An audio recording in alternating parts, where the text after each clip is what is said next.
You have to say all those things, but backwards. All right, in three, two. Get us. All right, everybody. Jesus. Hopefully this works this time. Welcome to the left stream. I'm actually not going to speak right now because I want to make sure everybody else's audio works. This stream has been incredibly cursed with the audio. So, Gio, say a little something and let the people know if we hear. I'm doing a lino cut, and with my new Swiss. Sorry, what am I saying?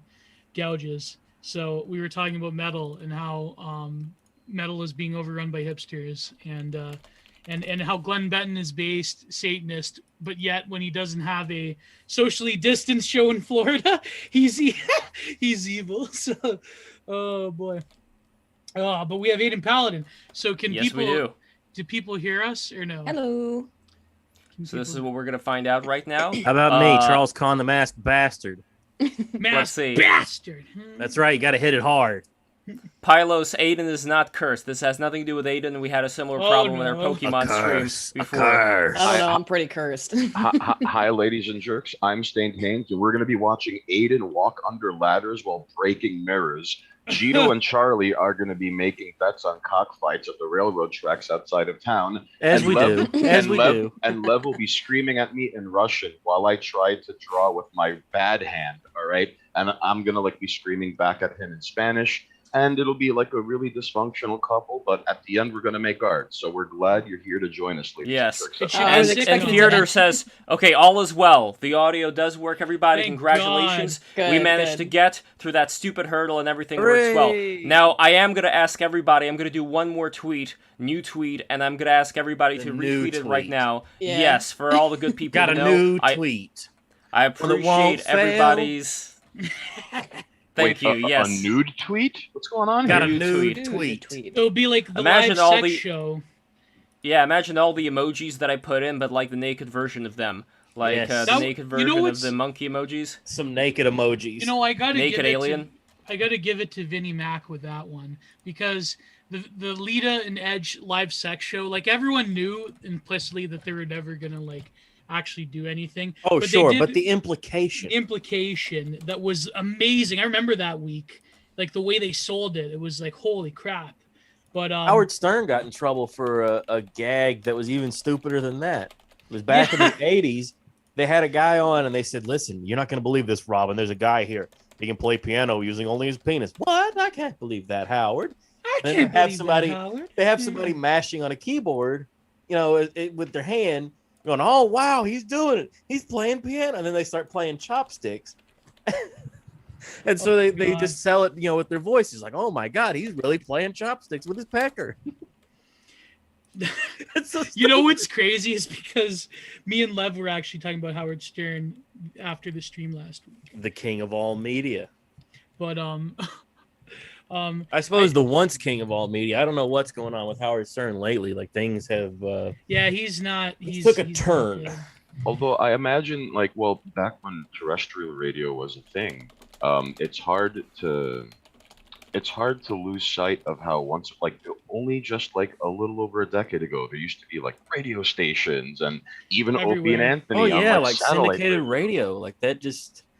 I don't think that's a thing anymore, is it? Is that who is the number one radio guy in America now? I don't. Alex Jones. Well, yeah, I wonder, is Alex Jones the number one? Well, he still has terrestrial radio, so Yeah. it's not. Hey, Far does he off. actually?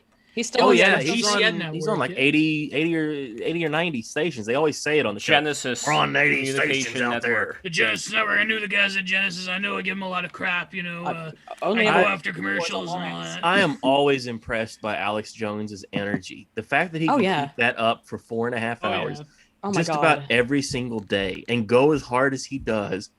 Oh man, it's so good. Apparently, Well, he he's says he wants he's to a quit, Joe. though. He's jonesing for it. Anyway, yes. He says he wants to retire. Like he said this with Tim Dillon on the Joe Rogan, the recent one. Well, I Before want to the retire election. too. I just want to go live on. Well, isn't that what Michael Jordan said all the time, and then Oh, he yeah. ended up coming back? Jordan's thing was that he kept gambling. He kept losing fortune, so I have to sign a new deal with Nike. Yeah. I Have feel to like make a a lot of Space those Jam. people- have to make. Well, look at what's happening right now with the new Space Jam. We have Oh, the guy's yeah. name who's like. See, I don't remember his name because I don't really know that much LeBron about James, LeBron. yeah. Thank you. So LeBron. Now I just think of LeBron as being like this Chinese government supporter, as being like this Chinese agent. Did you see that's, the tweet that here I to put cause out? havoc. Let me see if I still have that somewhere. I don't think. I think that one's still up. Didn't LeBron Yes. delete this one tweet where he's like, "We're coming for you next"? Yes, The he other did. Yes, he did. With the officer. Yes, he other, did. And then I Yeah. have an edit of it where it's Chinese prisoners in front of that. By the way, everybody, I sent out the new tweet. So it should be. All right, let's put out the Yep, new I- tweet, Yes. and then I'll retweet the awful Yes. tweet. Thank you. I RT'd it. Thank you so much. I think it Yes. really is a matter of with the Zoom thing. I'm using desktop. See, before there was no problem because I was not using desktop audio. Instead of desktop audio, I was using a voice meter to like go right into. I don't know. It's a complicated thing to talk about. But for some reason, with the latest Windows update, it just royally screwed everything up when it came to the old way of doing things. As Windows is, par for the course to do. Damn you, Bill Gates. Update. It's really the most. I'm sorry, I could talk for like an hour about how much I hate Windows updates. But what I really, hate the most about them is how if you put it off, they're clearly intentionally throttling your computer because you're running just fine. And it's like, oh, time for an update. And I if feel you like phones do the try to same put shit. it off, yeah, if you try to put it off, we're going to basically brick your device until you're forced to do this update. Or if you keep trying to put it off, we'll eventually just say, nah, too bad, it's happening. And I was actually really upset because I thought it happened on my laptop literally last night. And Oh, no. I had just written, I was fine, luckily, because I have words set to autosave because I was like 6,000 words or something into writing a new video. And I lost that. But luckily, I had backed it up and it autosaved, so it was all okay. But I was just expecting to have a bad day. Yeah, It wasn't the as bad as it could have the been. amount of research and stuff that you're doing for a video, I don't think I could prepare myself to lose even half of that. I feel like that would not go well. It would turn into the end of a Who concert in the room. Oh, it's happened to me before. And all you can really do if you've like lost something like that is I have to pick a new topic because it's like if that happens with art too, like if you're working, in Photoshop and something happens and it gets deleted, just Yeah, it we can't go once back. lost. I believe we went on for about 3.5 hours about the Alien franchise when I did a horror movie podcast, and that's just gone. When I did Just the did not record. when I did the Paul Town podcast, Bertie and Paul Town, he at the very end he said, "Guys, it was 3 hours. That was the longest episode." And he said at the end, he's like, "Guys, I didn't record it." Just to fuck with us. And I was like literally having a panic attack. I was like, no, I'm just fucking with you guys. Oh, pobrecito. Oh boy. Yeah. But man. Oh, here it is. By I the way, found it. By the way, speaking of the last podcast that we did, Geo, with Owen Cyclops and Daniel Oh Pinchbeck. god. Did any of you guys see that, by the way, boys and girl and maybe girl? Although I don't know, there's some I'm rumors on bastard Kiwi gender. Farms that Aydin Paladin is not a never. Oh boy. Oh, is that a rumor? I mean, I don't know. That it's KF. People say all kinds of crazy stuff, but It must be hilarious though, like when you actually certain people do creep their threads. I know like Ethan Ralph, for instance, creeps his thread. But I've posted in my thread, but it's not healthy to like obsess with it. I just basically went in and was like, hey guys, like obviously I know this is here, but Here's the video, does. by the way. Here's the video, by the way. I linked it in chat. The psychedelic stream that we did with Owen Cyclops and Daniel Pinchbeck. Total gong and show. Aydin, are you Yeah. familiar with these two people? No, Oh, you Okay, don't know so they are- Owen Cyclops. no, I'm sorry, I'm woefully ignorant. You'd love his art if you look. Well, as long as you're not deliberately ignorant, you're just fine. Woefully ignorant is par for the course these days. So, like, take it easy. You're fine. I'm just flat out ignorant. I'm not woefully, but Now, how would you, Geo? How would you describe Daniel Pinchbeck? Because you've read a lot of his books back in the day. I think like okay, to be honest, again, I know it's like, well, it's hard to say if I'm like co-host or whatever, but I think like I don't want to talk shit about anyone who comes on BTR, but at the same time, oh I- boy. but at the same time, I feel like it was a good indication of a lot of like the stuff I saw when I was involved in like the like hippie new age psychedelic people back in the day, in that like it's ironic how a lot of them preach this like I have the key to open-mindedness forever and all time, but at the same time when it comes to like anything that grates with their like, you know, self-help new age worldview, it's kind of like like it I felt like Daniel was like either he went from like bemused the whole time to like being like actively annoyed at everything, and he just like gave vague answers. And the thing is, like, I understand, like, you know, if you have a book to shill and it's like buy my book, read my book, I know that, like, No, but he obviously- doesn't really have a. To be fair here, he doesn't really have a book to shill. He has books that theoretically he would shill, but there's nothing really new. But the thing is, when you do read his books, I mean, there are other authors like oh, what's his name? I have his book right here. Well, there's Psychedelia. Terrence McKenna. Well, there's McKenna. I mean, for all the criticisms that I have of him, McKenna, like, I did spend quite a bit of time, like Owen Cyclops. But this book right here, Psychedelia, by Lundborg. Unfortunately, he died. He passed away recently at a younger age. R.I.P. R.I.P. Lumberg. He is actually, if you buy Psychedelia, I feel like that is like the best book on like taking psychedelics and like in terms of experience, and also like he delves a little bit into philosophy as well. Like he talks about Husserl a little bit, but no, Daniel Pinchbeck, he was very influential back in the day, and I think because his book was kind of like fresh in terms of taking his personal account, his book Breaking Open the Head. But at the same time, I feel like a lot of that shit is kind of grown thin, and now that like the like medical industrial like the wellness medical industrial complex is sort of like rolling in, it's like I feel like a lot of these people, they've sheltered themselves from a lot of criticism of like, you know, just like do they really have like this alchemical stone of enlightenment on the cheap? And it's very, when you do like talk to them, it's very like hard to like dance around it. And so at the end of the stream before he left, I could just feel this like natural tension when he and Owen got into it, because I could feel that a lot of these people, they've never like seriously encountered criticism from people who've went through it like Owen has, apart from like, I don't know, some caricature of the religious right that died out in the 1990s.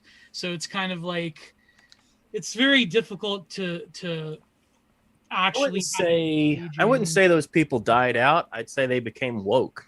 Yeah, they became woke, but they, well, I mean, yeah, I mean, They've replaced them. Like they're calling for Mortal Kombat to be banned. Like it's the same people. The same type will always exist. It'll just take a new form. It's like a demon. Oh, you mean like the Phantom of Joe Lieberman of the 90s? Yes. And the then Jack like Thompsons, that character. There and always will be an evil. and I remember like it was Senator Lieberman who was like, Mortal Kombat is the reason our kids are going to hell. And then like Grand Theft Auto 3 came out, and like everyone from him to Glenn Beck were on TV just like blubbering and crying jacks over like now the kids are going to be exposed. And it's, come on, like, couldn't you go back to picking on Marilyn Manson? Then what, like 3 years later, Manhunt comes out? Oh, man. I only picture Joe Lieberman playing Manhunt. But, you know, unironically, I think, like, I mean, this is a controversial take, but, like, but so just to conclude, I feel like the debate could have been more productive, and there's people that definitely wanted it to be, like, blood sports. But, like, I just feel like, I mean, when you threaten to rage quit, it's sort of like, it becomes a game of, like, dancing around. But well, I mean, you know, at some point you have to dare somebody and go like, well, if you don't want to be here, you can just go ahead and leave. Yeah, I know. Run into Chris Hansen. I mean, the specific thing, and by the way, I want to thank Razanur and Cat Girl. Oh, I love this name, Cat Girl Milk, for following me on D Live. Cat Girl Milk. Cat Girl Milk. Yes. What's What delicious succulent milk. Delicious succulent. I wonder, would Cat Girl Milk be 2 breasts or like 4 breasts? Right? Or Six, six, yeah. I'll just have you know, you could find the Cat Girl Milk and Yogurt Company at Twitter at Kaiser Plus. I probably messed that up, Cat Milk. But thank you for coming by. Cat Milk is the shit. Well, there was that that movie. Now, would you drink Catboy milk? I think it's. milking, I don't think it. milking the bull. I was gonna say I think it comes from somewhere else. It's not quite. Apparently, real there is thick this milk. company that sells the milk of Nicaraguan peasant women, unironically. Oh my. Yeah, I remember Bap was talking about it. It's true. That is. Yeah. I'm gonna have to rage quit on that one. I got it. Like that is. Ugh. But I wouldn't mind trying that milk, but also I wouldn't mind trying the actual cat milk, like milk that's. Can you You milk a would cat, drink cat first of all? milk. You would drink cat milk. Well, I mean, we've all seen Meet the Fockers or whatever it Yes, was. yes, Where he exactly. says, "I Meet got the parents. nipples, could you?" Yeah, Meet the Parents. It was a Meet the Parents. He says he could milk the cat. Yeah. I mean, Oh I my see, God. I see the nipples of my own cat, and I wonder, like, he's a male cat though, so it may not Oh, be. It may not- I mean, even if you filled like one of those little creamers from like a Wendy's, you filled that full of Let's- cat milk, I feel like that'd still be disgusting. well, just imagine having like those little suction cups, putting them on the cats, Yeah. and just you know, just having I feel drones, like we have to end this just Here we having are, drones boys. following. We got No, hold on, local- I got to illustrate my idea here, fellas. So now. imagine No! imagine having a drone that follows the cat around, and it takes a video of like the life of a cat from a third person perspective view, so that the owners can see, oh, this is what my cat was up to in the day, and they will watch this video at the end of the day when they come back from work of their cat going on various adventures while it's being milked, and they drink the milk of the cat whose adventures they're looking at while they're watching. Anyway, I just wanted to throw that All out right. there. Oh my Would god. Garfield, But- would but- Garfield let the it be known. cats, Let it would be Garfield known. the cat's milk? What would that? Would it taste like lasagna? Let it be known. Let it be known that Lev is a low-key dairy industry shill, trying Yeah. to reach across the internet with like, "Hey, you lousy kids like cats, right? Everyone loves cats. listen, Gio, get me a drone and some suction cups. I got an idea." And then before you know it, like milk has like a 40% like increase on return, like from sea to shining sea. Just be careful, man. Before you know it, you're gonna have competitors, and then It's the new either. industry. Cat milk. Oh, Got no, him. no tabbies, only calicos and or higher or And he- Himalayan milk. But then Lev is gonna end up incurring the wrath of like angry vegans and Big milk. vegetarians. That's Is the there thing. such a yeah. thing? No, Oatly is will there a sue thing Lev. as a vegan who's not angry?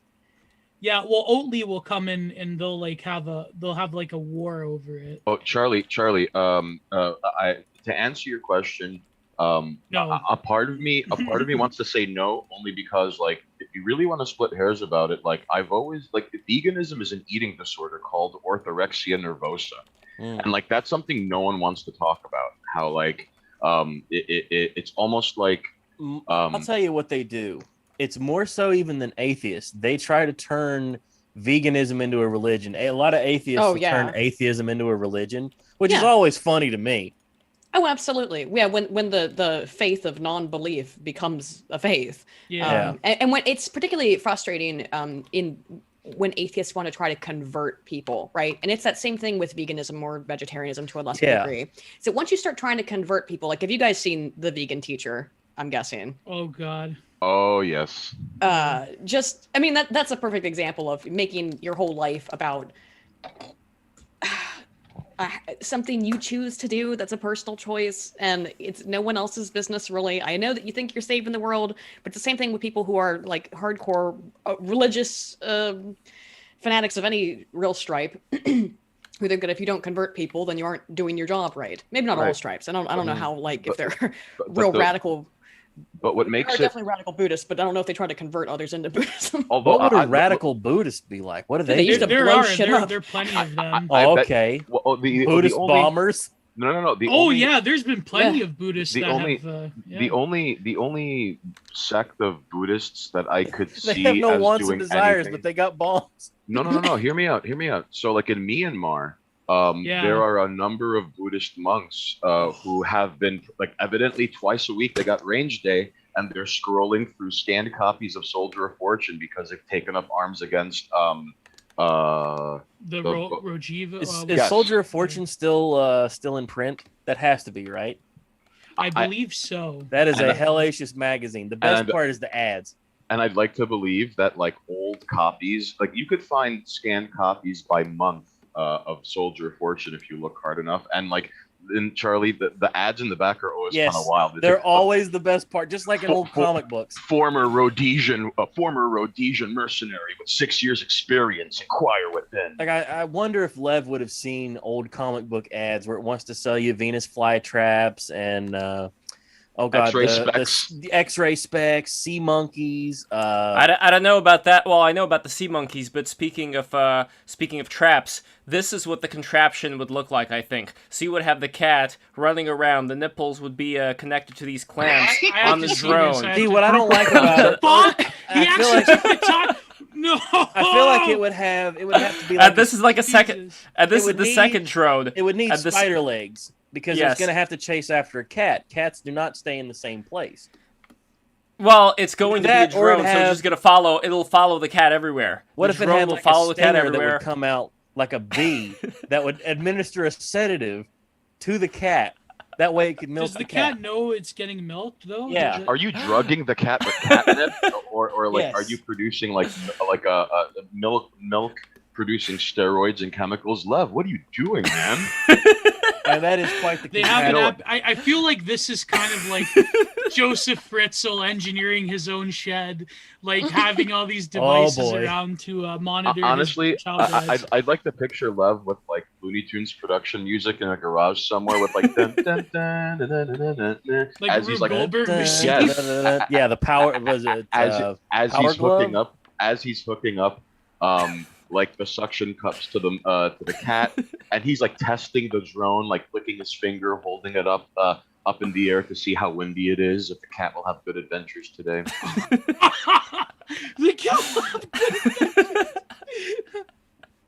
Although, And the thing about the cat is that cats are smart. So eventually the cat will figure out that it can subdue its enemies, be it like the rival cats in the neighborhood or some other pests, by circling around their enemy like knights and knights in the dreams, but choking them with the wires that connect their nipples, because they can't take them off. They're suctioned on. It's too tight. But what they can do is they can just It's too tight. cordon They off. can't do it. Yeah, but they can just cordon off the enemy by circling around them and just like choking them with those with the hoses, you know, with the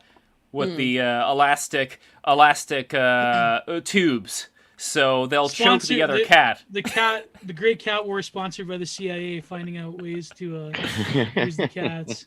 But what were we talking about? Oh yeah, we were talking about drugs, so I feel like this is a fitting conversation. I feel like wanted. we've all revealed who we really are with this stuff, this cat milking this device. I wanted to circle back to something Aydin had mentioned in regards to atheists proselytizing and turning their lack of belief into a belief they have to present to others.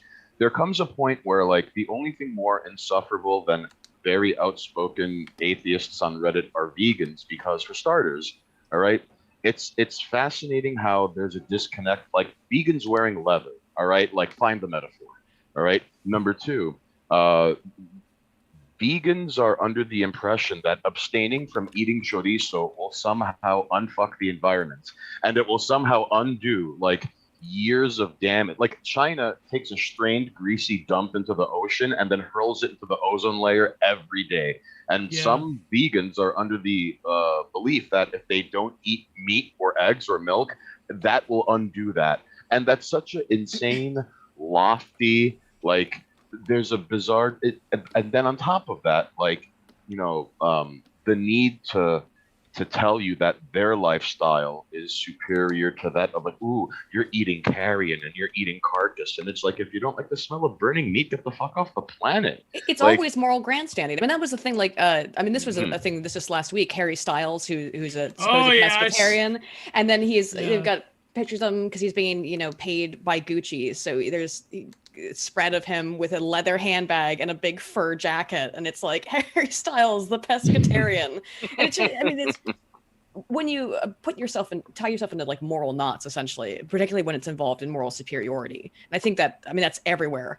You know, it's political ideology. Obviously, the left, I would say, majorly where the left comes from with a lot of stuff is, it's not just that I'm right, it's that I'm better than you. and It's why I a define- moralization of politics. That's why I Right. define myself as a Hmm. bastard, because that's what I feel like. I don't give a shit. Like I don't want to judge people and be like Mr. Holier than thou. I want everybody to be at ease and go, all right, this is the bastard. Because bastards probably just a level meaner than rascal, but not all the way into asshole, and certainly not the prick. But we're certainly somewhere past rascal. We've gotten into. We went past rascal a long time ago. Bastard dialect. Yeah, ever since the Little Rascals, that was the last Oh, I love utterance the of the Little Rascals. Yeah, the R gangs. Yeah. Yeah, but what happens, do you think, for you personally, what happens to you in terms of your moral standing when, let's say, there's the trolley question, or Oh, even better, you want my even answer to better, trolley question? yes. Okay, well, trolley question, and then the other one Aiden was bringing right, up in her so you've got episode. By the I- way, I think the Stanford prison experience is a bunch of bullshit, but that's Yeah, it is. get into- So you've got 5 guys I on a said track. this- You've got 1 guy on another track, and I'm somehow at the lever. I'll tell you my my solution. favorite one is that you have no choice. You could just watch, and it's like the one anime guy crying in his chair while like all these multiple people are getting like steamrolled down with. I'll the tell chair. you. I'll tell you my solution to the trolley problem. I jump off of the trolley and let God decide, There you go. because That's I want to the save only- my ass. I don't care. No, but you're Checkmate, not in the checkmate, trolley. atheist. You're not in it. That's Yeah, not- you're on the side. Oh, if I'm on the side, then problem. Yeah, and you have the ability, and so for I those could who don't know about the save trolley, the needs of the many or the By needs the of the way- few. yeah. By the way, Oh, here we go. Like side note, this lino cut will look much more impressive when it's inked up. Oh, look at that beautiful booba. Because it'll all be like Booba. black and Yeah. yeah. YouTube Um, safe artistic booba. This yeah, Yes. the red is just like I put acrylic over it to like see better. Mhm. That is the- very the- beautiful. Arts and crafts booba. Yeah. Yeah. Well, I had And the it has one from a- the other stream too, which was also a booba. but, Yeah. Booba. And it has a natural shape too. That's a thing that breast implants. I'm not sure if they can replicate that. yeah, it's 'cause got the breast is hanger. supposed to have- It's got that You ever see the gals that Retention's have? Big, those It's got- nice, I think big her sloppy name hangers. was like E Norma's tits or something like that. She's got the world's biggest titties.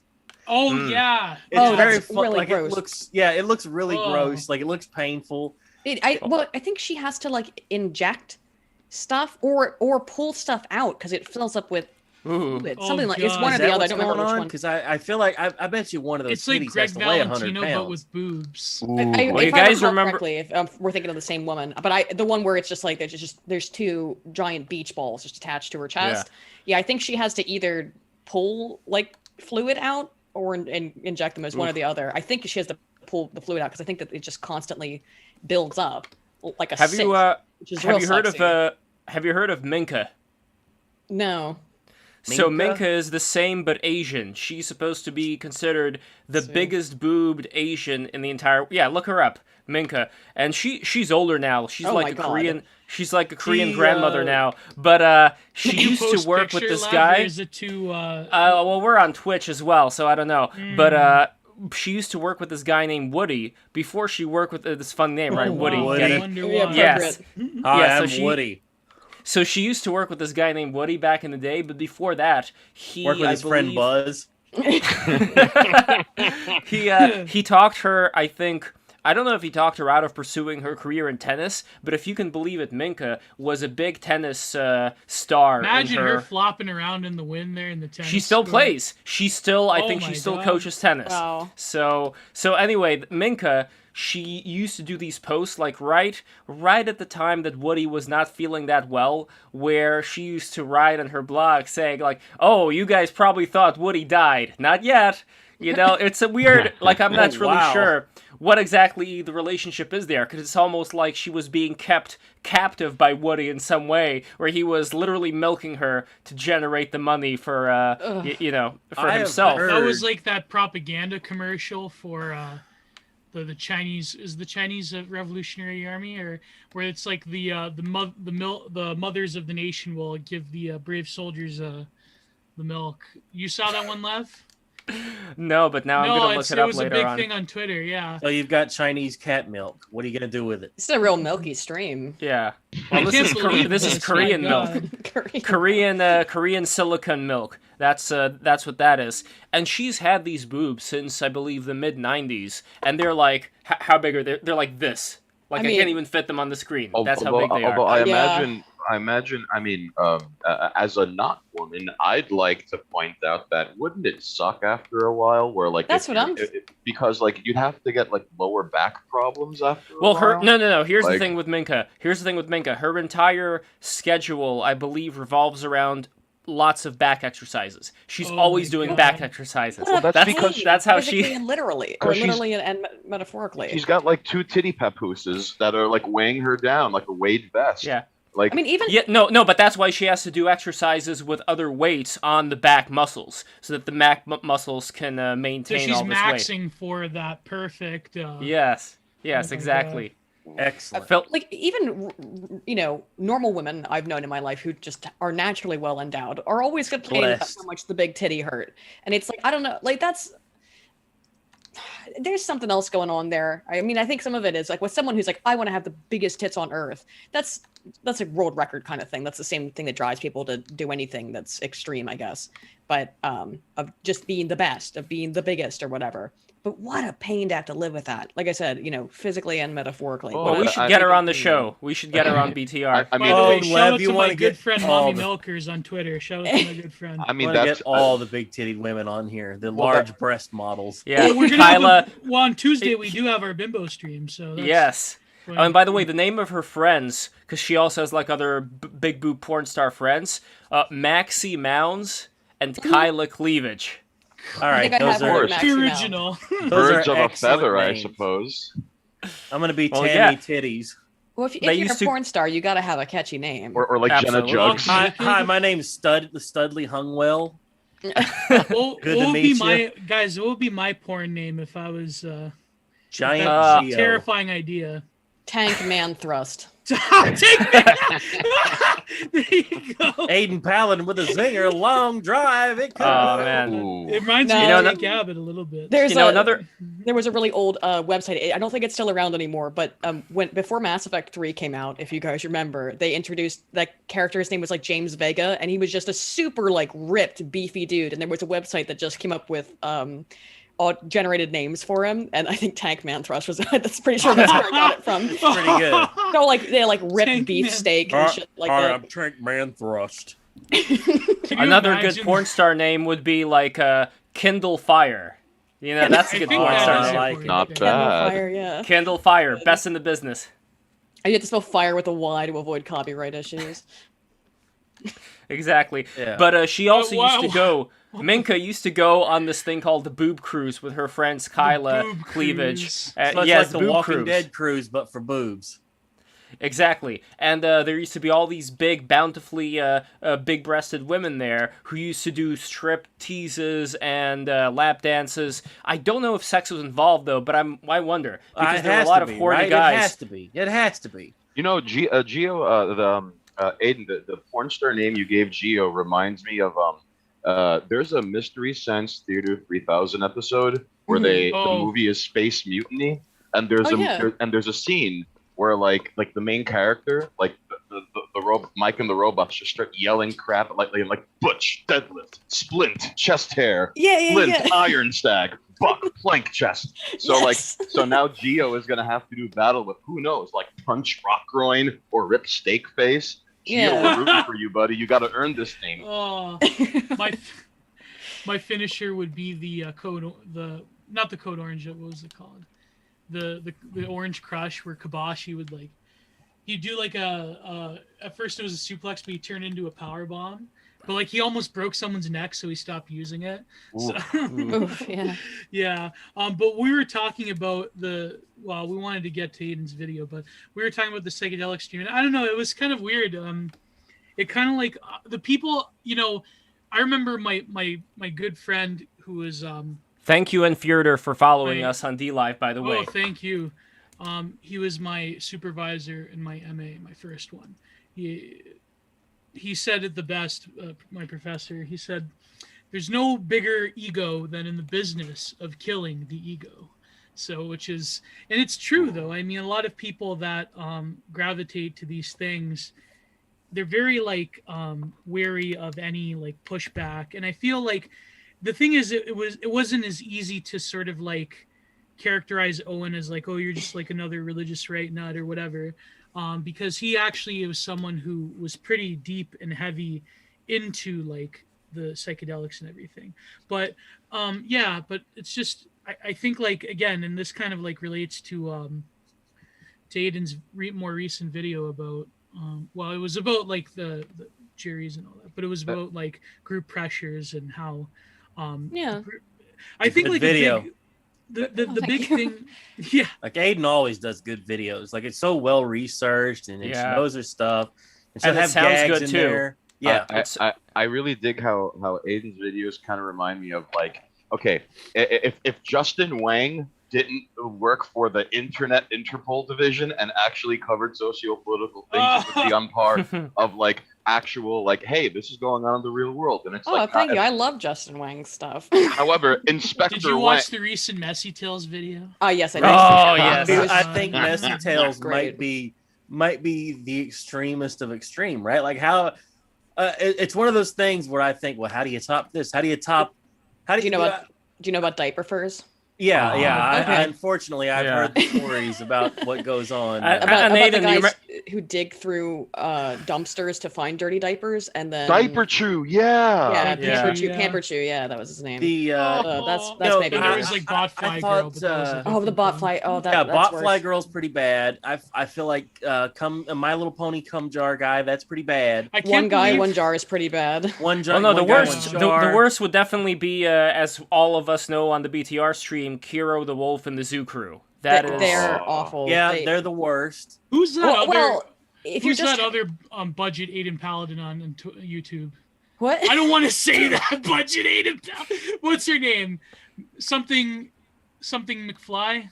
Oh, Cecil. Cecil. She's Yeah. not budget. I like Cecil a lot. No, I'm just kidding. Okay, Gio Gio was just trying to say that. Yeah. That Cecil is store brand Aydin, and Aydin is brand named Aydin. All right. Cecil just covers different. She covers more like I'm culture joking. kind of stuff. I know, but Cecil If covers she more wants like. to come on the show, that would be nice. But, Yes.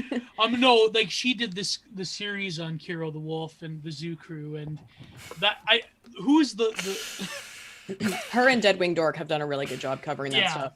and Although also just, Toad McJudas And Toad, yeah. I will refrain from beating this dead horse longer than I need to, but I've always found it fascinating. That's up for Kiro to do. Better than beating off a dead horse. That's up for Joseph. Fink It's to do. all in the wrist, Charlie. It's all in the wrist. The one thing I've always found fascinating about furries is that even though they're the only subculture explicitly tied to bestiality, zoophilia, and occasional bouts of child abuse, every single time you bring this up on the internet, for example, like on Twitter, I've never seen deny more profound than the mob. All right, the mob will plead the fifth. Furries will go up to, no one abuses animals, and then you're like, hey, any search engine in 7 seconds gives me 11. All right, and the mafia doesn't really exist. Well, they'll say things like, because they'll say it's not abuse. If you've read some of the things they write, they'll be like, "Oh no, the animal consented. I could tell because it was sniffing me or something." And by the way, which is the exact same argument that pedophiles make. By the way, is that like, the baby reached out with its little hand, and that's how I know that they wanted, oh my god, it's so disgusting. they All it's so basically- gross. I What feel they like do, the gun would cock itself as you shoot that guy. All right, now I'm what they would do is they would basically the guy that thank God, by the way, I mean our Lord truly is a miracle worker, because the guy that ran the Zooer Than Thou podcast, what's his name? Fink? Spank, yeah. Joseph Spank or something like that. Something. He died of a horrible bout of colon cancer. His whole fucking asshole rotted out. So he's burning in hell right now. But he had but what did he do? He was a legit animal abuser. Yes. I wish him a very good rotten hell. And he also abused people too. Oh, I wish him a double rotten hell. Yeah, but he had basically on his podcast with that other weird sounding like literal pedophile demon goblin. This what's voice? His name? Boss? The rat. The rat. Oh God, I forget his or name. some Toggles, Toggles, yeah. But he had this like pseudo like critical theory justification of like basically the Yeah, they're language oppressed. that they're Oh, oppressed, but also persecution. it's a form Yes. of Oh it's god. a form of like sexual othering that has been instantiated by heteronormative society, in other words. Because a lot of furries are trans, by the way. There's Well, not enough cleansing fire in hell to. and Now, I may say something kind of controversial here, and by no means do I advocate for this, but this Are you is gonna just bring a up the furry stream we had left? it's just a presupposition. Now, when it comes to certain animals out there, and oh man, I can't believe I'm going to Are say you this. gonna bring but up here the we go. dolphins? You bring up the dolphin thing. Oh no! I'm bringing up the dolphin thing. I'm bringing up Oh the my dolphin God. thing. God damn Oh, I it! tell But you what, no, but I don't. sure Okay, like here's the a thing. dolphin. I don't know anything about dolphins, so I They're am not at liberty rapists. to How speak. about that? Yes, I tell but you, I can't imagine. true. I can't imagine that there's going to be certain species out there, maybe on other planets, that are like way more intelligent. And could And we way more theoretically horny. say, Can yes, we way give more horny? consent to this 22 Zeta Reticuli that wants to sexually probe us? Can we give informed Exactly, consent? exactly. Because Yeah, somewhere there's a Family Guy where the redneck walks out with a thing up his ass. I didn't consent. Well, I listen. think this is actually a Judith Jarvis Thompson argument. It's either her, it's some one of the other early writers on abortion who asked like, how do you define what a person is? And it's like the space alien example, and it's like, okay, how many things does a space alien have to have before we would consider it to be eligible for personhood? yeah, it's very much like the And animals don't have, for example, self-awareness. There's no cogito ergo sum They for can't animals. They can't reason.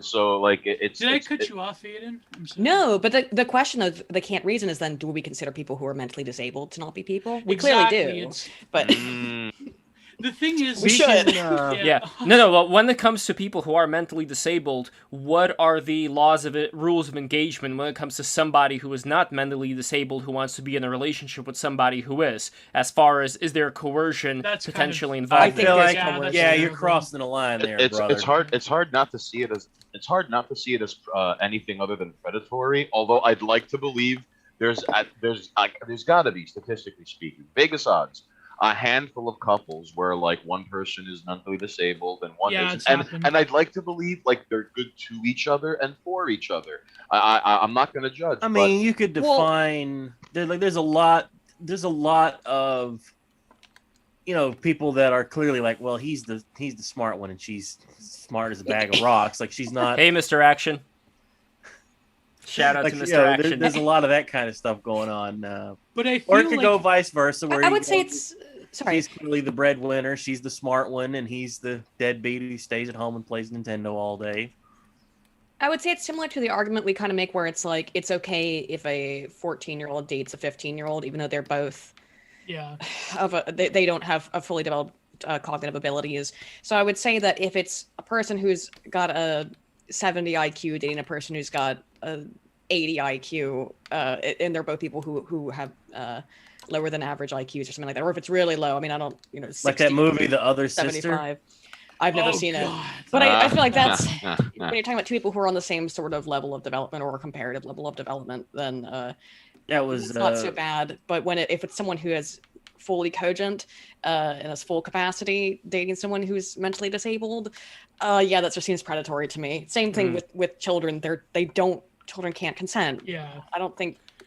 But about Have you seen that video with this guy who wears this bright colored bow tie and goes to people who have severe problems like with their physical form, like birth defects, and he has this very like he's ultra happy all the time and he's with them, and I'm conflicted because on one hand when I see these videos I'm like, okay, so maybe this guy's giving them like the time of their life at that point, but just the way that, do you know who I'm talking about, this guy? I've never Wait. caught this guy before. Does he? I have a question, Lev. Yeah. Does this guy work for the Make-A-Wish Foundation? I'm not sure. Or I'm is not it- sure if he does. Because you Is can tell that there's a lot of people that do that sort of thing. There was a fella in Maryland who would dress up as Batman and go to like little kid hospitals, like the burn wards and cancer was clinics, that the that guy sort that of got thing. sued for copyright? He got By in. Disney or something? He had several issues, and I think he ended up dying in a car crash. He got famous Well. because he got pulled over. He was speeding on his way there, dressed in a full Batman costume.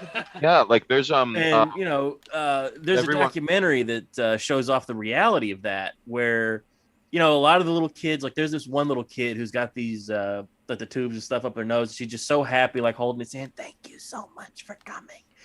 And then there's Oh, that's another terrible. kid in the hallway who just, as soon as he sees Batman, immediately starts like the loudest crying in the world. And you see the Batman, he's kind of motioning for his woman that's with him to just like give him some coloring books. Come on. And she's just got this garbage bag full of like Batman goodies, coloring books and that sort of thing. Like, and starts handing this kid crayons and all this stuff and trying to get him to quiet down. It's just like, well, they got a real moment there.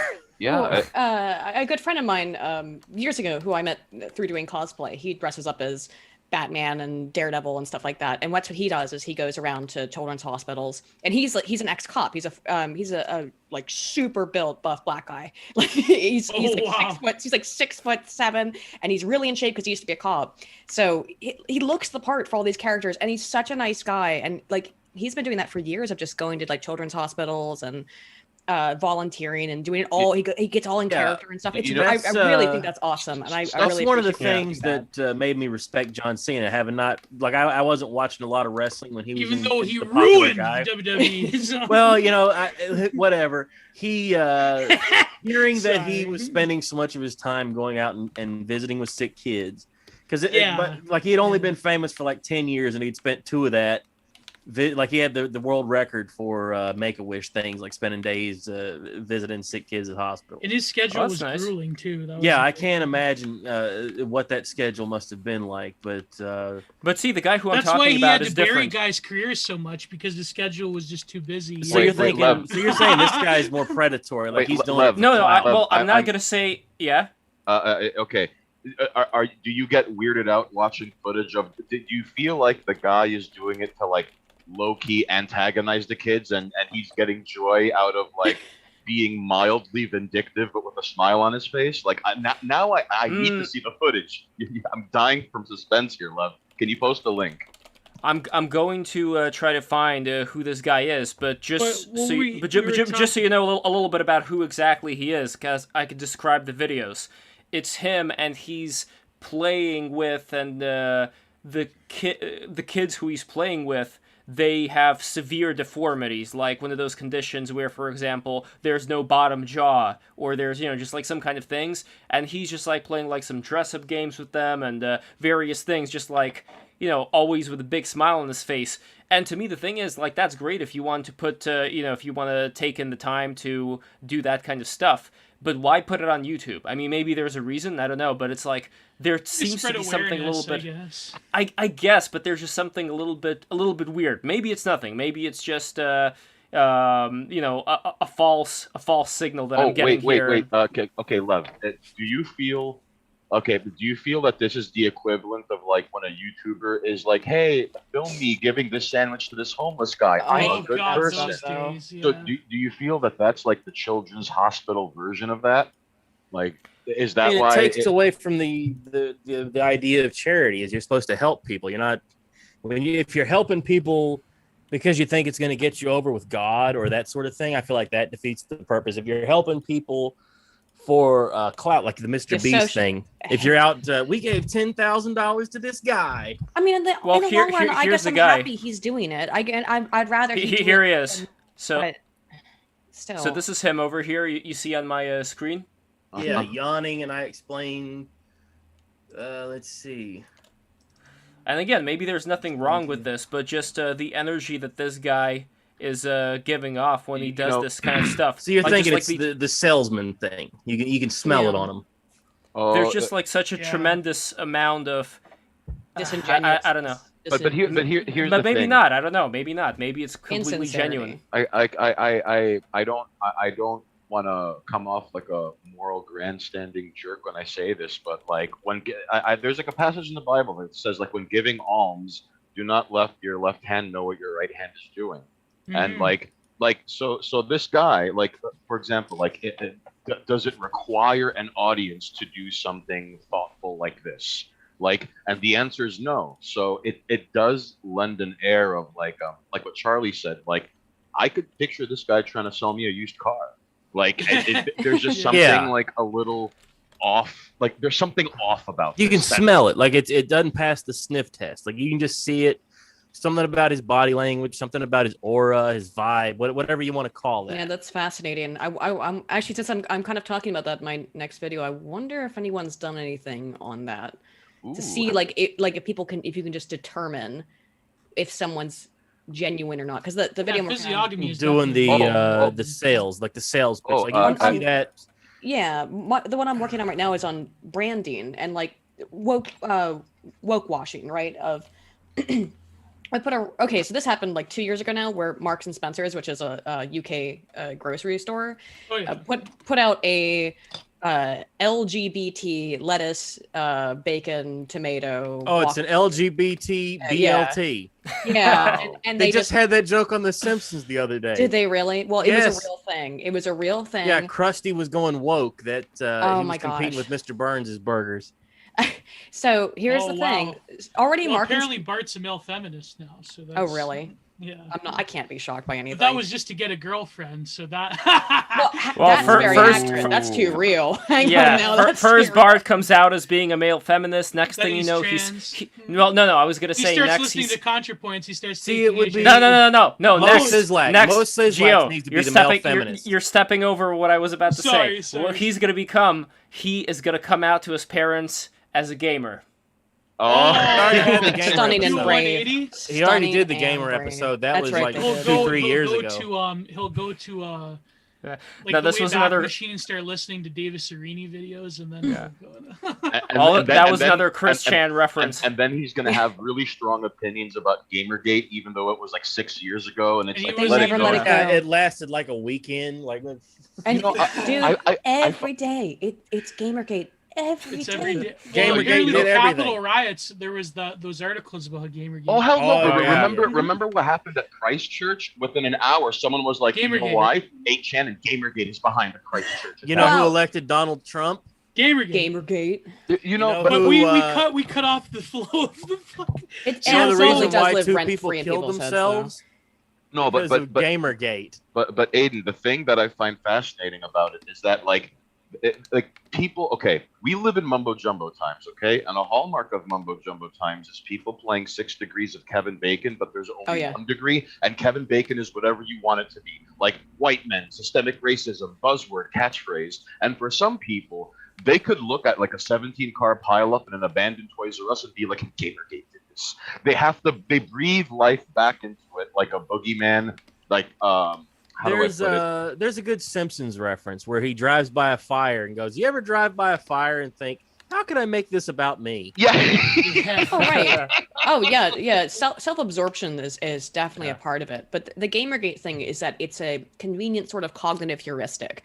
In that, I don't really know what's going on in this situation. I don't want to have to think about it because everyone is a cognitive miser. That's not a slight on anyone. Everybody is a cognitive miser to a degree. So when you've got this shorthand that can explain the world, it's just like religion, right? Or in a way, it is a form of religion because I don't have to figure out like why does the apple fall to the ground and stay there instead of floating in the air. Well, Gamergate did it. If you have an easy sort of I'm explanation, going to be an you don't have to think orthodox anymore. Gamergate guy. No, but that's an excellent point because like that shorthand, like my favorite example of that shorthand is educate yourself, where it's Yeah. like, and there seems to be these really weird semantic gymnastics that like every Do like, better. like, Yeah, all it's of just it- catchphrases. or like whatever happened to be I wanna kind. do worse. Remember when people thought spamming be kind was gonna like do something out there in meat space? Well, you Like- know what it relates to. It relates to. Do better. Yeah. Do worse. I wrote this. It was on my original WordPress. It was called "Living in a Self-Care World," where this one like, she wasn't a tankie. She was getting like ratioed by tankies. This one like woke person was talking about how the emotional labor of the revolution or something, right. and how like even in relationships it's emotional, everything's emotional labor. And I was explaining about how this concept of emotional labor, it's really interesting how, you know, there isn't any more sort of like the old school Marxist notion of camaraderie and fellowship, but yeah, now emotional labor is sort of like a way of like wokeifying the original sort of like Milton Friedman greed is good, capitalism at all costs market fundamentalism in like this shiny new progressive painting, right? But at the same time, I feel like this take that people have on our side of like, well, things were good, but then everything got political, man. I think the deeper like Schmittian point would be that things were always like this. It's just that the particular political theology that has evolved is way more effective than the other ones for a variety of different reasons. But So- but Gio, things were also worse in particular areas. For example, if we're talking and about like the Russian peasants when they Stalinism. beat their wives. Oh Lord, you started, not me this time, my friend. Anyway, no, we can go further into the future in modern times if we're talking about, let's say, the 1930s and 40s in America, things are worse, when obviously. if you were when you were in the intelligentsia, you had to be a Stalinist, not just a communist. You had to be a Stalinist. So we're looking at what's happening right now as being like, oh my God, all these wokes, but it's like, I don't know, if we keep our perspective here. Well, even if you go back to Tocqueville, there was always the sense that America would have succumbed to a conformist political religion because of that sort of independent, that sort of yeoman farmer idealism of the rugged individual being turned on itself. Because America, from its founding, had a very deep, like, communitarian sentiment because it had to, because they didn't have a lot of the same ties to the old world that were keeping them from, in a lot of ways, keeping them together, such as the religious wars. I mean, which is funny how England is so like even worse than us here in Canada, because it's almost like the originator of like Anglo-liberalism is now that's being turned on itself. But that's another point. The point being is that America always had a form of this at its heart. It always had, in a lot of ways, you could say like a mystification of power that was ready to like come out, but it just needed the right conditions after the two world wars to like to germinate, right? So But I'll give a counterpoint to that, which is, if we're talking about, let's say, the liberalism of England, there were times, like I talked about in the United States, where people did think like, okay, this experiment in liberalism is over, it's gonna get taken over.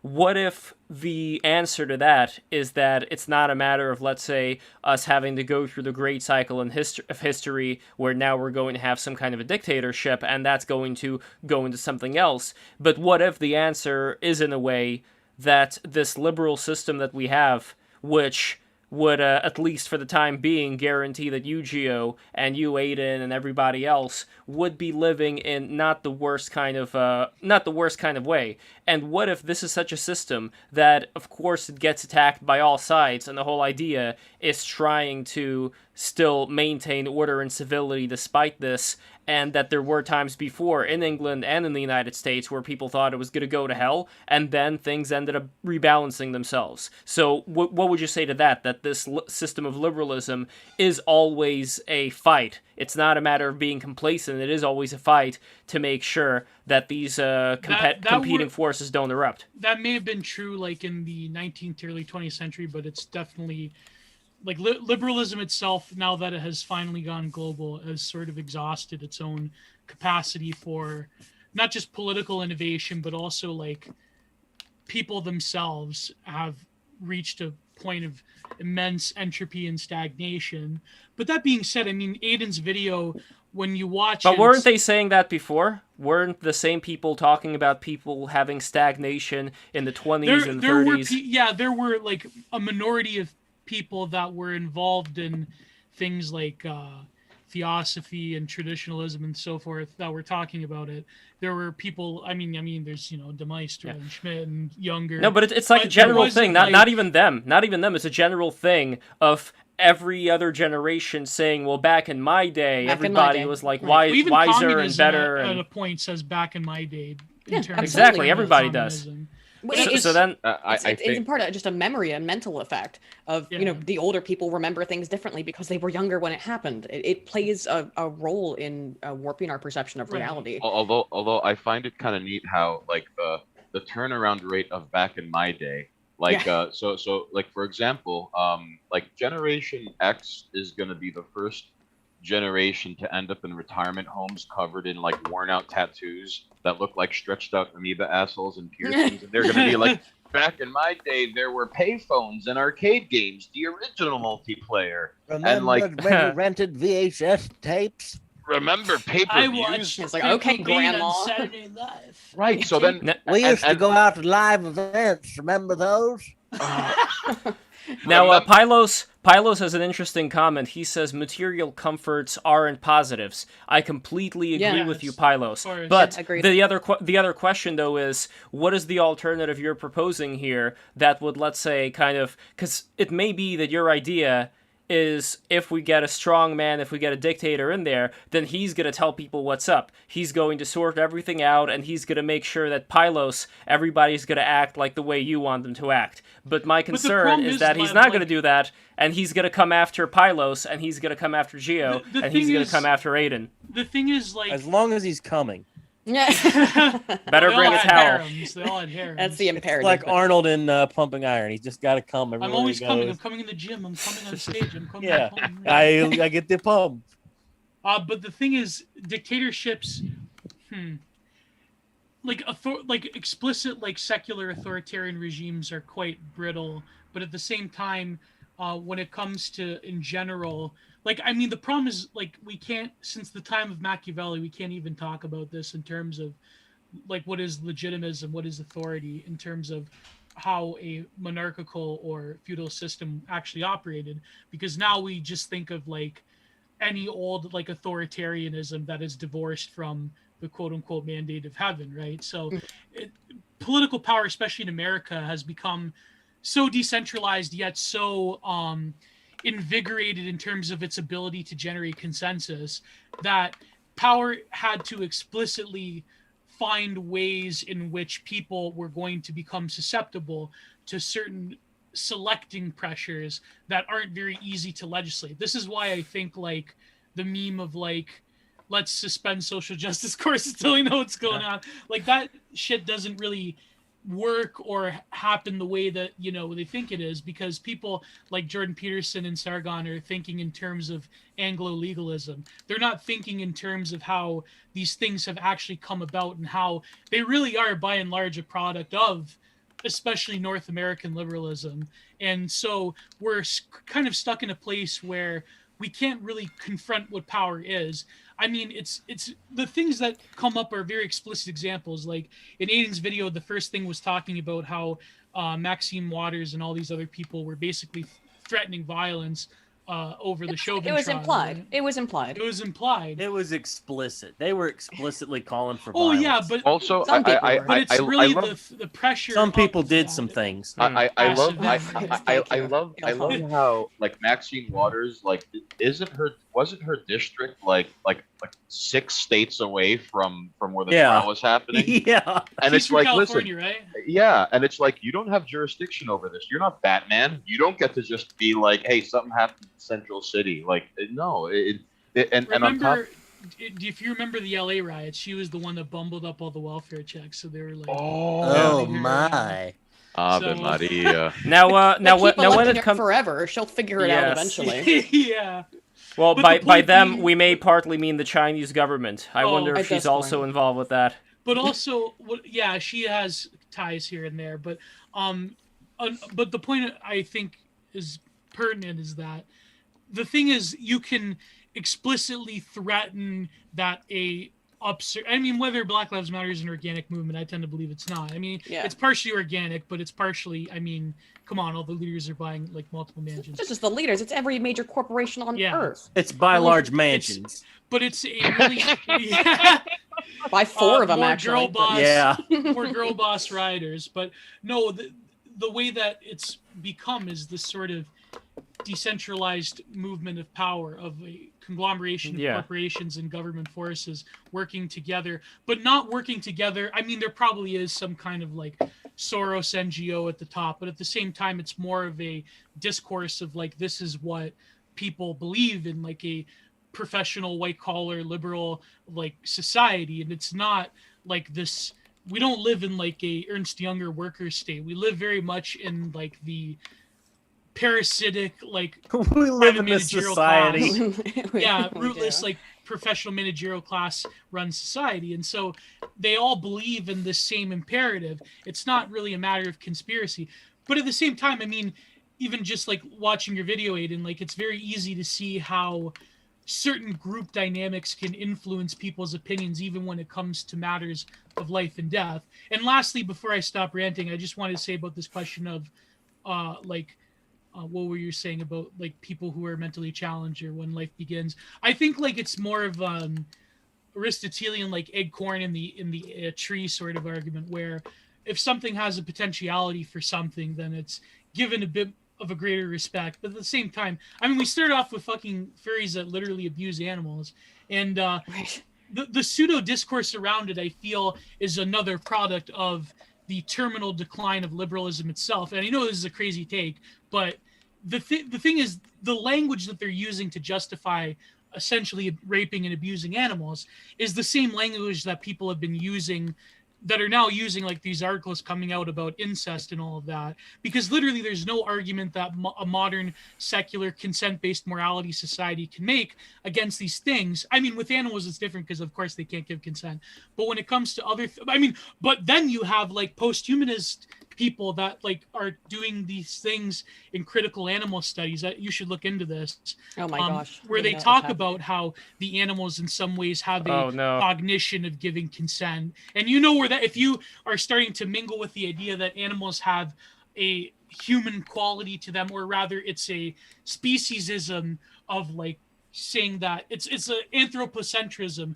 where humans have this greater capacity for consent. So then of course how far down the road will it be for some sick furry to then go and say, oh, I took a sociology course where we talked about critical animal studies, maybe I think that animals, my pet dog can actually, you know, give consent. It's just, you know what I mean? I know this is a crazy thing, but the slippery slope, I mean, let's face it. But Gio, it's to been provide proven every to, single to time. provide a counterpoint to Yeah. the idea And that no, I'm let's not say it saying would all be critical, liberalism. like critical animal theory people. I'm not saying that they believe in that. I'm just saying that there are a few sickos out there. Well, like, But Gio, you're talking about people who are going to be there regardless of what. Meaning, like, if we wipe out all the furries, there's still going to be people Beast, who would Red crop Bull- up, No. who would crop up. Eventually, you know, No, maybe it's not going to because- take them a long time at all. Who are going to do the exact same thing? I don't think you can get rid of these things. No, they're you gonna can't. they're You going can't to prop up. because the power of the animal, to quote Bap, the power of the animal, the sort of the becoming animal thing is as old as time itself. So Sure. the furry is just, to me, and this is what we were talking about with Joe Strike during the stream, before Yes. that one furry fucking freaked out and rage quit and blocked us all and said that we were trying to mooch off of their clout. Like, Oh, we wanted a Gio, furry audience. but- Yeah, we're but trying to Gio- mooch off your clout. Yeah, no thanks. But No Gio, thanks. I'm sorry to interrupt, but like, Go all ahead, right, go ahead. on I've one talked hand, too much. I've talked too much. no. You this had to be said aloud, dang nabbit. What happens is, I get that throughout history, and in myth and like man becoming animal. All right, but there comes a point where that is sort of like hardwired into culture and myth and folklore, Yes, and then yes. there comes a part where it's like, all right, then there comes that thing hardwired into our brains, and then something goes, I want to fuck that animal. Yeah, That is yeah. that. So a line gets crossed that I don't know if it's excuse me for dumbing this down in such a way, but like, is someone born a furry, or are they conditioned, or is it set in setting, or is it like they watch an old Disney movie film that's animated, and now they have a thing for the fox chick in the Robin Hood animated thing? It's an Oedipalization of the animal instinct. Yeah, there's something that happens to Well, them. those films, and that's usually what the furry stuff is. It's that Yeah. in most cases, it's not a Kiro the Wolf thing. It's not harming actual Oh animals. no, it's, of course. It's It's like a because- Lola bunny where Yeah, there's it's- still a female face and Yes. it's mostly a female It's got- body. It's got with, like- yes, a human female body. It's anthropomorphized. I mean, Yeah. that's they used to call themselves anthros too, more than furries. But like, or that was a term like Trekkie or Trekker, I guess, at one point. But or the art was called anthro. And you know, when you've grown up with cartoons that have anthropomorphized animals and given them female human features. We've I all seen understand Ralph where- Bakshi cartoons. We know Yeah, what's We've up. all seen them. I can at We least saw Fritz the Cat. understand. I can at least understand where if you're introduced to that stuff as a child, and I'm generally a opponent of the ideas that there's this hypodermic needle effect of media. I don't find a lot of good evidence for that in the data. So the hypodermic needle effect basically says that media injects people directly with thoughts and ideas and beliefs. Well, we've argued about this on the stream, but I feel like the Three Stooges and the Looney Tunes have injected me with a lot of ideas. I would But I like think to it point can out. influence people's maybe sexual development unless I think not yeah, injecting, but influencing. I just want to touch on the chat has been coming through with some delightful comments. I just want to touch on. Oh, and I speaking of the comments, before we get to the comments, I want to say real quick that even though the super chats are yet to come into this channel, if you want to send me money to keep the left stream going as well as the BTR stream, go to streamlabs.com/leftpolyakov/tip. I'm going to put it in the chat right now for all of you. Here we go. Invest in Lev. and buy NFTs of Lev. Yes. And buy this Lino Cut print when I actually print it. Yes, look at that beautiful print. And also let me promote Peer Reminder really quick over here. This is on Super Rare right now. It is still in auction, so you guys put in the amount of money that you would want to buy it for, and we will go from there. So anyway, take it away. Sorry for the interruption. No, I was. No, Were you don't gonna be say sorry. stain hands? Yeah. No. I just real quickly, and I don't want to beat the whole furry conversation to death, but chat is chiming in with, for example, Pilo said all furries are zoophilic. They disguise it with cute aesthetics, which I mean, to the degree of all furries being zoophilic, I'm not saying that's up for debate, but there's always that weird sexual undertone to it. Yeah. That, like, it's one thing if it's like I like animals and like that's awesome. Yeah, furries are and- hyper socialized I've- hyper-socialization. I've phenomena. heard Yeah, some that's true. stories about that were nice furry stories about there was a fella explaining that he had an autistic daughter, and she was like 15 or 16, didn't really socialize a whole lot, and she really wanted to go to the furry convention, and so he took his daughter to the furry convention and said Oh that god. inside her furry mask, she was socializing with people. She was friendly. It was a whole like turnaround. He was deeply impressed by that. So they got the hell out of there before it turned before night because he'd heard stories of the. Oh yeah. His thing, they come out at night. All the Yeah, animals come out at that's night. when the it turns from like an all ages event to a God left this place.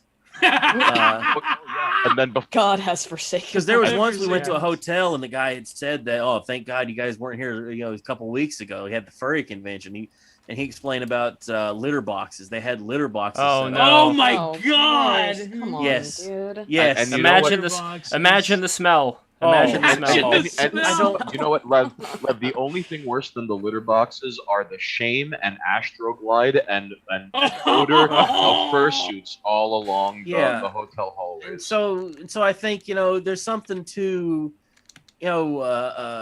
if somebody wants to put on that social mask and walk around as the furry character and be able to socialize as that, maybe it's sort of like I know in like in movies and therapy they always do that where they have the puppet and they somebody can communicate through a puppet better than they can communicate through themselves. Well, now I- they're having I with vaccinations wonder- this VR thing where the kid puts the VR on and there's like this alien that talks to him while he's getting the shot as if it's like some kind of a No, there's data on that. power up. No, there's data on that it helps. Using VR headsets can help reduce children from having fear-based trauma around injections. And I'm not just saying Interesting. for this. Well, it's actually there's so much fascinating data on VR research. Like for example, one of my advisors was working with the U.S. government on treating veterans, and not just veterans, but also she was working on some of the research that she brought up had also worked with treating burn patients. So if you take someone who's been deeply burned and they still have residual pain, even though they're on pain medication, it's just like with the phantom limb syndrome. They've also done this with phantom limb syndrome. And so you put them in a VR device where they can see their hand or their arm or the limb they've lost, or you put them in a cold VR environment. It reduces the pain. People say they can feel their arm when they're in a VR headset. Interesting. People say that Wow. they're in less pain when they have been victims of serious burn injuries. And with children, I mean, I can understand it's scary for a kid to see a big needle, and I know we all know it doesn't actually hurt. Well, that's scary for Yeah, I me. had I'm needles an when I was a adult kid. man. I don't want to get Oh. stabbed with some giant ass needle. Yeah. Right. Yeah, I don't want to get all the cancer agents in it. No, sorry. Sorry, Gotta sorry Bill Gates. Watching Reframe this my episode. DNA. No, but but then again, I think that's like the argument that we were having last psychedelic stream about this sort of like notion of harm and suffering, because like in some ways, like if you like the thing with Daniel Pinchbeck is he was talking about, look at the data, like got studies for that. But I have the thing is- document. Yeah, but the thing is, I mean, yeah, there is Not the some proven photographs. benefits, but at the same time, I feel like in the greater sort of social milieu, when it comes to these technologies that have the ability to alienate us, or even like with psychedelics, the ability to like normies who don't have a cultural or setting background in it in terms of a ritual, they sort of they can convince themselves of all sorts of things. It's the same thing with the VR headset. I mean, it does have proven benefit, but I would be skeptical of like all of society being turned into human batteries because of the variety of reasons why people experience like, or rather can't tolerate more pain than ever on a physical, mental, and spiritual basis, even whether it's just the shitty food that we eat or all of the chemicals, or even just in the level of like society becoming profoundly alienated, or rather people becoming profoundly alienated in society. So at the same time, you can look at examples of like, yeah, these people are being helped by it, but at the same time, I don't know. I keep saying at the same time, but yeah, I think it's very hard to tell people that maybe the not really having a proper understanding of the higher meaning of certain trials and suffering in life. It's very hard to like tell because it's a very like Reddit mind. So like I bring this up because recently there was a very excellent article in Unheard by one of the like greatest living writers, and the way the publishing industry is run, unfortunately one of the last greatest living writers, Michelle Houellebecq, who I say Houellebecq, but is really, Houellebecq. Houellebecq.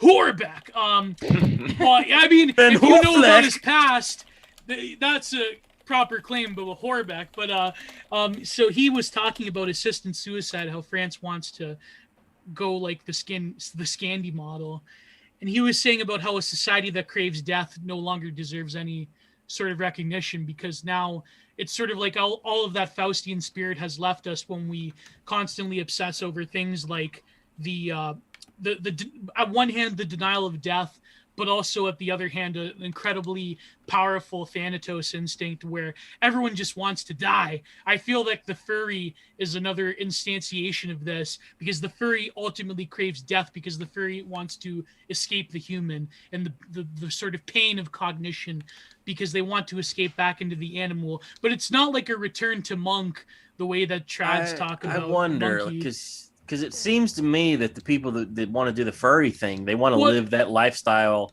like 24/7. Like if you look at the way they handle It's more of a themselves online. psychosexual version of it than like returning to monkey. Well, I wonder if it's even sexual for all of them.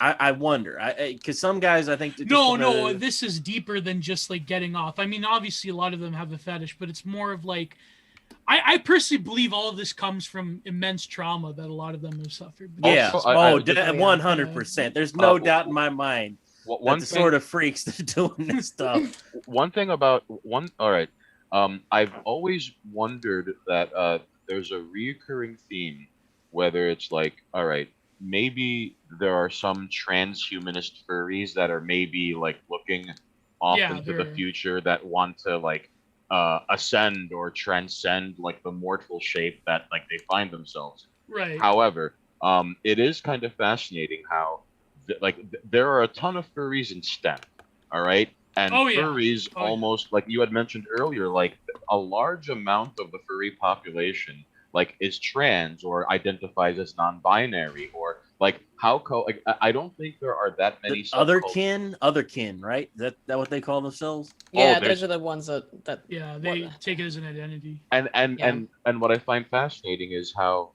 there's like, okay, there's a lot of overlap with like STEM, transhumanism, sexual deviancy, and like trauma might be a variable here that I don't think is ever discussed at length So if it's because a Venn diagram, trauma's in the middle. yes, because how is it that like not to be vindictive, but how does a well-adjusted person with no hangups that wasn't like irreparably scarred by something in their upbringing See, now like here's something I want to bring up. Is there anybody that doesn't have some sort of trauma? Like for but some our people, condition is being traumatized. Yeah. I Citizen feel Well, like, in the especially modern in world. war zones, especially like in parts of Africa, we're Yeah. not really getting that many furries from Yeah, the Congo. No, exactly. but that's because they for don't them have... it's Tuesday. For them it's Yeah. a Tuesday. Wait, it's the Maslow's hierarchy, right? That Yeah. our society has all of its basic, all of our basic needs are inherently fulfilled. I mean, nobody living in America, for the most part, and unless they're in a really bad situation, goes hungry. Nobody is lacking, basic amenities. So the things that end up becoming the hangups and end up becoming the entirety of someone's existence are the higher needs, the need for identity, really. And Yes, that's what all of this yes, is. exactly. The furries, Yeah. and anyone else, the people on the far left or the far right, whatever. That's all just trying to figure out who you are and individuating yourself. It's called optimal group conformity, where like everybody wants to be part of a group because being part of a group is a part of our evolutionary development. We need to be protected by those who are similar to us, or that's the anticipation. But optimal group distinctiveness predicts that, well, yes, we want to be part of a group because that's nice, but we also want to be unique individuals. And that's like at that very tip end of the hierarchy, right? Of not just being taken care of by the group, but also being uniquely distinct from everybody else. And that's why I Yes, think you find all these Is- weird little Is there niches. anybody in the far center? That's what I want to know. Oh no, we I'm in Yes, the we're- far alt center. centrist, Me. alt No, me. no, we Yeah. live in the thing is the center. Far centrists. No, I forget who said this. It may have been Dr. Lehman sold t-shirts, so it was radical alt-centrism. Shrimp pill. Yeah, but I forget who I said have this. one. It may have been someone on my good friend Alex Kashuta's podcast. It may have been that Chris Poulos guy, where he said that the center is more radical than ever because the center has ostensibly the most political power and is the least willing to give an inch. Because really, when we talk about wokeness and all this, we're really just talking about radical liberalism at the end of the day. Like these people that pretend that they're Marxists. I mean, Well, we're come on, talking I'm about not one saying other it's- thing, which I think has not been something that we've considered as much. What it is, I think, is the element of subversion. Again, I'm pointing to an example which you may not agree with, but I really do think that there were plenty of people who were both in the Republican and Democrat Oh, no side doubt, that no when doubt. they no, well, you don't even know what I'm going to say yet because this is Oh. where the important part is, where they were on both sides. They were looking at Trump talking about building the wall, and I think that inside they were like, "You stupid idiot! Why would you?" Like, thanks to you, we can't even do it now. You know what I mean? Where I think that a lot of people online have gotten used to this idea that people should always say what they mean and mean what they say, when in reality, I think there's a lot more Machiavellian things involved. Absolutely It's not there going to are. be, Oh, it's yeah, not going to yeah. be easy to, let's say, implement something at the end of the day when you have all these wokes that are flinging feces at you. So what do? Sometimes you may have to conform. Sometimes you may have to pretend that you are with them. Give them, some, give them some Yeah, candy. I don't know but about unfortunately, that. that would never work. That never works. Yeah. Like I mean, even after the Look, Chauvin no, it's trial. working An right now. Look at the apology border. is- No, No, it's no, not no. Look at the working border right right now. now. Biden has said that he's going to be implementing some of Trump's policies when it comes to border control. Now, if Trump were not to have said anything at all about the border, I bet it would have been way easier to do this kind of stuff. But since he had to open his mouth and had to say what he mean, No, then no, no. people. I mean, no, I really Trump- do think this. Donald That Trump might- watched that that might episode of happen, but when- Futurama where Nixon became president and was convinced that was the way to become president. Oh boy. I mean, look at the Art of War, for instance. I don't think when the people people voted who win for the Trump, Biden though. gets offed by, when Biden dies of natural causes, and Totally. it's going to be President Kamala Harris, then you will see basically Matty Iglesias a billion more Americans in as policy. Then why are That will they happen. strengthening the border control right now? Listen, I know I may be beating a dead horse over here, but I really think this is something that people haven't considered, because I think that people tend to look at things very black and white most of the time, where they, well, because they say it, of course they mean Because it. they need newer immigrants to actually vote for the Democrats, because they'll as soon as the election comes around again, they will probably I guarantee you, the way things are going, how hysterical they are, that there will be like you laugh at Matty Iglesias now, but that book will become policy. There will be a billion more Americans, I hate to say, unless something like totally radical happens. But what it comes down to is that the majority of people, I mentioned cognitive miserliness, and I think it's an extremely important thing to understand, which is that the vast majority of people, it has nothing to do with intelligence, just don't have the amount of time in their day to devote to understanding the complexity of all these topics. So, for example, there's research that shows that the average person spends like 15 seconds reading a headline, and they don't read an article. They just look at the headline, and that gives them the information that they need to understand the world, essentially. So, because, let's be honest, the vast majority of American mainstream media is aligned politically with the Democrats, ultimately, if Biden goes ahead and builds the wall, but it's not going to be mainstream news if it disaligns with the political beliefs, they just won't report on it. However, if the goal is to, let's say, improve the economy or improve American jobs, well, then they can report on that. They can report on real data. They don't have to report on any of the things that led up to it. It's all just obfuscation and basically transmuting the data to be what you want it to be, as long as it aligns with your political side. There's no objectivity in reporting anymore, if there ever was. I don't even know if that was ever a reality. Yeah. Well, look at all the yellow journalism from back in the day. Right. It'll be like how all those Minutemen got killed on the border by the cartels, but then it's like you hear it in local news. It was like when Waco happened, like you heard on local news about how the fire actually started, but then the FBI in tandem with CNN basically like reported that, oh yeah, they started it themselves. And then it's like, then it just becomes mythology. There's still people that believe that Koresh ordered the compound to be burned because they were apocalyptic suicide cults. So the thing is, what were we talking about? You don't even want to give me most people. It's very easy to sort not sure easy, for most people, but I really think that some people out there are smart. They have a head on their shoulders, it has and nothing to do with intelligence. Okay, exactly. fine. It has nothing to do with Energy. Intelligence. Yes, intelligence, energy, I understand that. But the point for me is that we have smarter people can rationalize better the choice. No, sure. But yeah. we still have people out there who I'm sure, Gio, don't want to live in a favelized hellhole, even if they happen to be living in the skyscrapers like in India, where they have like the rich people who live in these super tall buildings around all these horrible areas. Yeah, or Brazil is the same way. Yeah, South exactly. Africa. Like, I'm sure that there are people out there who don't want to live in that environment. Like, for example, the thing that I keep going back to, Aydin, and I don't know if you know about this, but it has to do with the Upper West Side residents. When de Blasio brought all the homeless in there, they immediately rallied around together and sued the city to get rid of the homeless population that was creeping up into their neighborhood. So again, they don't want to live in this kind of environment, man. So that's why I really think most of them are hypocrites. Most of them are scared of saying the wrong thing, but at the end of the day, I really think that people are undervaluing the strategy of pretending to be one thing to the wokes in order to pacify them, while under the table implementing certain things that may slowly erode that kind of power. And I'm not saying there are going to be people out there who are not true believers, but at the same time, can we at least give some credit to the people that are willing to, move in silence and violence, so to speak. The people who are not going to talk about it, up front and say what they mean, so that everybody's, oh, yes, he's right. Then the other side is, oh, they're the devils, they're Nazis because they want to do A, B, and C. While the people who actually want to implement the things that these quote-unquote Nazis, want to implement, if they're smart, then they're not going to say it out loud. They're going to do it in the background. You heard it here first, folks. Lev is a proponent of subversion and is a fifth-degree black belt in asymmetrical I was cultural warfare. recently sent a edited image of Lev that is quite. Oh my god! What image? Oh no! Oh, it's terrible. Maybe I should put it in the BTR chat. I don't know. Somebody just sent this to me. I want to see it now. It's I want like to see it. it's the A Wyatt Man cartoon in the side. And it's like it's got you. Oh with my the, god. yeah, it's Well, Oh. for a second, I thought Gio was gonna bust out a picture of like Yuri Bezimov, but like it's a Yuri Bezimov like caption, but Lev like midstream.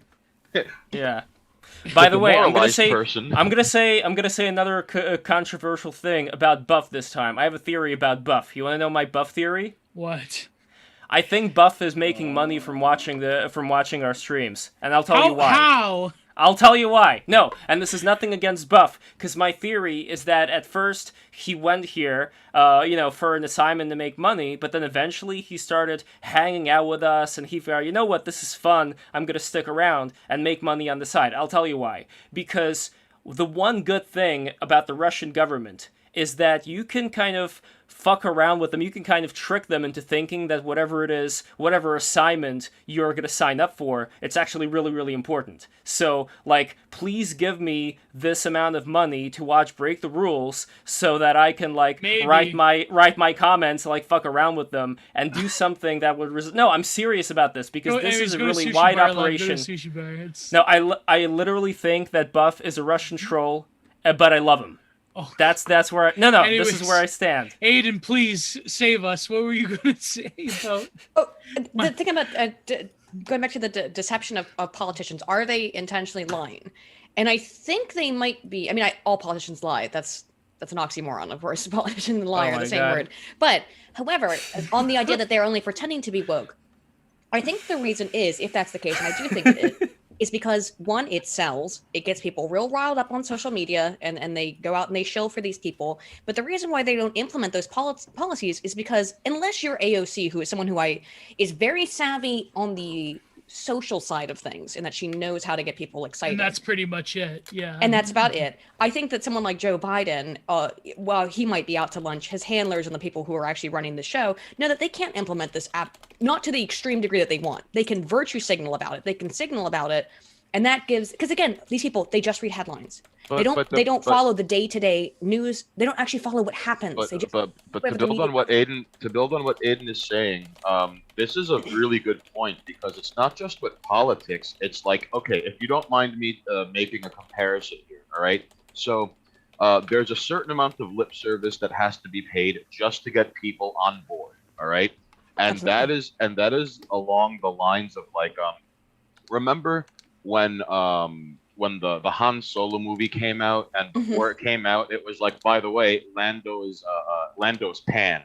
And now you had all these troglodytes jumping up and down, going like, "Oh my God, Lando's pan!" And none of those people saw the movie, but it was important for them to be like, "Oh, there's a pansexual character now," and that base surface level, 1,000 volume wide, 1 volume deep appreciation of it is all some people need. However, Solo bombed in the box office, and I believe this profession of woke ideology that is lip service, like that's like, remember when presidents are like, I'm gonna close down Gitmo, and it doesn't happen, Still Oh, don't and happen, like we're gonna bring the troops out of Afghanistan, doesn't happen. So then when people running for office are like, equality, equanimity, buzzword, catchphrase, verb the adjective noun, that's the woke equivalent of, we're closing Gitmo, we're bringing the troops home. Like, it's that surface level. Yeah, lip service. Yeah. Right, but But just at the same enough. time, I do feel like higher up they are sincere, and they really don't, at this point, like in the development of late stage capitalism, it really is like they don't really care about profits, as crazy and contradictory as that sounds, because the sort of strategic market share that these corporations have, they really don't have to care about, John and Jane in like the South, Right. that won't They buy make so much Oreos money. anymore. Yeah, like Gillette, how much they lost Yeah. $8 billion in market share or something like that. Yeah, but then when they gained it. and then they got it back. The same thing happened. Nike, I think, when they first started with some of their woke stuff, actually gained $6 billion in market Yeah, share. like Interesting. the thing is, Stained, I think there is a lot of people who are just doing it because it's like, you have to like mark your door with the red with the blood of the ram, and That's it.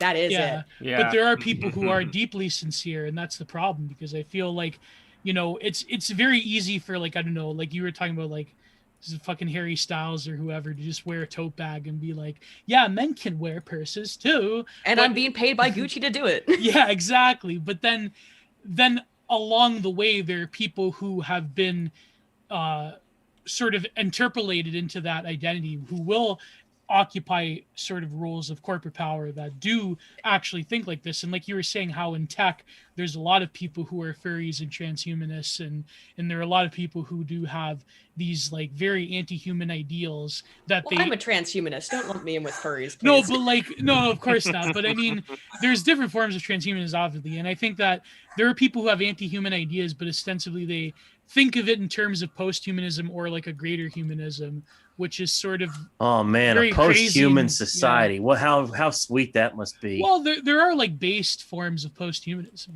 but then they're like, monstrous Nick Land, singularity. I wonder if the Tweeting at- furries think the about AI, that. the Nick, the We're supposed to have RX reached the similarity, and singularity. I think it basically had happened. Well, A we've already reached the society similarity. based only on Similarity, singularity. We've By the definitely way, reached for those singularity. for those who don't know, we got Robert Lovelet in the house. Welcome, Robert. Good to see you, buddy.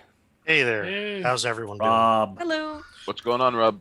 And Not too and much. Rob and I, for those who don't know, we go all the way back when I made a Fantastic Plastic, which is again, I don't know who's seen it or not. I know H.P. Lovecraft, H.P. Lovecraft wanted to see the full thing and then write a review about it because he was really fascinated with the concept of having this guy with the long nose. He sings through his nose, but then Rob, how would you describe it if you can say the plot for Fantastic Plastic?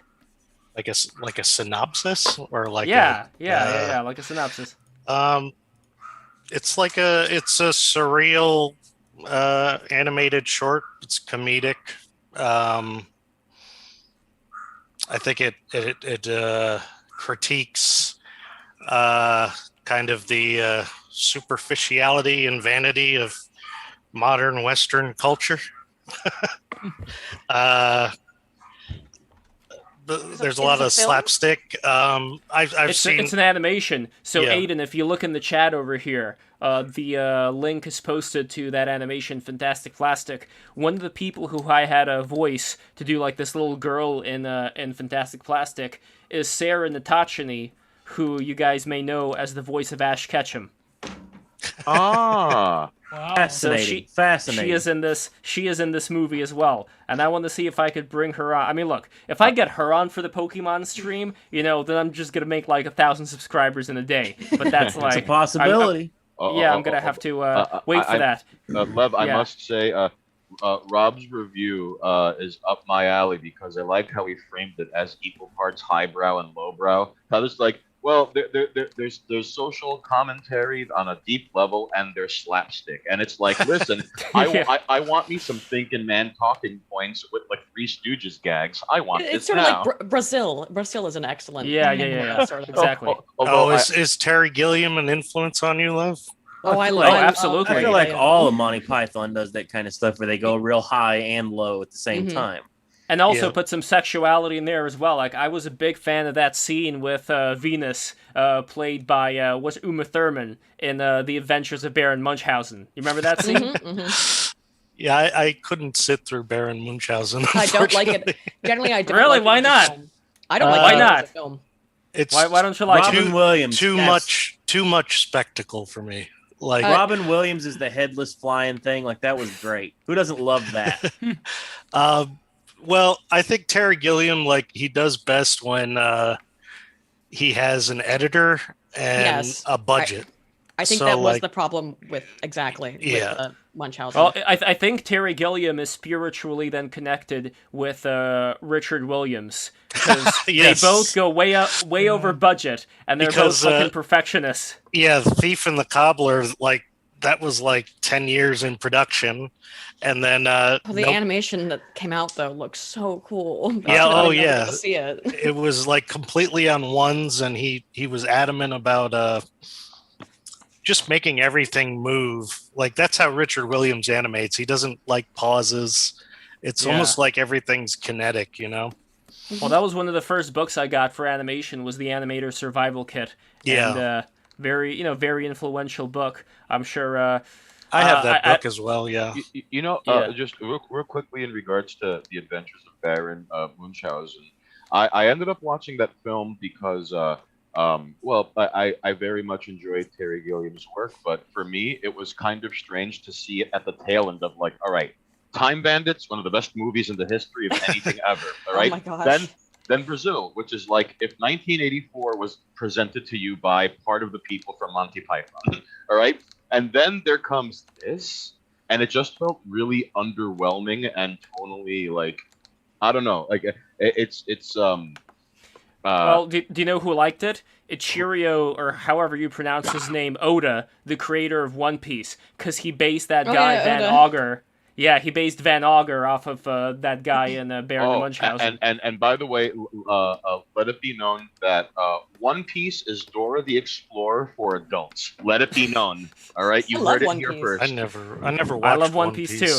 Well, Gio never watched any anime. We have to get him started with Oh. JoJo and No- then move on to no One anime? Piece. He's got to watch Fist of the North Star. That's what he's going Yes. to watch. Yo, shonen Yeah. anime. Show him some Berserk. You know, some it's Fist of the weird. Like North they should have Star, created a Robotech. parody. Like they should have by now, because Fist of the North Star has been around for a while. They should have created like a gay porn parody called Isn't that, Fisting of uh, Fisting of the North Star. I guarantee They probably it have exists. that. I guarantee you, they probably have that. There I has have to to go be. to open up incognito. Fisting of the Brown Star. That will be Oh a my bad God. title.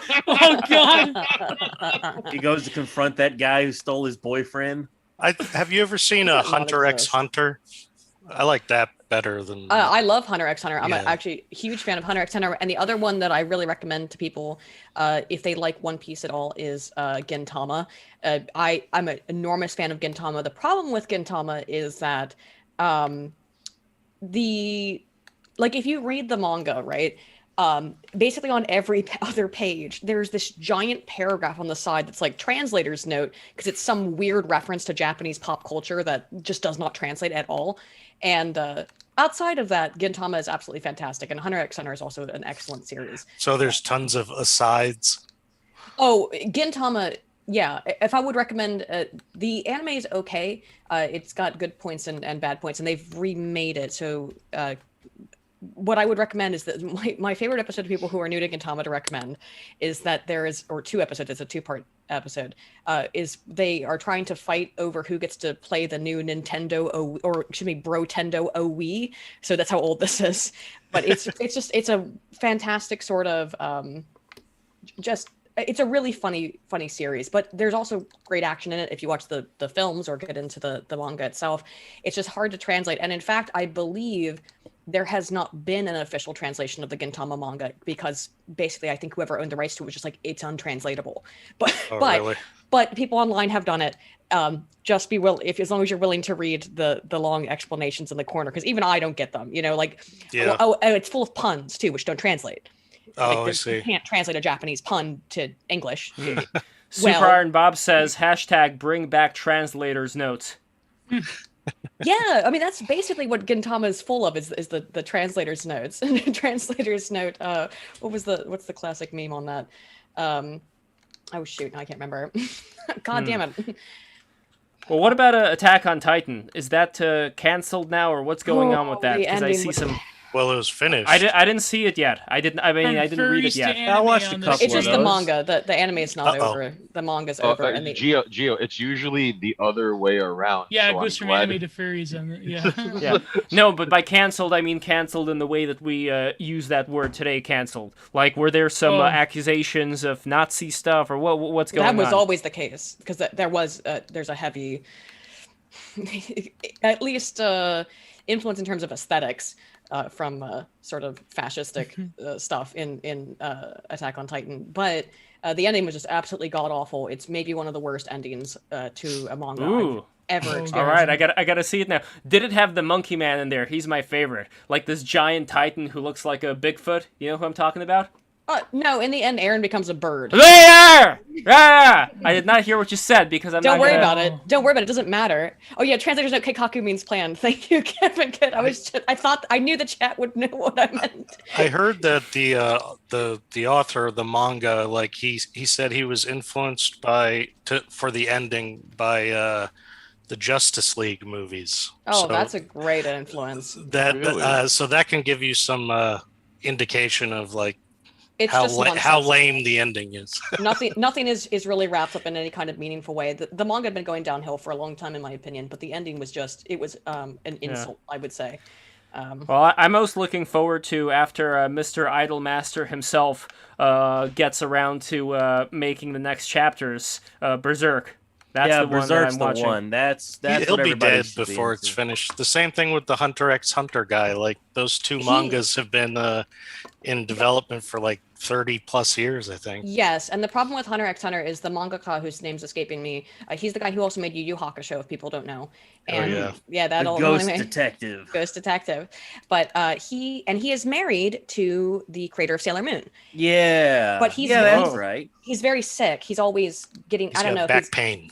he's got some kind of health. No, he's got like chronic health issues. So Yeah. Oh, Does he You have know, it would be a rickets? lot funnier. It would be a lot funnier if you had somebody not with chronic health issues, but somebody who just like trips a lot and just like gets into accidents all the time. that actually is Just like Chevy people do have Chase's. balancing issues. And, Wait, you mean like Inspector Clouseau failing upward, bumbling from one scene to another? Yeah, just like he must have in this past life walked past 1,000 That's black just- cats because like somebody just like accidentally like somebody trips into him, or just like it's not even because there's something wrong with his body because then I actually feel bad, but just like somebody who just like always gets into some kind of accident, just you know what I mean? That That's like I think Mr. would be a Magoo. very no, but Mr. Magoo's blind. He actually has a yeah. problem. I'm talking about somebody no problems whatsoever, oh just yeah, constantly it was getting Julia, into Mr. accidents. Magoo. Plot twist. That's what Christopher said to Mikey before he killed him. In the Sopranos. Plot twist. Mr. Magoo was faking it all along. All right, I think there should be like a psychological thriller with Mr. Magoo. That'd be because pretty good. because it takes the There best already in- was. There was a Mr. Magoo movie with Leslie Nielsen, which I actually Oh, liked. yeah. I think that was a great movie, and one of my favorite scenes were the two thieves. The lady thief said to the male thief that we can get a nice bed and breakfast place in Toronto and skip the breakfast part. Whoa, that's racy. Yeah, Oh for like my a kids, God. like a Disney kids Lev, film. by the way, Lev, did you look at the sushi bar in the Discord? Yes, I did. Out of curiosity, who did that? Is it somebody we know? Is it somebody anonymous? No, I don't know who did it. Somebody just sent it to me. They said someone else did it. Interesting. Okay. Well, no, If you're that's so brave as that's great. to post it in the. Well, I'm only concerned about the algorithm. That's the only thing that I'm concerned about. So, yes. Yeah, I don't know. I wonder if Twitch would approve of an A Wyatt Man comic in the. I don't think Twitch would approve of that image. I'll put it that way. Yeah. Yeah, difficult to say. We are on Twitch now, and I don't want Twitch to go away for a while since we don't have Telegram. But what I am We going have to to test keep out, Lev's by personal streams. Although it is fascinating. I don't know why anyone uses Twitch besides Yeah, I Thoughts, know. because Twitch is totally fine with women going on the internet onto their platform, excuse me, and being nude and painting their titty and the hot tub streams, which are the big thing now. That's all fine, but you say a naughty bad word and you're banned for life. I don't know but- why anybody, but unless, that's- unless you're Hot unless you're tub protected class. streams? I'll tell you why I You like know about Twitch. hot tub streams? I like What? Twitch because it's a Jeez. yeah. I posted a meme earlier that was going around of the Twitch thoughts. Oh yeah, I saw yeah, that, you yeah. did that, yeah. So oh the- god, yeah, that one's brutal. That one might Oh. cost me a Twitch affiliate. I wonder well. I wonder if they're Um, going to do one, but it's like Tub Girl and no. No, you So- can't get away with Tub So I'll Girl tell you on why I like Twitch. No. Twitch. I like using Twitch because it's an alternative to YouTube. Instead of having all the eggs in one basket, it's like, all right, let's have Twitter, let's have YouTube, let's have Twitch, let's have Minds, let's have BitChute, let's have D Live. Oh, look, we got a good review from Pylo. Says, fantastic plastic was a trip. Damn. Thank you so much, Pylos, for watching They it. have a VTuber version of the Tub streams. Oh They have my like god. VTubers in like How? the anime tub. What's the Oh point? man. I know. What's the fucking? I mean, we know what the point of the hot tub streams is. It's pretty. I mean, I know that it's like, yeah, I'm a strong, independent woman, and I'm just sitting here in my hot tub, just There's randomly one while that streaming. has obviously fake jugs, amaranth or something like that. Oh, Amaranth. speaking of Jugs, Yes. how is Jugs? I really wanted her to come back. I sent her a message, Yeah. so hopefully she comes back soon. But when it comes to streaming, though, Jeremy Kaufman gave me the ability to stream on Odyssey now. So what I'm gonna do, Nice. what I'm gonna do is I'm gonna see if I can hook Odyssey up to the restream, so via RTMP or however it's called, because that way, if we also stream on Odyssey, then we can start bringing all the people from Twitch into Odyssey and into DLive. That's my plan. Like, pretty much, I don't know if we're going to be able to make it on Twitch, but while we are on Twitch, all the Twitch people who are watching, let's just migrate. Just like start, I want to take you out of Twitch and I want to bring you into somewhere where there's actually like, interesting conversations happening and deep conversations, stuff like that. Because on Twitch, my fear is that, again, it's going to be very limiting as far as what they'll let us get away with. Maybe not. Maybe it's going to be good. I don't know. I just Yeah. want to It'll be okay, chime Lev. in. I just want to chime in real quickly about Twitch. That it is a little bizarre, and where it's a perfect example of how today the only standards are double standards. Oh, of where, course. like, if you Mhm. say like all it takes is one word, or even like a little moment of Someone in your copyrighted chat. music. Someone in your chat can say Right. something. Right. Now the part that strikes me as silly is that it's gotten to the point where, like, did anyone watch that footage of like Metallica playing live on Twitch and they Oh, got yeah. censored Yeah, while Metallica playing? got busted for copyright. And they And- overdubbed wow. it with like jazz. Yeah, with like stock elevator By music. the way, music. Mass Yeah. Bastard, I just saw this. Oh my god, dude! When I was a kid and I watched Blade for the first time, he Oh. posted the Wojak in the corner meme, but it's Yeah. Blade in the corner. It's like the blood The Blood Rave. the blood rave. Yeah. Oh my They god. don't I know. love I'm, this. they don't know I'm the Daywalker. They don't know I'm the Daywalker. And it's playing the song. I love that song, by the way. Then they all just stopped like, oh, it's him. It's him. Oh my god. Yeah, He's- Blade's the best. Blade might Oh, be yeah. my favorite movie. I tell you, I give Blade the highest compliment. It's the Yeah. kind of movie I want to make. It's really feel- high concept. It's almost balls to Oh, the yeah. wall action the whole time. The third one, even though it did have Triple H, was kind of not that good. Yeah, it's not as good. It's a little stinky. It also had Jessica number one Biel. and two. Oh right? yeah, that's yeah. and The- Ryan I just like Fuckface. Deacon Frost as a character. That's why I love the first one. But it's Yeah, too bad what Deacon happened Frost to was Wesley so Snipes, good. though. It's too bad what happened to him. And Yeah. by the way, Can't like make with another movie ever again. Yeah, with Patton Oswalt talked mad shit about Wesley Snipes too, like because he was in that third one. I hate Patton Oswalt. Yeah, Patton Patton Oswalt. Oswalt Yeah, seems fuck like him. words I can't say on Twitch. Yeah, well, he's So I how won't- about insufferable? You can say yeah. that. Also, He's almost up there with Seth. He seems Also, like the Tim Yeah, Seth Heidecker Rogen. of comedians. Patton Oswalt. oh also no, I may or liked may- him. I liked I mean, him. I was gonna say I liked him. Patton Oswalt may or may not also be the Golden State Killer, and he may or may not have also murdered his wife. Just saying. That is saying. the meme. Yeah, how- him murdering the wife. You know, it's pretty suspicious that a woman Yeah, who solves Kinda mysteries sus. But- ends up dead in a mystery. Wait, But one- mystery? You mean like like this cast of Scooby Doo? Like She was would one of no, the- she was into she was a what do they call that? True crime author. She Yeah. would go into like cold cases and solve like old murder cases. Yeah, and she was like just for real. about. She was just about to crack the case of like who the Golden State Killer was, and like there were drugs found in her system during the autopsy that weren't prescribed to her, and the whole thing just seems like, wow, who was the closest person to her when all this happened? So then she passes away, and Patton Oswalt is like, hey, I'm on the Colbert Report. I'm in a really great mood, and like, it's like, oh, I'm really sorry for your loss. These things happen. And then 6 months later, he's all like, Yeah. I'm very sad. My wife died. Give me attention. You're mean. And it's like that whole arc just came off as like, this is either the greatest like Andy Kaufman gag of all time, or this man is a monster. Yeah. Or like, no, it was just, the whole thing seemed out of place. I think That's- like it is funny, like people that try to make a joke about, I don't know, there's some kind of things. It's kind of like Killer Keemstar when he did that thing about Total Biscuit, and I don't like Total Biscuit, but it was kind of like don't I know. feel like any disagreements I had with Total Brisket, they died with him. Yeah, like it's yeah, over and true. done with. Like it's old news. Like whatever. Like you gotta have. There But has to then be it some was true. limit Keemstar didn't wait to report his death. Oh my Oof. god. because there's so many. You know, a good example of this. There's a lot of memes about you know. About the George Floyd stuff, and I'm like, I don't feel good sharing that's that. true. I don't want to. No, Like, there's one of the Yeah. WWE guys. They had made the WWE scene in like the Creator Wrestler, and they had the cop kneeling Oh, on him. I'm just, God. this is, you know, boys, you've gone too far here. Like, I'm the mean bastard, and I have to tell you, you've gone too far with this one. it's Like, just this is, the man is dead. No Yeah. matter what. Like, Yeah. I mean, I don't care what your opinion is on it. yeah. And I'm by the way, I think you can make fun of anything, but Oh, absolutely. If somebody it's else just- wants to share it, I'll like and retweet it. But It's I like- don't I want to post get- it myself. I It's guess like the when reason people why ask me about Carla Homolka and Paul Bernero, and they're like, "Would you ever do something artistic?" I go, "No," because it's literally like too close to me. Like without doxing myself, I literally live like a few minutes away from when where that happened. So it's kind of like it's something I would never touch, right? But I mean, I made one insensitive joke on Twitter once. I don't even remember who.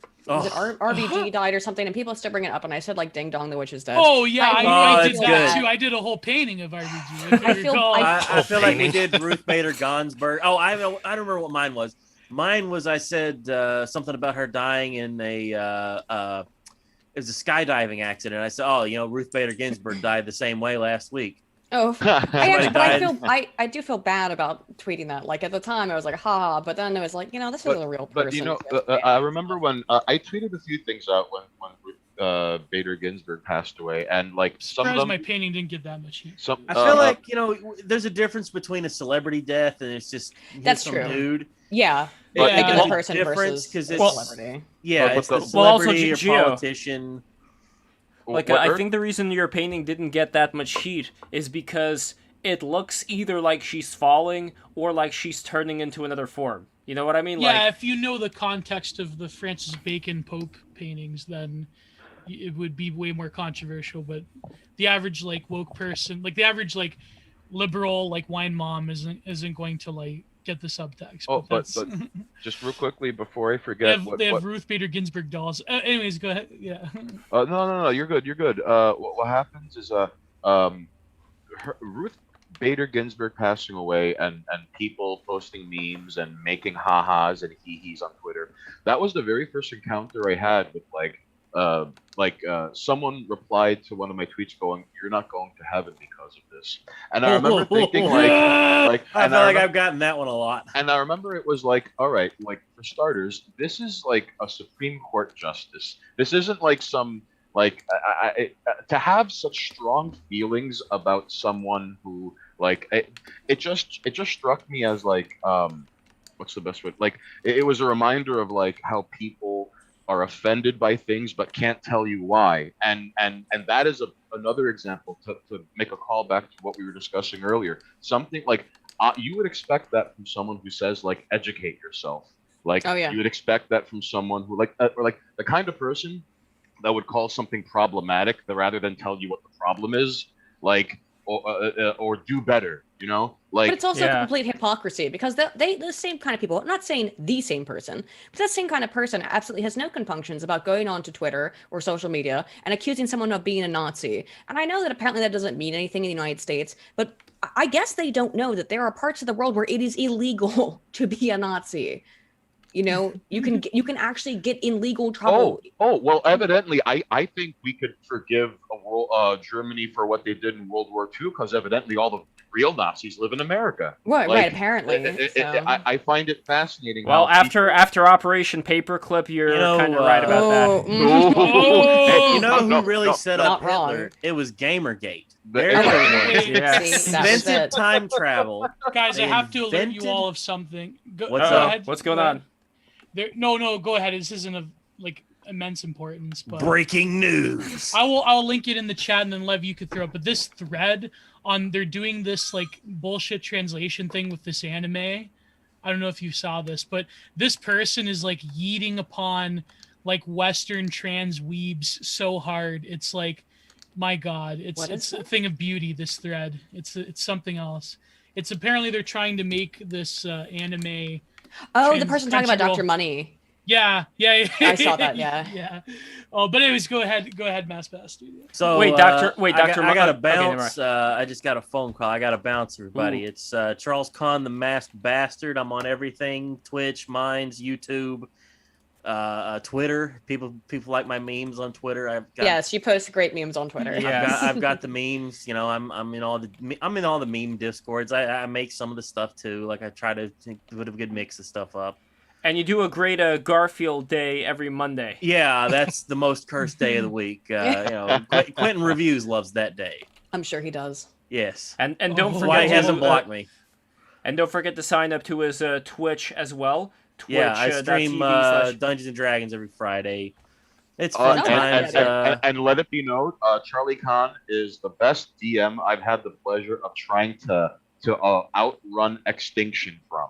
It's Yeah, every Friday. I do a lot of silly voices, but I got to bounce. Everybody, it's been fun. You guys be cool. Nice to talk to you. Adios, Nice to dude. you. By the way, we Sure. have an update over here. So I had a reply from David Reboy who says, yes, Miami is better than New York City today in many ways. sure it is. And then he said, sure, DM me info. Basically, and then he followed me on Twitter. So I want to get David Reboy on the show. I think that'll be, nice. so here Well, we go. We are on the way. We're debating I- whether Miami is better than New York. I don't know how that's a question. Like, has Well, anyone ever been to New York? I live in New I live in York, New and York. I've been to Okay. Miami, but in all due respect, it's kind of comparing apples to oranges. First That's of all, true. I don't want to be mean and be like, well, like the Maldives and Venice, Miami isn't going to be around 10 years from now. Like, I don't want to take the easy way out and go with that, but I find No, it that's not the easy fascinating. way out. If we have a grand solar minimum and the United States ends up freezing over in its uppermost parts. But anyway, Well, but I mean, it's like, okay, so look, first of all, Florida is an insane miniature Australia death continent. Yeah, all right? very much. And That's it where they should be send noted, old people and convicts. Florida. Oh, and Wow. for whatever reason, Florida has one of the highest concentrations of sex offenders in the United States, Oh which is my kind of God. bizarre. Florida now, man. Florida. Based. Oh, listen. By the way, No, I'm kidding. That's terrible. I've always felt that Florida man has to be a Highlander, because how the hell can he keep coming back? Always getting into some shit. Always keeps getting seeing away the with next it. day. Well, he's yeah, just like Florida Dan man. Schneider. Just like Florida. Sam Hyde. Hey, Florida man. Nickelodeon's in Orlando. Florida man has to be a Highlander, Oh, right? boy. And Florida is kind of silly to me because like it's in Dixie, it's in the South, but it's unique in where the further north you go, the more southern it gets. Oh yeah. Because like once you start going north from Miami, you start to see like hicks and swamps, people unironically like with like having Confederate flags in the front of their door or on their car, cars missing wheels on cinder blocks outside of like trailer parks. Like it, like Florida is it's a weird, unique. How do I put this? Like once you cross from Georgia to Florida, there's a loading screen when you're in your car, and then everything changes. It's Florida is like a weird, low key 24/7 PvP server. All right. I Yes. think the next great mystic of our time will come out of Florida. Yes. Oh no! By the way, you see the image that I posted over here? They shouldn't have said Miami. They should have said like a more southern part of Florida. we'll But get you next. Well, yeah, northern Florida like votes pretty strong red. I mean, it's southern Florida that tends to have, although all of the whole state's full of retirees.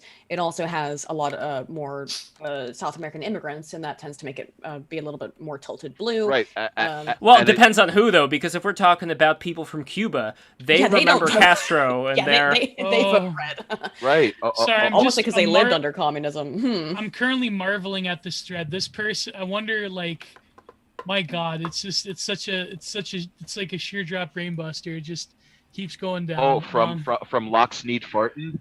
yeah. It's like the fuck. I'm just reading like the vivid descriptions on these threads, and it's like, I mean, of course, like all of the activists have descended upon this thing. Oh, I'm sure they're furious. Oh, but this person one- is going to get doxxed and harassed. But, Absolutely. But just But- real quickly about Florida, like I get it. Like, listen, parts of Miami are like any major city, there are parts of Miami that are lovely, and that are parts of Miami that you don't want to be around. Like once the sun goes down. In fact, Oh yeah. it should. I'm It's, well, sure. but then, if you comparing like New York City to Miami, it's like, ooh, you got Pollo Tropical, and you could stand around and sweat all day, and then like, I mistook a Puerto Rican for a Dominican. Now I got stabbed. Like, I don't. even though that happens in Washington Heights at least once a week, in Miami, it's like it's a pastime. All right. I think it's the general demeanor of people. I mean, I haven't been to Florida since I was a kid, so my perception could be completely off here. But like people in New York, I think are in New York City at least, are just mean. Like they're always in a bad mood. And it's not just New York. It's any big East Coast city. By the way, I'm from Baltimore originally, and everybody's just mean. That's just called snark. Aiden's from Balmer. Yeah, I don't Baltimore. know. Like last time I was in New York City, Manhattan, people were all right. Like maybe I just don't feel it because I'm so used to it. I don't know. Okay, It's weird. I guess- Aiden brings up a really good point because there's a certain East Coast brimming with rage, losing my shit quietly if I'm stuck. They're No, always listen, hear me out. Like nothing irks me more than anything in the world if I'm walking down the street and I'm behind someone who is unable to walk 2 miles an hour or faster in a straight line or both. Because you on their low phone. clear. I go, and you know what? People who read while walking deserve to have the books smacked out of their hand, lunch tray bully style. What's all your right? opinion on cyclists? They are some of the lowest of the lowest of Yes. humanity. In fact, Oh, I love that Stone Toss comic, by the way, with the vegan and then the. Do you know what I'm talking about? the most obnoxious tournament. Yes. And like, you got this, champ. You're unbeatable. And like on the other end of the ring is like a smug cyclist. Dude, they are insufferable in cities. Because If there was, listen, at least skaters can do tricks. Bicyclists are just one step below, like snotty kids at a skate park. the thing with cyclists, if you allow me to go on a short bitch fit about how much I hate cyclists. You must. I must. Oh, in Toronto, they're a plague. So I worked in downtown Baltimore City for a year in an advertising position, and it was downtown Baltimore City. So in the You didn't in get the harbor. stabbed? No, it's in the harbor where the police are. Oh. So in the quote, the small little nice part of town, I had to drive through places every morning where it looked like Fallout, like the apocalypse had come. Wait, and you're a went. Baltimorean, Aiden? Yeah, I am a Baltimorean originally. Grew up in West Virginia, and then I between the ages of I was born in Virginia, but then lived in West Virginia from like 2 to 11, and then we moved to Baltimore, and that's where I experienced my teenage years. But That's for a kind while, of random, actually. Holy. yeah, it's just where my parents were Yeah. from. But when I went back to Baltimore for about a year after undergrad, before I started grad school, and I worked in this advertising firm downtown, and it was just every day. Like, it wasn't looking at the bombed out buildings. I mean, that made me depressed. But really what was awful were the freaking cyclists, because it's always the same thing. So they're ostensibly going to work, like in the same area I am. And they all have their fucking spandex on. I'm sorry, I didn't mean to curse. I just hate these people. They've got their spandex on, but they always choose to go slowly when and they ride in the middle of the road. They go slowly. And then they speed up when it's amenable to them. They run red lights. They absolutely just fuck up traffic behind them, and you can tell at some point that they're enjoying it, because it's definitely a power thing. I'm not saying all cyclists, like people who like to ride a bicycle is not a cyclist. That's not a cyclist. A cyclist is this person who they're Machiavellians. I think they get a kick. They get a kick out of fucking up traffic behind them and making everyone else's day miserable, and all while doing it, sniffing their own farts, because I'm saving the environment by riding to work instead of driving my car. And it's just not knowing the fact that a lot of people have to drive from outside the city. I'm curious if you've ever encountered like maximum level 99 smugness of like a vegan bike rider. Not only are they God. It's so saving awful, the dude. environment, so crunchy you could smell the patchouli and granola from 3 blocks away. But Hate it, dude. but it's kind of, it's like, listen, I've never watched Portlandia, but they have a sketch where Fred Armisen plays an obnoxious bicyclist, and in all honesty, that encapsulates the weird unwarranted self-importance Yeah. that has made Aiden Yeah. consider vehicular manslaughter on more than one occasion. Well, I think they I'd want like you to to hit believe. them. Some of them, I think, they don't want you. They don't want to get killed, okay? But they want you to tap them so they can sue you. I swear, Oh, so, the way so that they could be a martyr, so yeah. reckless, the way they are so reckless, and that's what really used to scare me because like they would make short stops, immediately stop, or just again like run speed, avoid all traffic laws, and then you go on the internet and see these exact same people talk about their experiences, and they talk about themselves like they're freaking deities that or that oh I'm saving the environment and cars are so dangerous. Meanwhile, you break every rule of the road. I just again not people who ride bicycles. Cyclists are a problem. Oh, and here's a really interesting thing that I forgot to mention, but in Baltimore and specifically, in the road near my old house, they tore up the whole road. Took them months to do it. They just tore up the whole road to put in a bicycle lane. My mom has lived there for several years after they did this. And she says she's seen a cyclist on it once. She's seen them in the middle of the road, but they refused to use the cyclist lane. And they had to move the bus stop so that now people can't sit. There's no more seats for the bus stop. They have to stand in the road essentially because they had to move the whole road over for the cyclist path, and they don't freaking use it. They drive in the middle. I'm sorry. Like I said, I really don't like cyclists.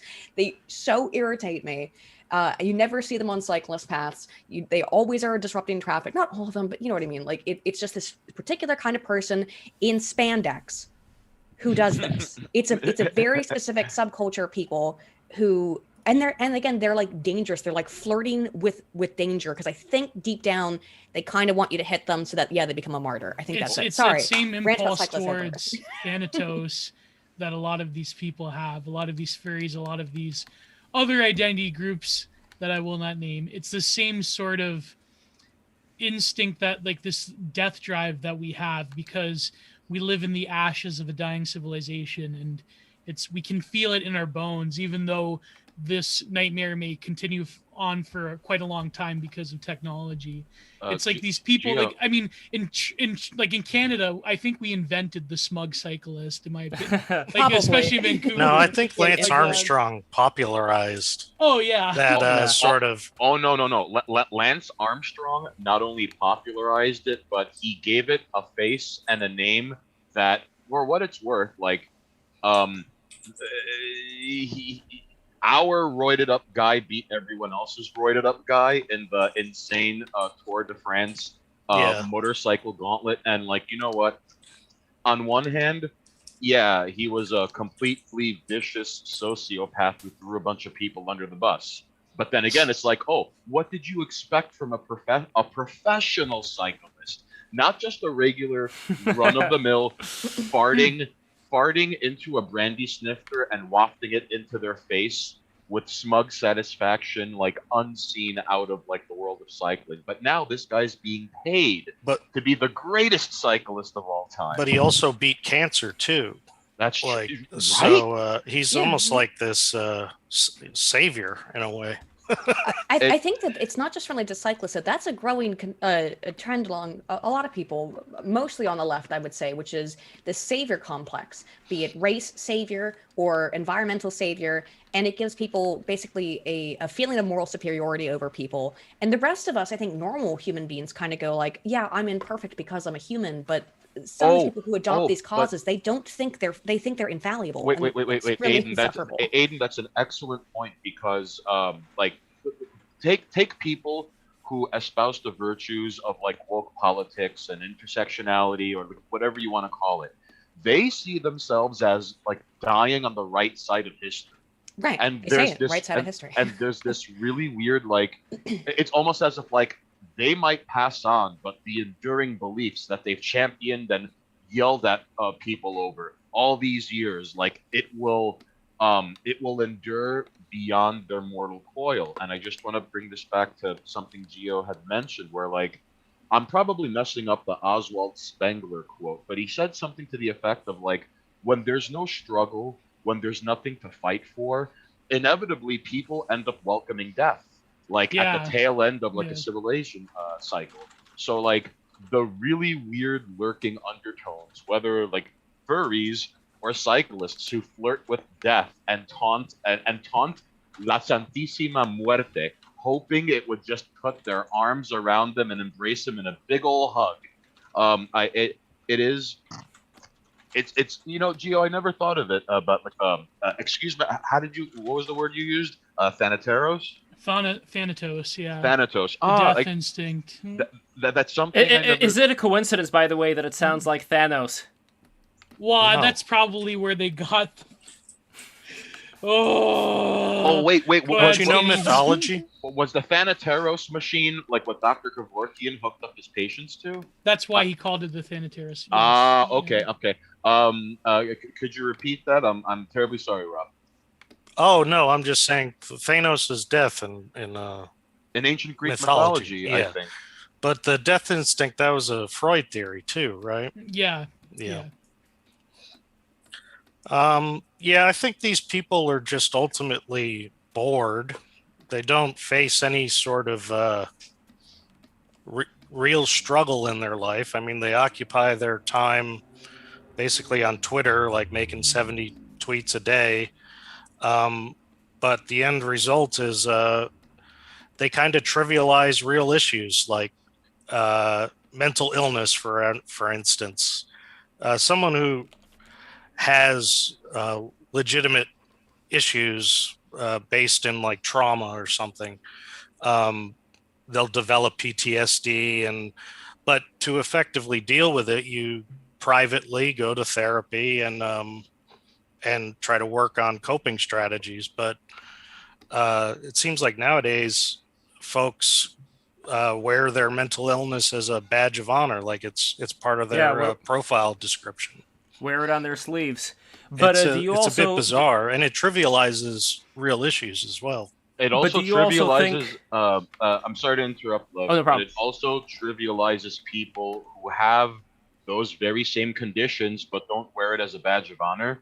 Yeah. And it's heartbreaking because putting something like, oh, I'm neuroatypical and I suffer from X, Y, and Z, that for some people on the internet, they use it as an immediate out. Like, all right, I hate to compare it to such a thing, but there was this SNL sketch where like Horatio Sands was a guy at a party and he would be doing things like pissing in the plants, throwing sofas through the window, but every time he did something, he'd go, "A bear ate my parents," and like every 2 minutes, you're like, "Wow, like that guy's a what's his problem? Hey, take it easy. A bear ate his parents."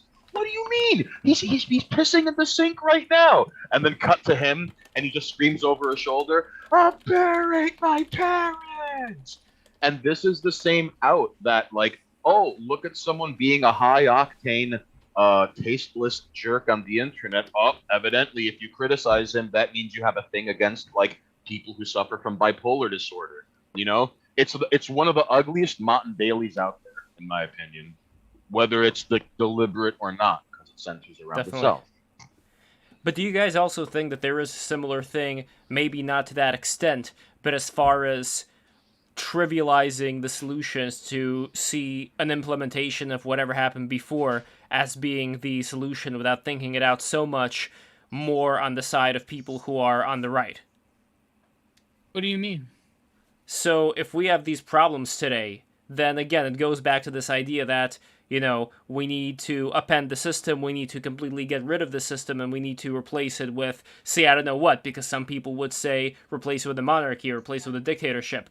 Would you say that people who just look at that and don't see any other solution but that, they may also be limiting themselves and perhaps trivializing certain outcomes that may happen if a dictatorial system like they're talking about would actually come to fruition? I'm having a hard time understanding your question. All right, I'm going to say it again.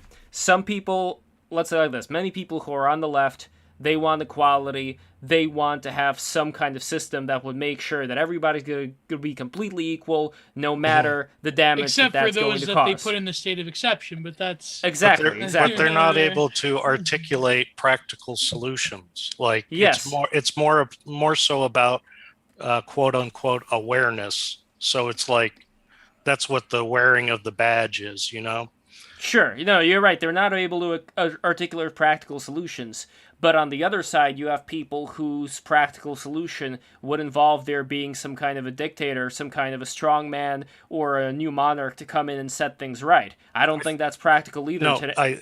I think they both lack specific solutions. So it's sort of magical thinking to say like, yeah, we just need some dictator like a philosopher king, and he's gonna fix everything. Yeah, I'm not sure. I mean, the logical response to dealing, well, for example, with mental health or something is to, I don't know, like really develop what they do for like crypto or something, like white papers. But most people don't want like actual solutions. They just want to kind of feel good with like an immediate fix. And I think with the left, it's kind of this social validation, and then at least for like fascists or something, maybe it's more like we just need a really strong, decisive government. But Well, Philip Exton points out the correct word here, which is sovereignty.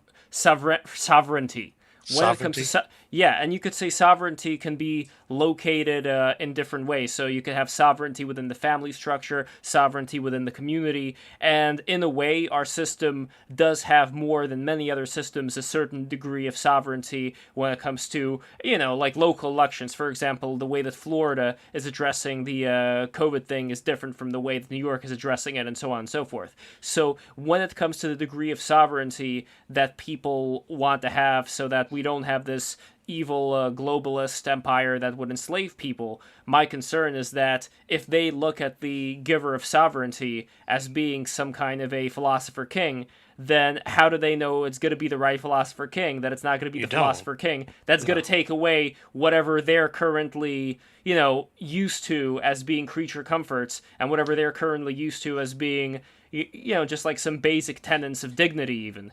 And they don't know, and I don't know.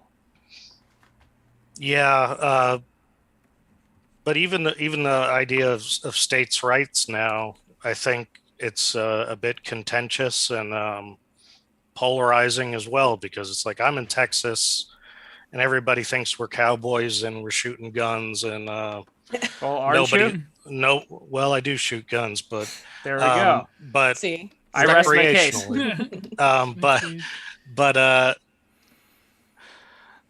yeah, so but there's this polarization, and I think the feds and maybe like proponents of the Great Reset, like people at Davos and stuff who want like a global governance, they're kind of using sovereignty against itself, and almost balkanizing people based on like with the vaccines and the mask wearing and stuff, and they've been able to politicize these health issues. I think it's a human right to have sovereignty at the bare minimum with like your family. Like I wouldn't agree to family planning type stuff like they do in China. It's but I do see this sort of acceleration in encroaching on personal sovereignty. Philip Exton says the Great Reset, this is ridiculous. Wait, what is ridiculous? You're talking about the Great Reset is ridiculous, or I think what so. was just... Well, I think so too. Or what was talked about right now ridiculous, because I'm not really sure what Philip is getting at. But when it comes to, let's say, certain laws that are in place that I don't want people to take for granted, that do ensure a certain amount of human freedom, human dignity, that I want to make sure that we still have those. And talking again about me being devil's advocate for some of the people within the establishment, when I just talk about some people may want to just, pretend to do something, pretend to be in favor of something that they're not ultimately in favor for, in order to lull the far left into a state of complacency. and then they would slowly perhaps start to implement certain things that the far left may not be that much in favor for. That is, No, I'm not saying that's that- what's... No, because that's just the problem with acceleration politics in general, is that you're sort of hoping that if you can like slowly guide Cthulhu a certain way on the leftward trajectory, that somehow it's going to end up favorably to you when it's distracted because you're. But going didn't that behind. already happen in the middle 20th century with most of the intellectuals being Stalinists? And Yeah, but then now look what happened after that's kind of... that. Look what happened then in look the what later hap- half of the 20th century. And then look right? what happened after that. Like, it seems to go in these waves. I guess the difference is that the difference between you and me, Gio, and I'm not saying I'm fully committed to this idea, but the difference is that you would see things as going into this, much more doom and gloom direction, while I see things as going in these waves and potentially maybe settling down somewhere along the way, where you're seeing this like, yes, we had Stalinists, but now it's even worse. I don't think now is even worse. No, I think like the problem is that we're viewing things from the present to such an extent that like we talk about these things like impartial institutions when literally it's never been throughout human history. That's never been the case. I mean, Of course. this I whole agree. argument again that like we just need to go back to some like 1990s consensus about how the media operates and how academia operates and all of these things. It's more than that. In a lot of ways, I think people are getting they're getting a true face of what power actually is in terms of how it operates throughout these institutions. And it's one thing to say, like, I think like the sort of like intellectual dark web thing of like, well, we should go back to when things weren't so politicized. I mean, things were always politicized. It's just that the politics itself weren't this overt in some I think ways. that's it. But that's the whole point, though. That is exactly what I was saying, Gio. It wasn't that overt. They were shaking the rattle, and they got them to calm down. And I think a similar Like thing the may thing happen is, again. people that talk about like, okay, Gamergate, right? Like, oh my God, like we just gotta take our, they politicize gaming. I can't believe my own special little private soma of. I know I'm bashing gamers, but like, so own like private soma that I consume. That my version of consumerism is based in like occasionally I get to play a video game where a woman has huge boobas, and it's like, or this is why I watch anime. It's like there was always things going on behind the scenes. It's just that. I think that the problem is that we're being led in this political discourse by like younger Gen X and millennials and now Zoomers who don't really have a good picture of how these like culture industry products arose, because they think that my childhood was an objectively good thing. And I struggle with this as well, the nostalgic thing, but they're like, my childhood was a good thing, and how dare they politicize, what's the latest, oh God, what's the thing that they're going to remake? It's always a never ending thing, right? But my counter would be that it may be, and I'm not saying that you view this way, but some people would view liberalism in general as being just like, Take off the pants, spread the butt cheeks, and get ready to be royally screwed by whatever ideology comes at you. I like my view is I like Lev's description of liberalism as grab your ankles. It's SummerSlam. Well, my view is different though when it comes to liberalism. My view is that liberalism is a constant fight. And it's a constant fight, not overtly seen. It's something that goes on behind the scenes. It's something that goes on with manipulation, with paying people the right money, with absolutely subverting whatever fringe groups happen to occur within. Yes. Can I chime in real quickly? Sure. I believe a difference between. I'm not applying this to all registered Democrats and all registered Republicans, but one problem with conservatives is that like they see like winning an election or getting a goal, and that is it, as opposed to people who are on the left that like are engaged in like perpetual revolution. Like it's never just getting the results they want at an election. It's like the next election, The election Exactly, after that. but this is why I'm making the case for the people. I'm not going to say exactly who they are, but I'm making the case for people out there in the elite that exist that recognize that they don't want to live in a fucking favela idiocracy. And when Philip Exton says that is literally the definition of sovereignty, I will tell you why. I mean, it partly is, but why it may not be a bad thing, because you could say that sovereignty would be within these elites, but at the same time, if they fight tooth and nail and in very surreptitious ways, in ways that not like Donald Trump goes up on stage and says what people are thinking, but in ways that are much more quieter, if they fight in those kind of ways, for what? Sure, you could say that, oh, well, they're also, milking the cow of the American economy. Absolutely, as people tend to do. But at the same time, if they are still able to preserve to a certain extent, let's say, Geo not being kidnapped in the middle of the night by secret police. Although that's in Canada, so I'm not going to speak for Canada. But I'm basically going to say that there are still certain things that end up being preserved that I think people today take for granted because we're just used to having them. And this is why I'm just making the case that there may be certain people within the elites that are going to subvert, and smartly so, subvert the fringes so that the fringes don't get out of control, where they can, in a way, guide these things through certain waves of going up and then going down. I'm sorry, I'm just laughing again at this thread. Like this, I just want to read this one line of poetry for you. This is poetic. Go for it, my friend. This is amazing. So about Jazz Jennings. The surgery was successful, kind of. On the way out of the hospital, the neo-pussy split open on camera.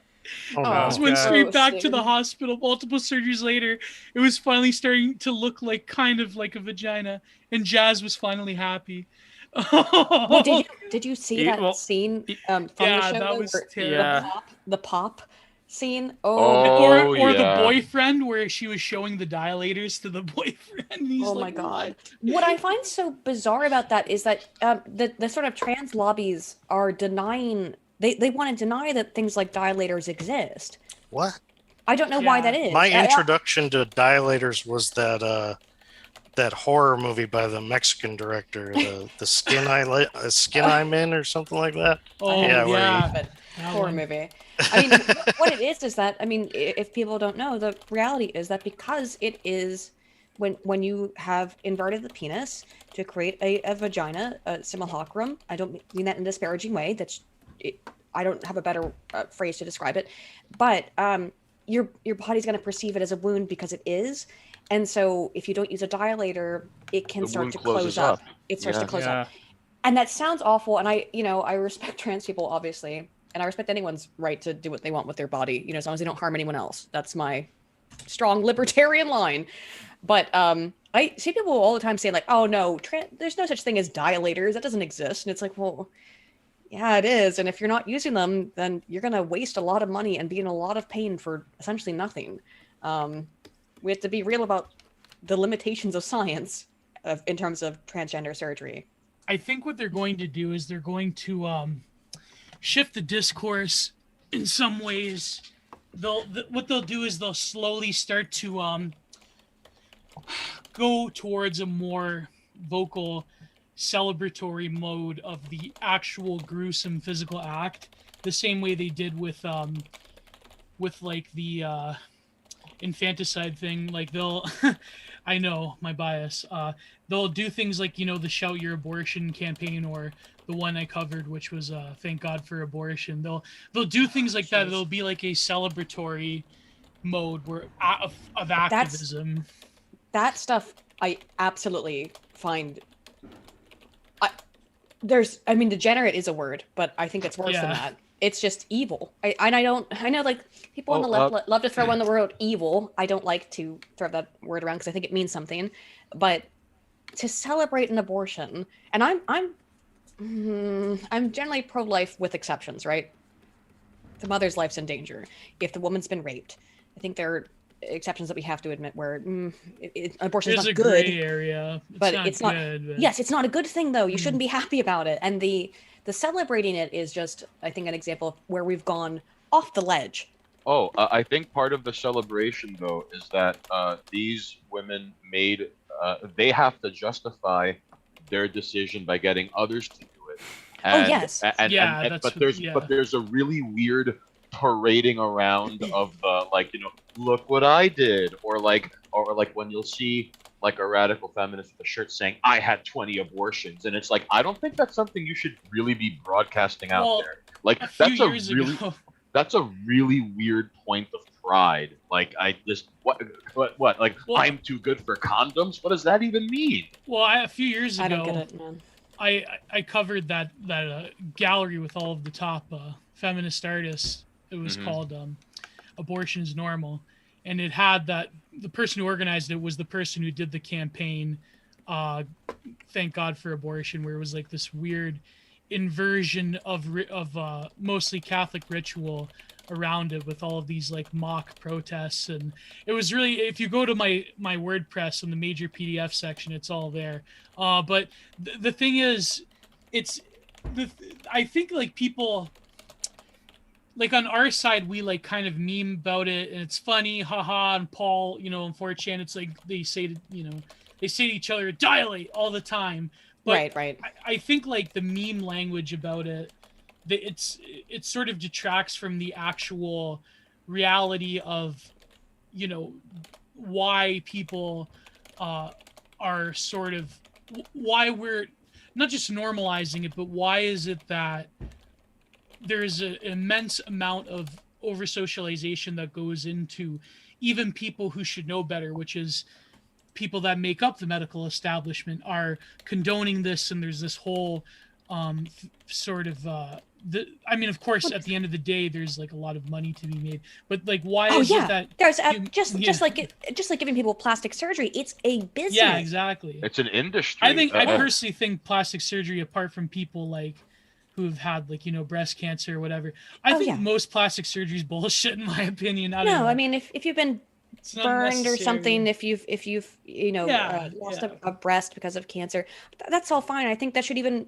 be covered by health insurance. But if it's elective, and they would say, of course, it's not elective, I can't choose, I was born this way, I can't help it. And I do understand there's an issue there with and actually when we've done scans of the brains of people who are transgender, you do see that the way their brain reacts to stimuli is usually closer, in some instances, in some areas of the brain, not in all, but in some, to the gender they identify with. I would say maybe that should be part. Maybe that should be a part of the diagnostic process. If that doesn't happen in your brain, maybe we shouldn't start chopping things off. I feel like there is such a thing as beauty standards. Like, I mean, Naomi Wolf, she is partially right. I just think that women do it to themselves more than anything, which is unfortunate. I mean, in terms of like why women get like all these plastic surgeries and everything, I feel like there's some kind of in-group pressure there. Like, I think it's from other women more than men, by the way. Yeah. Two things real quickly. I just want to chime in on. One, I remember seeing a screen cap where these mothers on a forum like parents who have trans or non-binary children who identify as non-binary. Mm-hmm. There was a forum where once lockdowns because of Chinese lung herpes happened, a parent was like, because my daughter isn't hanging out with the people she used to hang out with, she's no longer identifying as non-binary. And like a number of people, like, I could see if I could pull up a link for this, but like out of like the 11 students that identified as either trans or non-binary, all of them either began detransitioning or identified as the gender they were born of, except one. You're talking about the rapid onset gender dysphoria study, I believe. Yeah? Yes. So that study was retracted. Really? Yes, it was retracted, and with good reason, because the way that it was conducted was they just asked the parents and they didn't ask the children. So the scientific community did not like that. I think that the information and the data are important anyway, but the study was retracted. But the problem is then people like Vaush can go, look at the study, it was retracted. Like, well, that's what, of course. This is actually the thing with the Zimbardo study, for example. Yeah. The Zimbardo study has never been retracted. Was it unethical? Yes. Did Zimbardo insert himself into the study and mess with the methodological accuracy of the data? Absolutely. But we have to kind of know these things, and these things should remain in the public consciousness so that we can do better, do better at science. However, with the rapid onset gender dysphoria study, I think that is an issue. It's clearly socialization is a part of it. In that, why do we see all these young girls who decide that who come out as trans? I don't want to say decide, but who come out as trans, like in Sweden. Yeah, they come out as trans when they're 14 because all their friends are doing it. And let's be honest about something, that when girls are 14 and before they go through, or 13 and before they go through puberty, otherwise their bodies are in terms of secondary sexual characteristics, look a lot like boys. So it's weird when stuff starts growing on you, I'm guessing, right? For men and for women, There for girls is, and for yeah, boys. the originary sexual trauma of like even just men noticing you as a sexual being. I know women, they say that as like unless you were a femcel that never got noticed by anyone. But no, that's that's kind of the point, though, is that look, puberty is always going to be rough, right, for everybody. Yeah. And I think that this rapid onset gender dysphoria, or whatever you want to call it, it's popular. We have to be honest about that. The fact that when the left lies and says no, being trans is not popular, yes, it clearly is. It's being pushed by the mainstream media.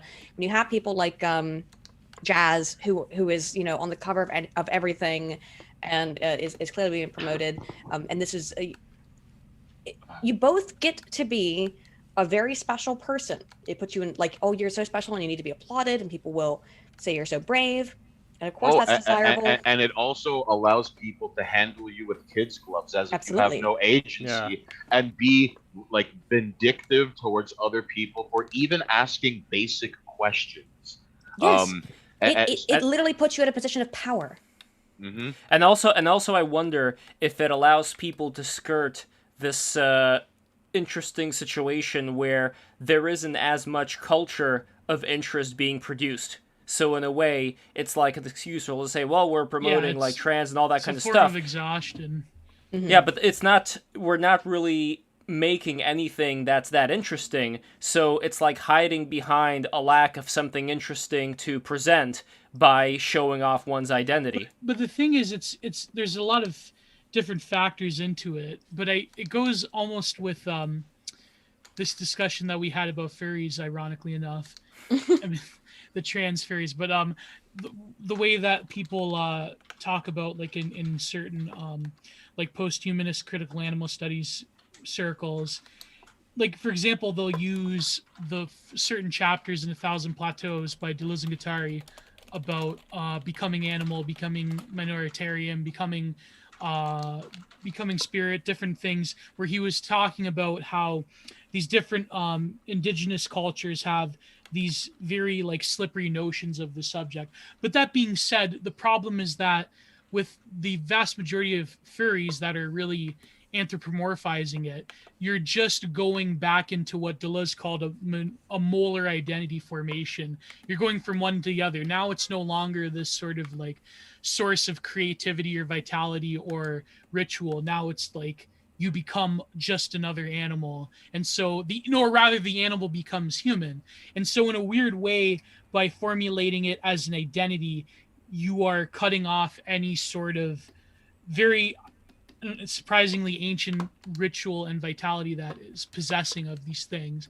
When you are saying that this is my identity that I'm born into, blah, blah, blah, you're basically just instantiating another form of a very rigid form, a very rigid pattern of like essentially like window shopped identity that you're going out and you're buying. It's this weird sort of capitalist realist thing where now that everything becomes commodified, even like the very thing that makes you who you are is also commodified. And it has this, and all of the politics behind it are sort of a window dressing for this thing that you think you possess and you think gives you meaning. I mean, there are people who legit do find meaning in it, but well, it's like that scene from Fight Club when they were going into. But yeah. Well, you remember in Fight Club they were going to all the Alcoholics Anonymous and all these various people that are disenfranchised. Misery tourism. Yeah. Misery tourism. Misery tourism. That's one quick thing about about jazz I wanted to bring up. I remember seeing something someone wrote online, which was like, okay, the internet never fails to amaze me where someone with an incredible grasp of a topic can articulate it in a way and leave it up and like it's like nameless. Think of all the screen caps you've seen from like let's say like Reddit or even 4chan where someone makes a point that is not that it's so valid. That point, Heckin' valid. That's how valid yeah, it is. all Heckin' right. valid, yeah. Yeah. So in regards to jazz, well, and it's a still frame of when the pop happened. Okay, and it goes in Lord of the Rings, Tolkien drew upon the language and themes found in old medieval hero tales in order to construct a new kind of mythology. The brilliance of Tolkien was in his departure from the pagan modes of construct and morality of these old tales. His creation was a synergy fusion between Christian thought and pagan language. Absolutely. And so his work achieved a deep resonance with those who read it. We find this passage at the conclusion of The Return of the King. The Dark Lord was suddenly aware of him, and his eye, piercing all shadows, looked across the plain to the door that he had made, and the magnitude of his own folly was revealed to him in a blinding flash, and all the devices of his enemies were at last laid bare. Adversaries in the stories that Tolkien drew up, Grendel, Mordred, and the like, often served as obstacles that the heroes could overcome through feats of strength and cunning. Sauron is not like them. When he is defeated, it is not because Aragorn is stronger than him or because Gandalf is wiser. They are not. It is only that his hubris was so great that it never occurred to him that anyone would want to destroy the thing he held so dear. It is not until the final few seconds of his existence that he realizes this mistake. I think that I Am Jazz displays a similar moment. In the pictured scene, Jazz's journey to what they believe is womanhood is almost complete. They are resting after surgery, a triumphant smile on that face. The rotting groin held together by a labyrinth patchwork of stitches and grafts. But as Eru Iluvatar nudged Gollum over the crack of doom into the fires beneath, so too does the god of our world intervene in this. Pop. In a second, the follies of men are Oh undone. God. In a second, the follies of men are undone, and Jazz's crotch explodes, a meaty froth of blood and pus pouring out the hole where the penis used to be. Oh my God. In that moment of blind panic and terror, Jazz is Sauron. All triumph and victory is gone. Only the void remains. Oh my God. You know what that reminds me of? It reminds me of two things. One would be on Twitter, my friend Chicken Season said that with the Elliot Page thing, he said, "Congratulations on your triumph over nature itself." And the other one would be that because who's the person that was the glow in the dark that is like one of the most obnoxious Twitter people around? Richard Spencer. No, oh yeah, Richard Spencer. But the climber, Charlotte Climber. Well, I'm not familiar. The one, if you like, there was a 4chan post where it was going into the photo of her next to this woman, like talking down to this woman. It's like this long breakdown of just this visceral image of it goes into like the bone structure and everything. And then Charlotte Climber on Twitter like posted it, and like the tweet went viral because it was essentially one of the biggest cope tweets I've ever seen in my life, and saying about how horrible this is.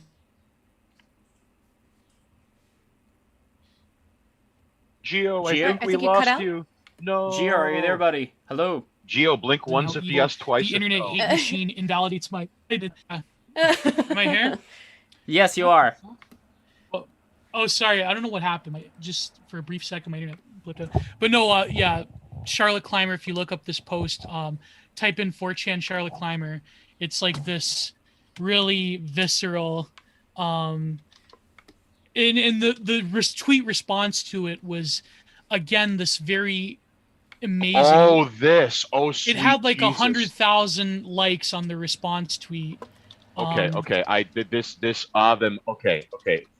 That's a Yeah. perfect example of Geo of like someone articulated their idea Yeah. so well.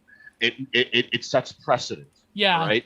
And it's kind of sad and bizarre because It was like a ritual how these people conglomerated around Charlotte to congratulate, saying, like, yeah, sorry, Queen. Oh my God, these people are evil. Like it's, but the tweet was like the original 4chan post. If you want me to read it, it's kind of like 2 paragraphs, but oh, it's flawless. Yes.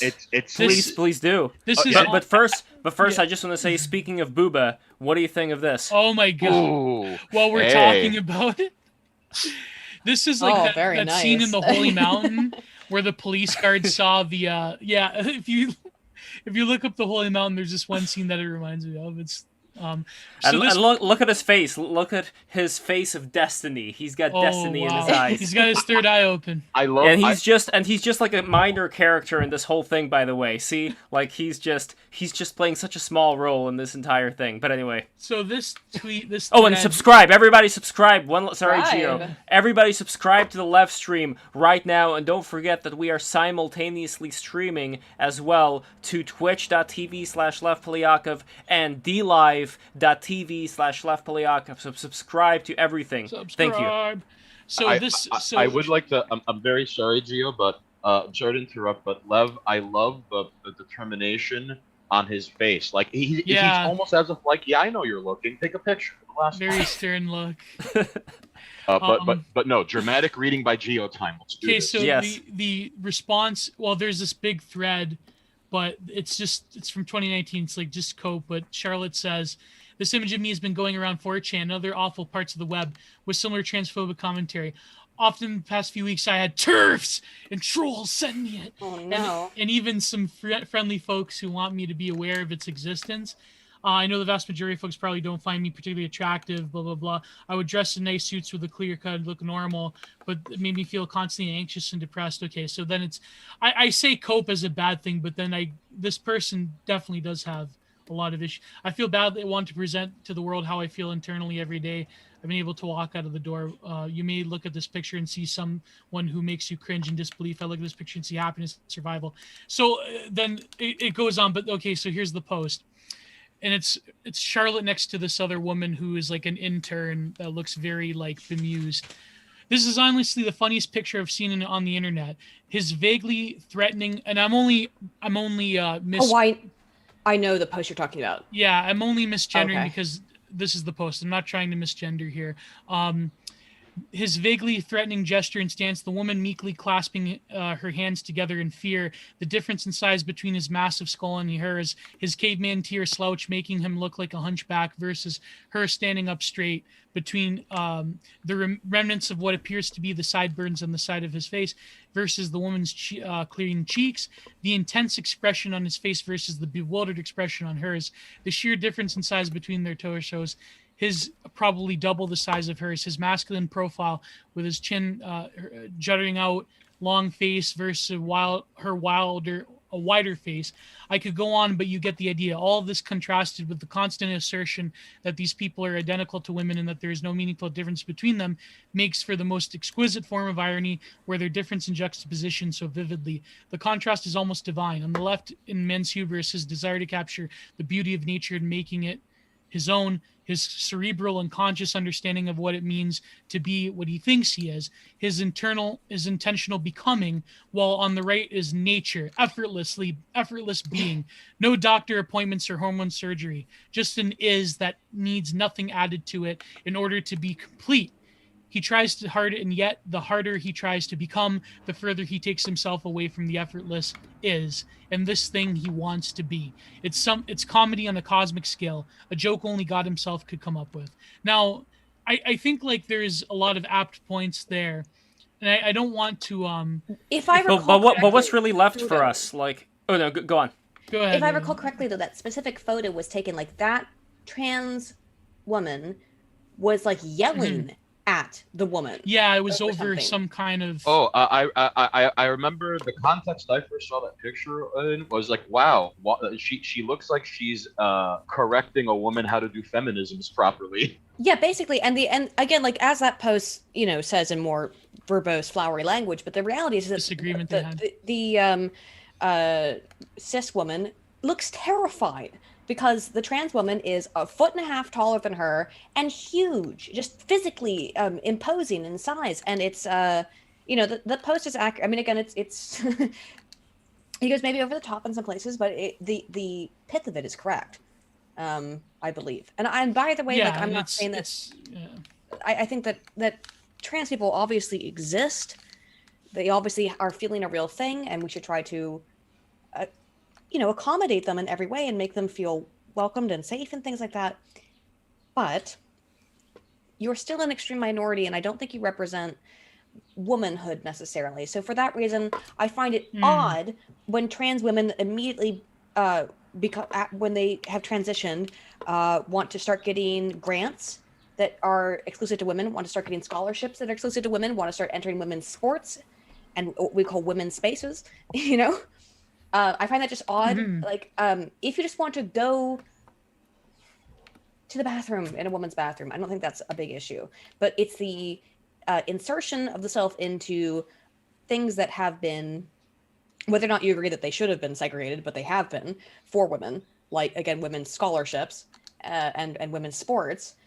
It's the insertion of someone who is a biological man. We have to be real about that. I know that's upsetting to people, but that's the reality of a biological man into a part of society that was segregated specifically because men and women are different, and we acknowledged this before. And like, that's the thing, is I don't think we would acknowledge that men and women's sports should be integrated. And yet we're now allowing biological men to enter women's sports when the whole reason for that segregation is because men and women are biologically different. What's really strange about people who are proponents of letting trans women compete in women's athletics is, like, they end up reaching for the weirdest offenses, like, oh, this is no different than not allowing black people into the Olympics. And it's like, those are it's so just enter as a man to the men's category. But Aydin, this, like, what you bring up is some, like, a weird underlying theme in, because I have no other way how to put it, like, we live in mumbo jumbo times. Yeah, right. So because, like, remember when words meant things? Words mean things was beaten with pipes and chains, set on fire, rolled up into a carpet, and thrown off the roof. All right. So what you described, a reoccurring theme of mumbo jumbo times, is how for the longest time society dictated language. But I think this is a facet of postmodernism. I could be wrong, but there are people who feel that language dictates society. So because of this weird reversal of society dictating language, now, like, language dictating society can now posit me telling you, Aydin, for example, oh, identical is the same as equal, like, I'm a woman on paper, and, like, you and I are about to get into, like, a women's wrestling match, and clearly, like, I'm a brolic diesel man, and, well, I'm identical to you, therefore I'm equal to you. And it's this really sad, like, perversion of language that, like, if you even question it, people act like you're invalidating their life experience, even though, Aydin, you should check out my new book, The Third Trimester and What to Expect. Because, right. You know, well, it's equity over equality, right? Mm-hmm. And the thing is, they're not even, like, entirely wrong about the social nature of language itself either. Sorry, Gio? Yeah, Gio, are you there? Either it's just what you do with it. Oh. Yeah, I'm here. Right? Yeah. Can you hear me? Yes, I can. I mean, you are the expert on postmodernism, by the way. Like, you would be would you be able to say that postmodernism is a part of this, or is that a spook? It's a part of it, but I think that the framework of it, the architecture of it, is something that is almost antithetical to, like, actual.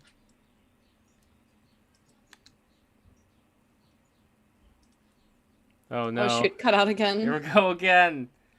What are they doing up there in Canada to you, Gio? What's going on? It's got too many wrong opinions. I guess we're talking about Leotardian postmodernism. They've done this before. Whoa. The social. It came back real fast. For a brief second, it sounded like someone was, like, using Geo samples for, like, the intro of a song. But I think the Social Justice Tribunal is throttling Geo's internet because of wrong things. Probably. It's never done this before. Yeah, I mean, you do live in Canada, Oh my Geo, God. so they may be upping the ante. I mean, really, what we should do is we should all get the Elon Musk internet. We should get the Starlink. You guys know about that? So I think that for Canadians, Starlink, I'm not sure. Maybe it is already available for the Canadians, but it is available in the East Coast right now. It's available where I am right now. So who knows? Like space satellite internet. Like Aiden, would that be something that would benefit you? Satellite internet. Yeah, but Um, this is like good satellite internet. It's not crap. I was It's gonna say like I've had satellite. I've had satellite internet in the past. And it's absolutely garbage. However, this is not garbage. This is like up can get like to 100 something megabytes, and even download and upload could also get like 50, 60, something like that. So pretty decent. well, I sure would like it. I mean, when I lived in a small town in West Virginia for a couple of years, there was a monopoly in terms of Comcast. You could either get Comcast or you could get Frontier. Now, Frontier barely offered anything over dial-up. They were the local company. That's all they could offer was like dial-up essentially. So your option was dial-up internet or Comcast. And because Comcast had the monopoly basically for anyone who actually wanted to use the internet, they could just throttle you as much as they felt like. I used to have a tally of how many times I had called Comcast because I would be sitting up at night having to grade student papers and put their grades in. It was important. It wasn't just like me. It was before I was doing YouTube. So it was me actually doing important stuff that matters to students. And I couldn't input their freaking grades because the internet would shut down so frequently. Wow. And I had a Damn. tally on how many times I would have to call Comcast. At some point, it reached over 200 times in a year of me having to call Comcast because for whatever reason, totally mysteriously, after I called them and talked to somebody, the throttling stopped. And they would, of course, say there's no such thing as throttling. We don't do that. Okay, interesting how when I call you, it immediately goes away, which is why there were 200 calls placed to them in the course Wow. of 9 months or whatever, because What were you teaching, by the way? communication. I know probably is not communication is my field. It always Yes. has been, but communication with an emphasis on media psychology. So Was this a college? yeah. Excellent. Can you hear me now, by the way? Yes, I Hello. can. I don't know Hello. why this has never done this to me. Geo is now in the basement of his house, broadcasting under a blanket, nervously clutching like a gun, peering through the blinds of his window. No, He's it's like, "Hey- weird. Hey guys, No. It's weird because I can hear you still. Like how everyone, it's just that if I'm cutting out, I don't notice it. It's like a speedy version of Geo starts speaking. It's like You yeah. go sonic speed when you come back for a second. Gotta go Wait, fast. let me go out. Let me dip Oh, out. and by the then way, come back. Aiden, I could have actually met you earlier on because there was that gathering of the. I don't know. Was it called Gathering of the Minds that time around? Because that was what At it was Minds called IRL? on. Yes, Minds IRL. So Yeah. you were at Minds IRL. Yeah, I and was a I was speaker there. almost. I was almost about to go there. Unfortunately, I couldn't make it. But what was that experience like? Because it was supposed to be in one venue, but then Antifa Yes. threatened it. So we ended up it ended up being held in a casino because casinos, shock, have a lot of security. And what ended up happening afterwards is that there was a big after party, and not a big after party. It was for the speakers and their friends and stuff like that, and people who paid money to specifically go to it at this bar that was a local bar that was amenable to the right of free speech and the issue of free speech. And they came out and they protested us. And there was a really awful point of time where I was walking back to get my Uber or whatever. No, I was getting in a car with somebody else. I couldn't remember. Yeah.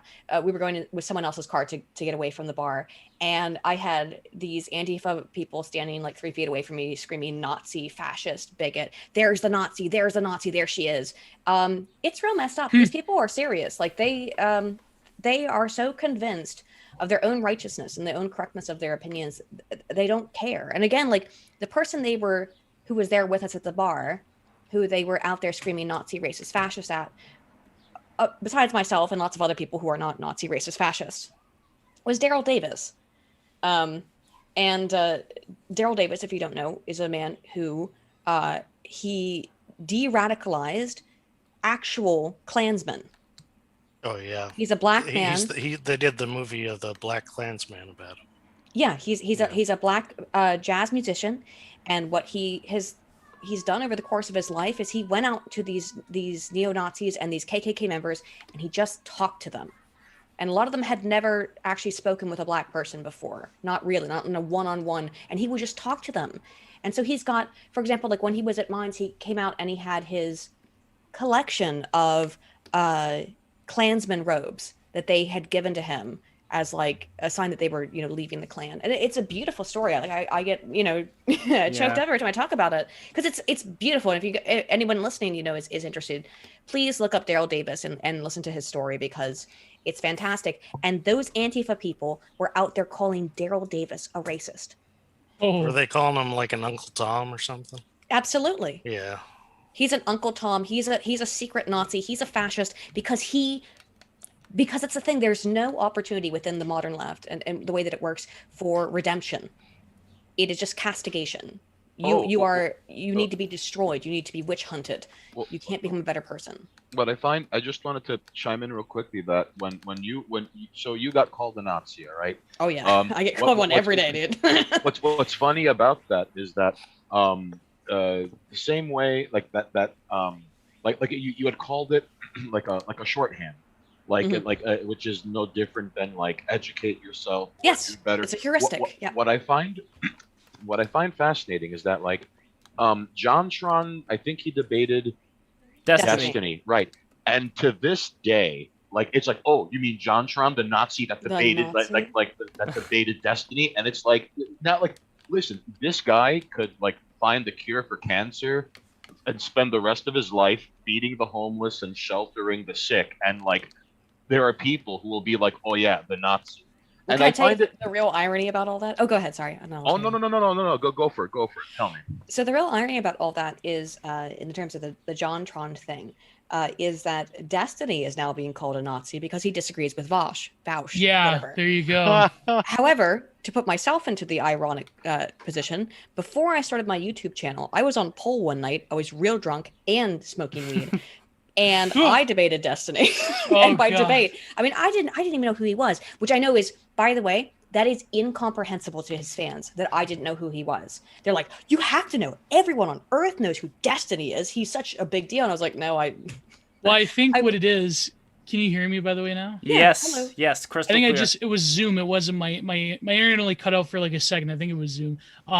What's ironic is that with Vaush is that he swore forever that he was going to overtake his frenemy, the man who had so much power over him. Yeah, by the way. Yeah, he emulated his career over. Yeah, and he finally did it. He finally destroyed his sensei. Right. How fascinating. What did Destiny do wrong exactly? Destiny doesn't agree with his Destiny. Was it the police brutality thing, or was it someone else? It's been several things now. I don't know what they. Oh no! Now the most recent one was they debated on some socialist thinker, basically, and they disagreed on his because he's kind of an idiot. I'm trying to remember. I think that Adam Friended and PSA Sitch did a stream about it. It was very interesting, but I can't remember the name of the guy. Richard Wolf. They're streaming right now. So they're streaming right now about it. Destiny versus Richard Wolf. So I think it was they disagreed. Richard Wolf is a socialist, and of course Vaush has to support everything he says because they're politically aligned. That I find fascinating because I don't agree with everybody on the right, or even everybody who's a libertarian. Like I have. Who is this Wolf fellow? Is he like a? Is he just I think like he's another an economist? Oh, so he's like a legit theory cell. He's not like Vaush. He's. Oh, and Philip Daniel writes, Destiny defended Rittenhouse. Yes, that was the first issue. Oh, that was Kyle it. Rittenhouse. Yeah. Okay. That was the first thing. The most recent one was over this Wolf guy. But yeah, Destiny said that Rittenhouse was right to defend himself. And basically what Vaush said is that Rittenhouse should have sat down and allowed himself to be killed. And I mean, I'm being simplistic, but that was the crux of his argument. And for whatever you could say about Destiny, and I am not a fan of his, generally speaking, in that I think he uses Gish Gallop tactics, and it's entertaining, but I don't think it's quote unquote good faith arguing when you just talk really fast over somebody. Yeah, and that's his MO, pretty much. You talk really fast and then imply the other person's a racist, sexist, bigot, whatever.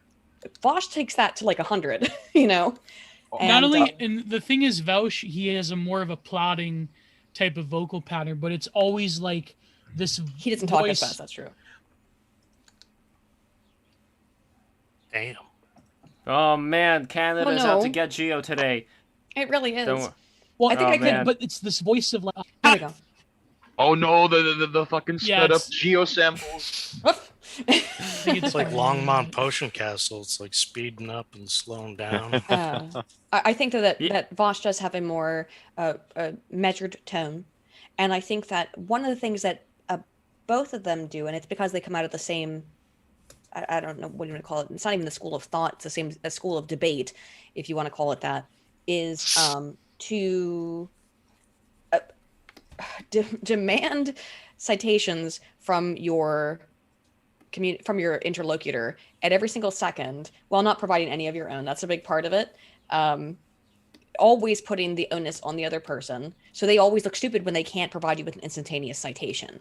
I often can. I wasn't when I was drunk and high, by the way, but and also newly politicized because my whole life I'd just been kind of a milquetoast libertarian, and I'd only really gotten into politics maybe about like 2016, 2015, and so that was a bad move. I shouldn't have done that. But by the way, my point in bringing that up though too is that to this day I will get comments on my YouTube videos that are like, "How does it feel to be fucking destroyed by Destiny?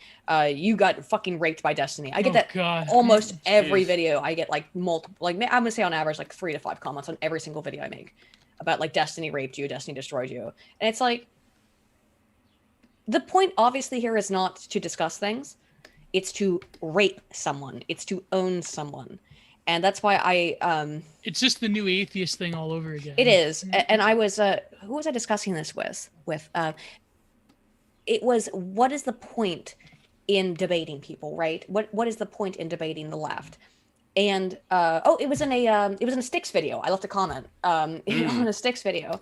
And here, I'll pull it up right now because I got it right here. Yeah, and by the way, when the stick's gonna come on BTR, I'm gonna email him again. Get him. Like You've always emailed him, my God. I always no, and he does reply, but it's difficult to get a good date. So I'm gonna try again, and yeah, Sticks would be great. I mean, I had him at the National Arts Club before for that event that we did with also Tim Pool. Tim Pool was also there. Oh, very cool. And, Tim's yeah, a nice but- guy. Tim's a cool guy. He is, but you know what? And again, like I know hindsight 2020. If I was in Tim's position, I would have just gone full handshake Joker team mode. up with full handshake team up mode with the Subverse, the hentai porn company. I Like I would would've have just too. made an alliance. You should You have. know, it would have been so Oh, funny. you don't know about the Subverse thing? That's too controversial for What Tim. is? So Tim Someone makes made a his porno website. of Tim Pool. No, Tim made his website took Subverse, his beanie and off. it turned out that at the time there was a not a Patreon, a crowdfund campaign to start a porn site. I think also called Subverse. And they like It could coincided. work. They just coincided. The naming convention was the same. If you don't mind, real quick, I'll read what I said to Styx about. So Styx's video is called "No Need to Debate Leftists. They Already Debated Themselves and Lost." LOL. That's the title of the video. But he's talking about how he was talking about the more recent Destiny and Vosh debate, and here was my response is that there's research on this. It's social judgment theory. It's a persuasion theory that posits that you can never persuade anyone towards anything that doesn't already fall within their latitude of acceptance.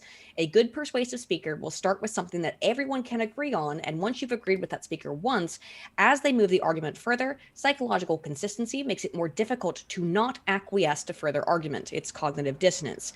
However, the modern left is so far left and so convinced that anyone who doesn't agree with them is completely a literal World War II baddie, that their latitude of acceptance is so small they cannot be moved even towards a latitude of non-committal, which is like in between latitude of acceptance and latitude of rejection. So there's no point in debating because their latitude of acceptance is microscopic, while more right-leaning people tend to have a bit of a wider latitude of acceptance. Further, in Drew Weston's book, The Political Brain, he presents data that suggest strong partisans of any type cannot be persuaded at all, ever, while mild partisans can be persuaded only by emotions, not logic, nor data, nor facts. So, yeah, there's really no point in debating people who are immune to logic due to the depths of their partisanship and who only only find their own ideas morally righteous. And that's why there's no point in debating Vosh. You know, Well, there's the only no point. the only reason to go on is to talk about your fifis. Well, right, but he's just gonna I oftentimes people are like, go debate Destiny again, go debate Vosh. You couldn't pay me to. You could not pay me to. What would be the outcome? Oh, I get attacked for another 4 years? Well, no you know, thanks. we do very interesting debates on BTR recently. And by the way, Gio, I did find somebody who would be who's a Christian who would go on the side of paganism, but there is a caveat. The caveat is that well, okay, maybe you can do it. I mean, we'll see, because the caveat is that he's Mormon, and it's so no, I think this is a good out, because if he, if he's Mormon and if he's willing if he's to not do blaspheming himself, that yeah, exactly. Like, because there may be some kind of an out when it comes to Mormons. I'm not exactly sure debating this kind of stuff, but that way I think we can definitely do this stream. And if you don't know him, he was on our stream earlier on. It's Jesse Abraham Lucas. Oh, you know him? Yeah. So he's great. And now we're just searching for a pagan. I mean, Aydin, if you were like, are you like a fully pagan? Because I thought I'm you a were practicing Norse pagan, yeah. There we go.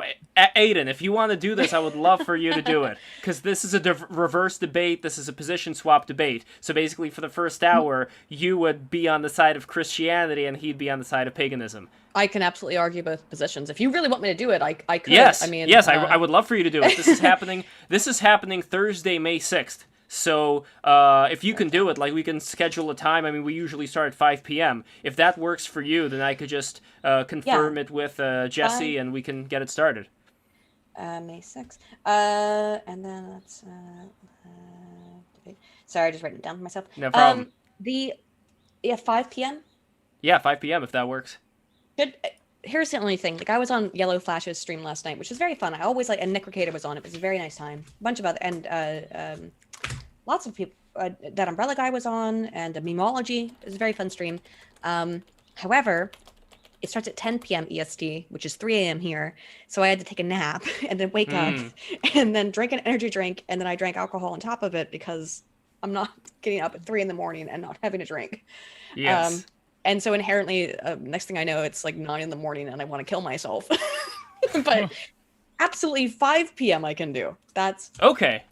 Perfect. Yes, 5 p.m. Excellent. I'm so happy we now have our 2 contestants for the stream, and I already have the cover that I made for it, which I'm going to share right now. So my only contention is that despite being a pagan, I don't want to argue for it for the same reason as I said at the beginning of this stream. I don't agree with. Well, you'll argue against it. You'll argue against paganism and for Christianity in the reverse debate. So okay. I can. Yeah, but that's the thing. It flips things up. I think I can make a better argument for Christianity than paganism as a pagan. There we go. Okay. And you see the cover over here? Gio, you might recognize this picture made by the same guy who painted or who drew the etchings inside of what was his name? What is wrong with me? Man, this is so embarrassing. William Blake? No, the Italian guy. Hold on, what is wrong with me? I'm so ashamed. He did Dante. So Dante Aglieri? Dante's Inferno, and then Paradiso and all that. So this guy, he did the illustrations for it. Albert Dürer? No. Well, Dürer did another one of, yeah. Well, do you recognize this this screenshot? Look at my screen on Zoom. Here. Oh, and Lev, don't no one can bat 1,000, okay? So don't beat yourself up live on the stream for not remembering the name of some Italian who smeared some crayons on a wall and everyone's like, "That's pretty good." So like, relax, and by the way, right? do you see here with the beehive? It says. Ground up dirt. See with the beehive over here? It says a semi-Mormon edition.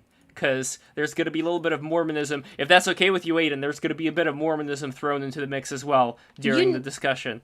I don't know as much about Mormonism as I do about the Jehovah's Witnesses, but I'll brush up on it because I don't know if you guys know Hard Bastard, but he and I have been friends for a long time, and if you want someone who can take on a Jehovah's Witness, he's an ex-JW and really knows about the shit that goes on in their organization. And I'm I JW. remember I didn't think about it. I never even thought about it. Yeah, I watched a lot of Hard Bastards videos during the 2016 DNC. Yeah, he's still doing his stuff. Yeah. He's great. He's pretty funny. He's funny. Oh, and Philip Daniel is right. It is Gustav Dor. That's the guy. Gustav Dor, who painted. yeah. Oh, okay. Yes. No, but about Vaush, he also cultivates his pay pigs and jannies, and and the way he has sort of groomed his chat to agree with everything he says is another sort of appeal of authority, the way that he can very selectively take certain academic works and distort them in such a way. I don't think he necessarily knows, and I mean, this is me, I'm not trying to be disparaging, by the way, because I really hope that the environment I've created on my YouTube channel, and I really hope this is true, is not conducive towards inherent acquiescence to whatever I say. In fact, I very much encourage people to challenge me. When they're wrong, they're fucking wrong, okay? Like, there's just some things that you're wrong about, and I'm sorry, like, and I usually call it out because it's just fucking stupid, but... Now, I wouldn't... It's always people who... It's the same kind of people who are like grammar Nazis, do you know what I mean? And I'm pretty stringent on grammar, but it's people who are like, for example, the Zimbardo study, right? I can't believe you would cite Zimbardo. That's a really old study that was debunked. Do you know why it was debunked? Do you know how it was debunked? Do you know that it went through the IRB system? And to me, it's not even hubris. It's midwitism, I would say. And that's not to be offensive necessarily, but it's people who learn this kind of stuff like in an undergraduate coursework, but they haven't really investigated it to a more succinct degree. And that's fine. But it's funny when like I mention Zimbardo, and in the exact same sentence after the next sentence after I mention Zimbardo, I criticize the work, and yet I get comments that are like, as soon as you mentioned Zimbardo, I pressed pause and left this comment. I know I'm getting irrationally angry about this, but it is kind of frustrating because that's the midwitism taking over, where it's like, yeah, you heard something about this, so you think that you're an expert in it. And I'm not saying that I'm necessarily an expert. I mean, I am, but No, look, once you see enough 4chan statistic graphics, then you don't need any of these books anymore. You are set for life. You are set for life, baby. I just feel like I sound like a really pretentious dickbag by saying that. That's not the case. No, you're absolutely right, because I'm going to sound like even more of a pretentious dickbag, because I constantly rag on people all the time for just going with whatever consensus they feel comfortable being in, as opposed to being uncomfortable for a while and assuming a position they otherwise wouldn't. Literally for 1 second. Literally for 5 more seconds, and you would have heard me say that I was disparaging Zimbardo's research, but it's scientism, which I mentioned in the Last Jedi thing I made, or the Star Wars thing I made a couple weeks ago. This is scientism. It's a worship of science. It's people who have I would say basic level, and it's again, I'm not trying to be disparaging. This is just the reality, is that, how do I say this nicely? Don't say it nicely. Just say it. Be disparaging. Hang on. I am very happy. The whole purpose of my channel is to make people more interested in the social sciences. But the social sciences, by that I mean, to be more interested in them is to be interested beyond a surface level understanding that you would get in a 101 course. So that's why I always tell people, use Sci-Hub, go to Sci-Hub and look stuff up on Google Scholar, take that DOI and pop it right into Sci-Hub, and you can read the whole study. It might be hard at first for you to figure out what's going on, but I guarantee you can pretty much teach yourself how to read a scientific output. You can. There's so many words, though. That's what's so There's weird. so many paragraphs. You are that smart. You are absolutely that smart. Every single one of you. I'm pretty sure. No, don't just read the abstract. Please don't do that. No, but that's what's so interesting about Vaush is how it's basically this repackaged, like, new Fedora scientism, but now it's like in his own particular instantiation of woke ideology, which is, I mean, he rags on Destiny for being a neoliberal, but let's face it, Vaush is just neoliberalism in embarrassment. But it's interesting. It's like this tweet I made. It was against another Vaush Janny. Who's that guy? Right wing Cope, MAGA Cope. You know that kid? MAGA Cope. No. He's got on Twitter. He's like a Twitter account. It's called MAGA Coping or something like that. And this guy's like a Vaush Janny, and it was this tweet where he essentially wants to ban all homeschooling because and of course you can't because you can't indoctrinate the kids that way. Yes, I was homeschooled, by the way. Oh my I don't know if you guys know that, Aydin. I don't know if you know that, but I was homeschooled since 6th grade. Oh, really? Is it because they're so underperforming? Well, it's because these weirdo religious people are. No, but I had this tweet. Oh, go ahead, Aiden. Go ahead. My absolute best friend growing up. Oh, so this is, if you don't mind, my real quick aside again. I'm really sorry, but Oh, no problem. And I just want to say real quick, Alexandra is joining us as Howdy, well. Welcome, howdy. Alexandra. Hello. hello.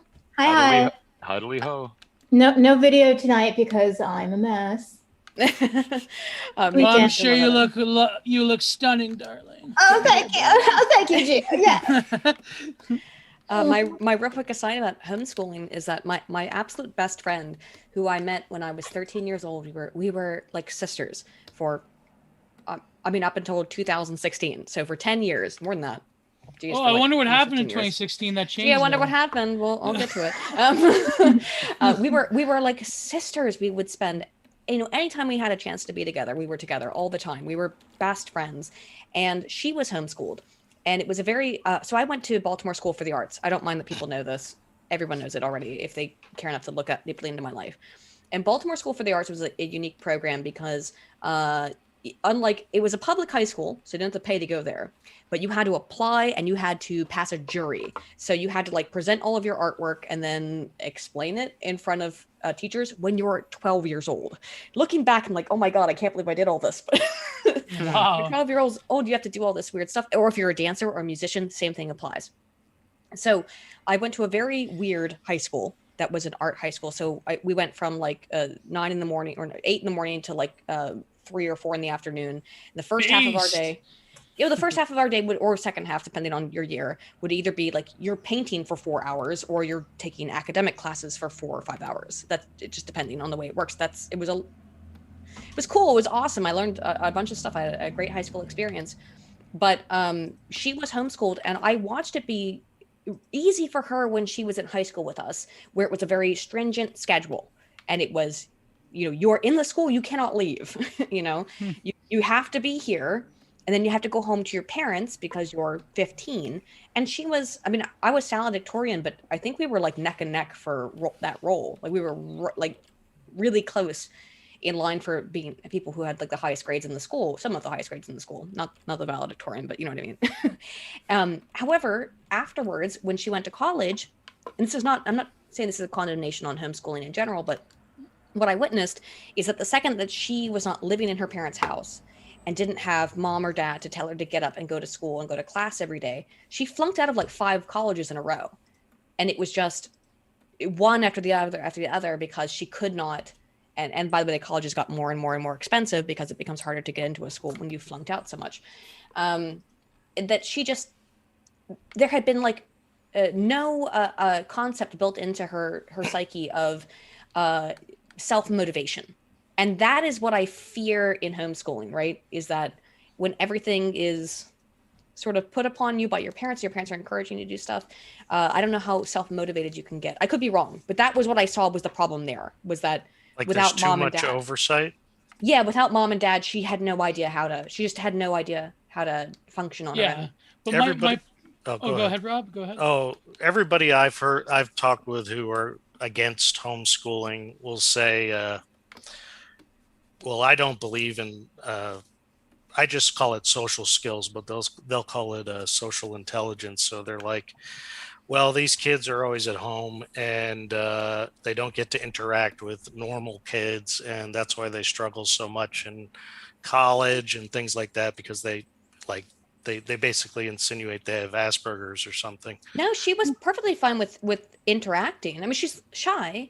Yeah. That wasn't the issue, though. Well, It was they should interact with regular kids, but why does the interaction have to involve? It's like, I know, for me, it's like training a dog to do a trick and then like whipping the dog if it doesn't. You know what I mean? It's like the worst environment, I think, for interacting, like young people interacting, is a fucking it's school, public where you're schools. just like, Well, we're just sitting it down prepares you and just for wagey life. That's exactly, Right. exactly. But that was Like- my point. But that was my point. Yes. Because I screen capped it because, of course, I block this fucking ghoul. So, because I don't want to get, cool. That's an insult. I don't want to get swarmed by these people because I deeply worry about my account.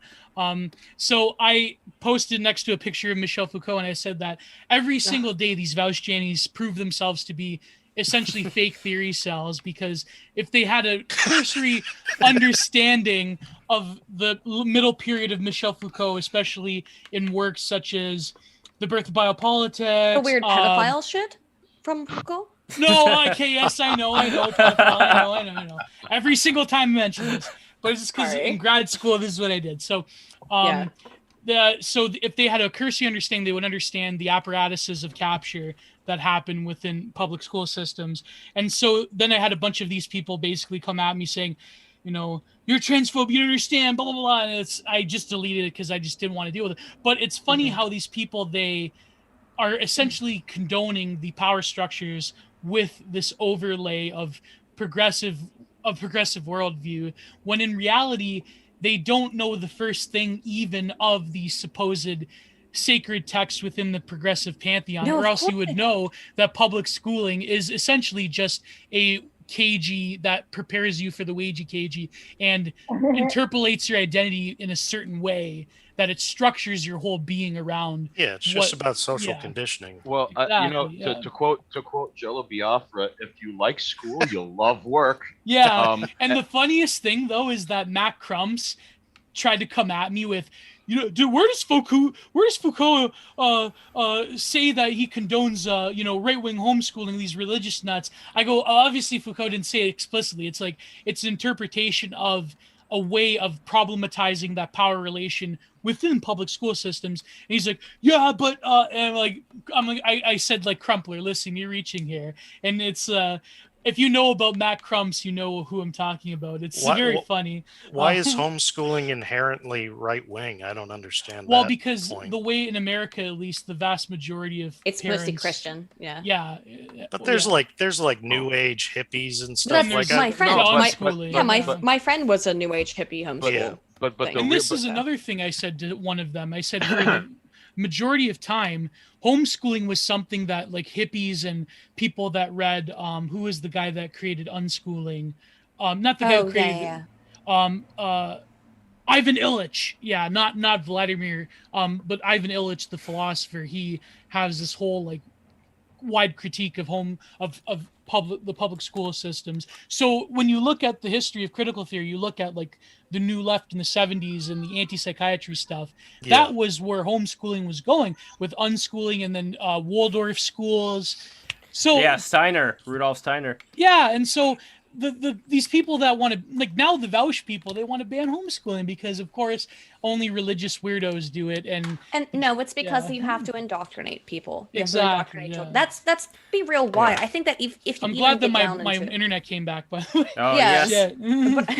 well, Aydin, have you seen the stuff that Barry Weiss recently came out with regarding this teacher? Oh my God, Lev. Yes. No, Gio, please send me. Are you trying to meme her onto the show? Yes, I am. Gio, please send me the stuff about Barry Weiss where she was like wanting to censor somebody. More about this, where she was a total hypocrite. But I don't know anything about this, so I. All right, Gio, send me the articles. I want to see. I want to see the sources about that. You want to see the studies?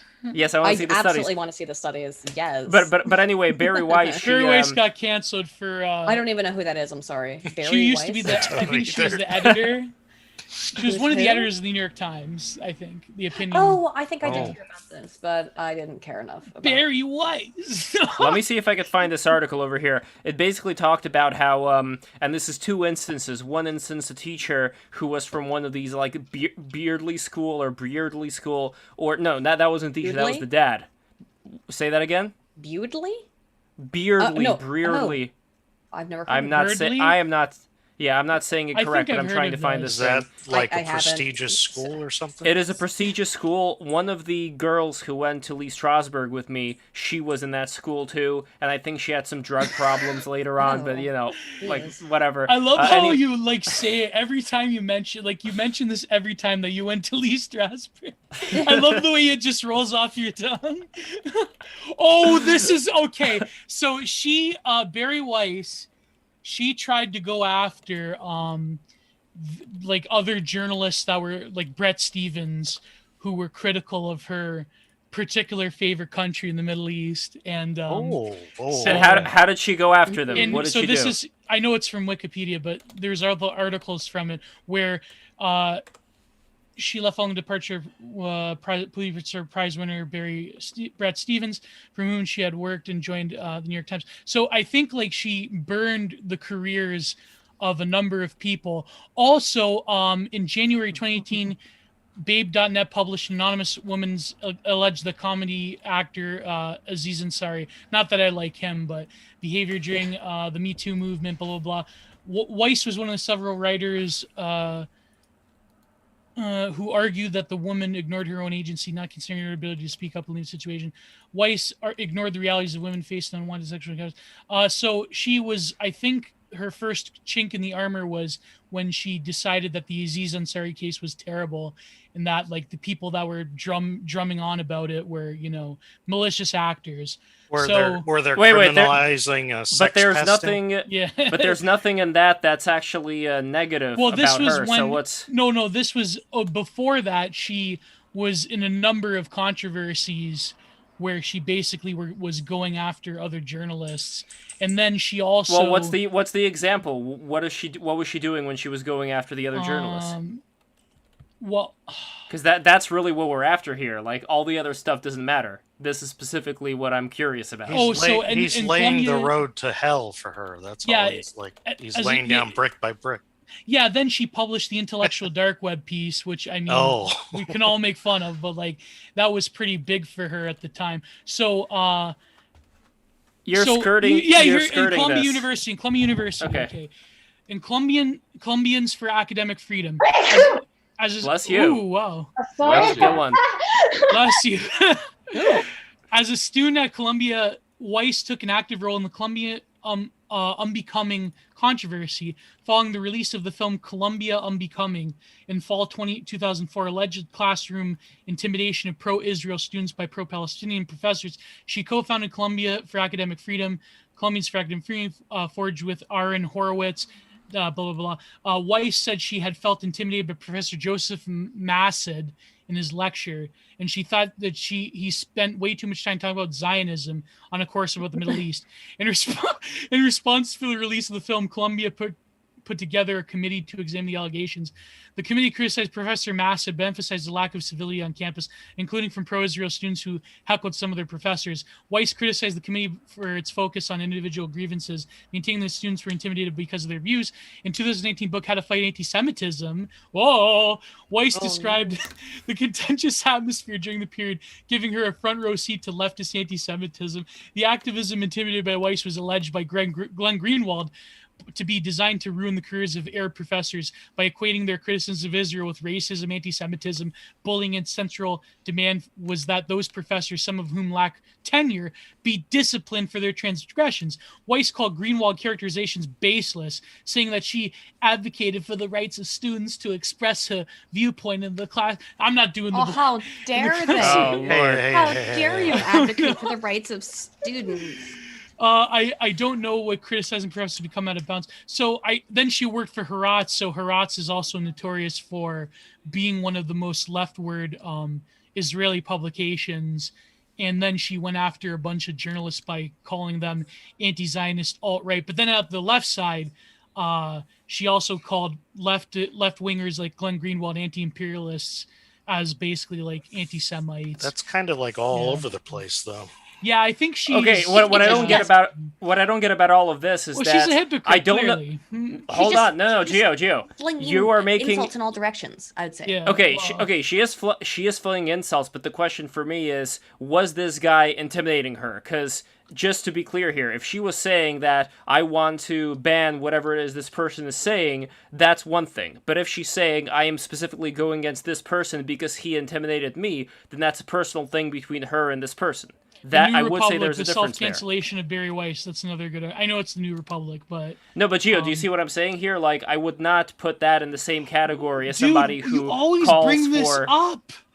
Like the thing with Barry Weiss, it's like it's either the No, furries, I'll tell you. or I'll tell it's you the why. wife beating, or it's Barry Weiss. I'll tell. with No, I'll love. tell you why. I'll tell you why I bring No, it up, the problem because with Barry Weiss it doesn't is that matter. I feel that she's like she's a mercenary in that she's attaching herself to the anti-SJW like intellectual dark web people. I hate saying that term; it makes me icky. But you see, every I time care say about. But intellectual Gio, dark web. Gio, I care about results. I was I gonna care say. about people. I care about people who are actually doing something to help out people who happen to be in a certain bind and in a certain jam when it comes to being censored. So I would judge problem is, Barry I think Weiss she- based on her result. No, but the problem is I think she targeted vulnerable people who have a very uncouth opinion in American academia, even like, or in rather American politics.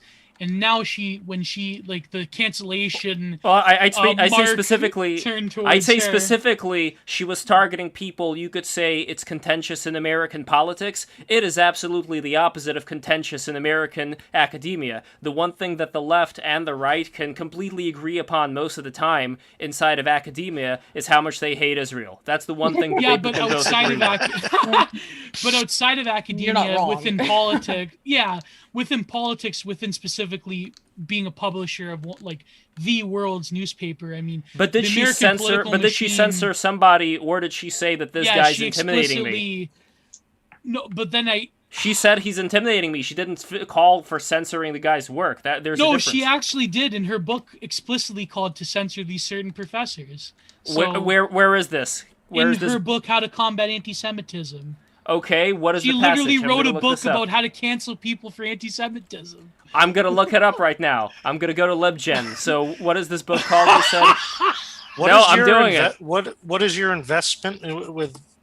I think, Barry? Lev, I think some people have accused you of having certain investments in this case. I don't give a shit. I don't give what people personal accuse me ethnic of. investment in this case. No, I don't give a shit what people accuse me of. I want to be fair. I want to be fair to the people who are actually going out right now and doing certain things that would help people who are in our position. This is the other thing, by the way, I think Gio. you want Barry Weiss on the show, and it would be a huge.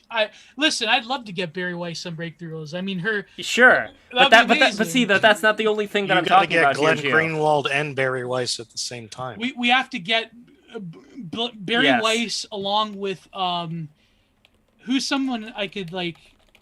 Well, I mean, there's plenty of anti-Semites on Twitter, but like that's Get Ben No, but this. Shapiro. Get Ben Okay, Shapiro. here's what I. Shapiro. And Here, Shapiro, here's the what I would say. ultimate anti- Here, I know here's he's what I not would say. anti-Semite, This but is- I mean, like, there's the right wing. Oh, but just real quickly, Pros what, on ma- it. Yeah. what makes this really tricky to unpack is that because we live in mumbo jumbo times, the quickest way to dismiss anyone is to just accuse them of being an ist who harbors Yeah. an Nazi, ism, that's the big possibly a one. phobia. And the greatest ist of all is to be slandered as an anti-Semite, Well, harbor anti-Semitism.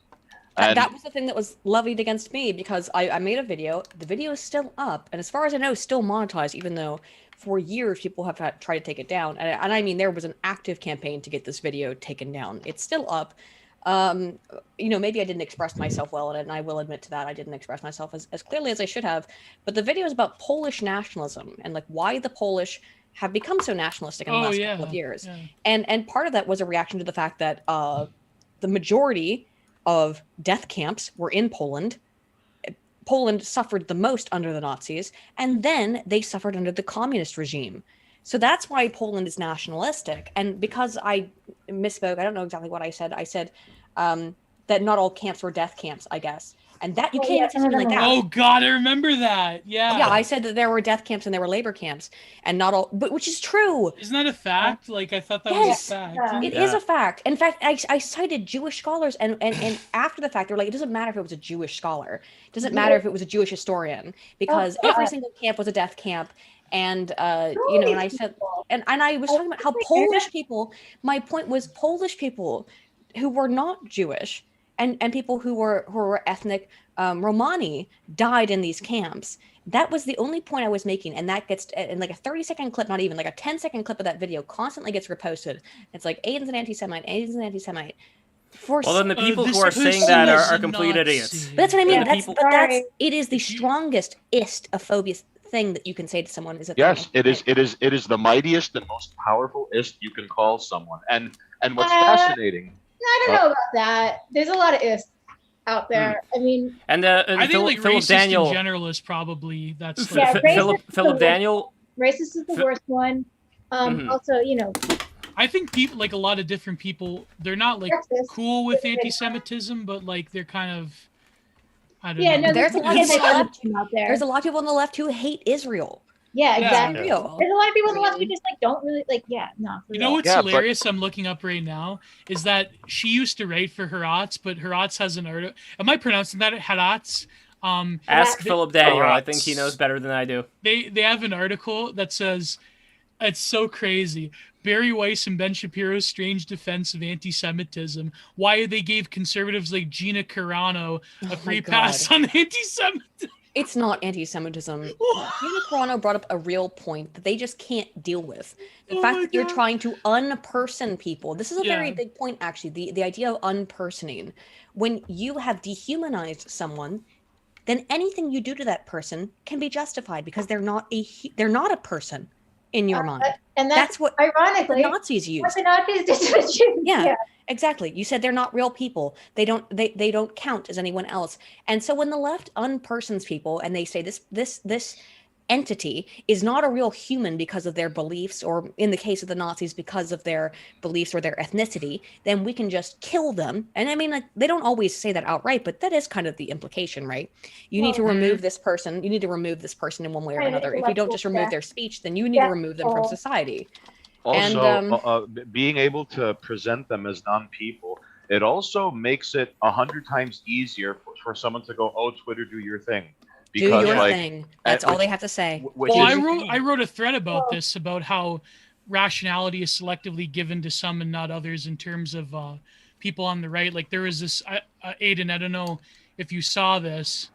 By the way, if Aydin should follow me back on Twitter. No, I don't mean to call you out. No, there was this. I've been called out though. Did you? I didn't actually mean it. Did you see this thread? It was this Ancom saying about how like people Oh, who I follow you. There you go. are. Oh, thank you. Let me see. Oh, wow. you're lucky Geo didn't go for the "if you don't follow me back, explain to me why you hate art." There was this. I just don't deleted- follow a lot of people. That's Yeah. all. Now deleted The thread. the Penacchiati gambit. Be careful. That's how I do it. That's how.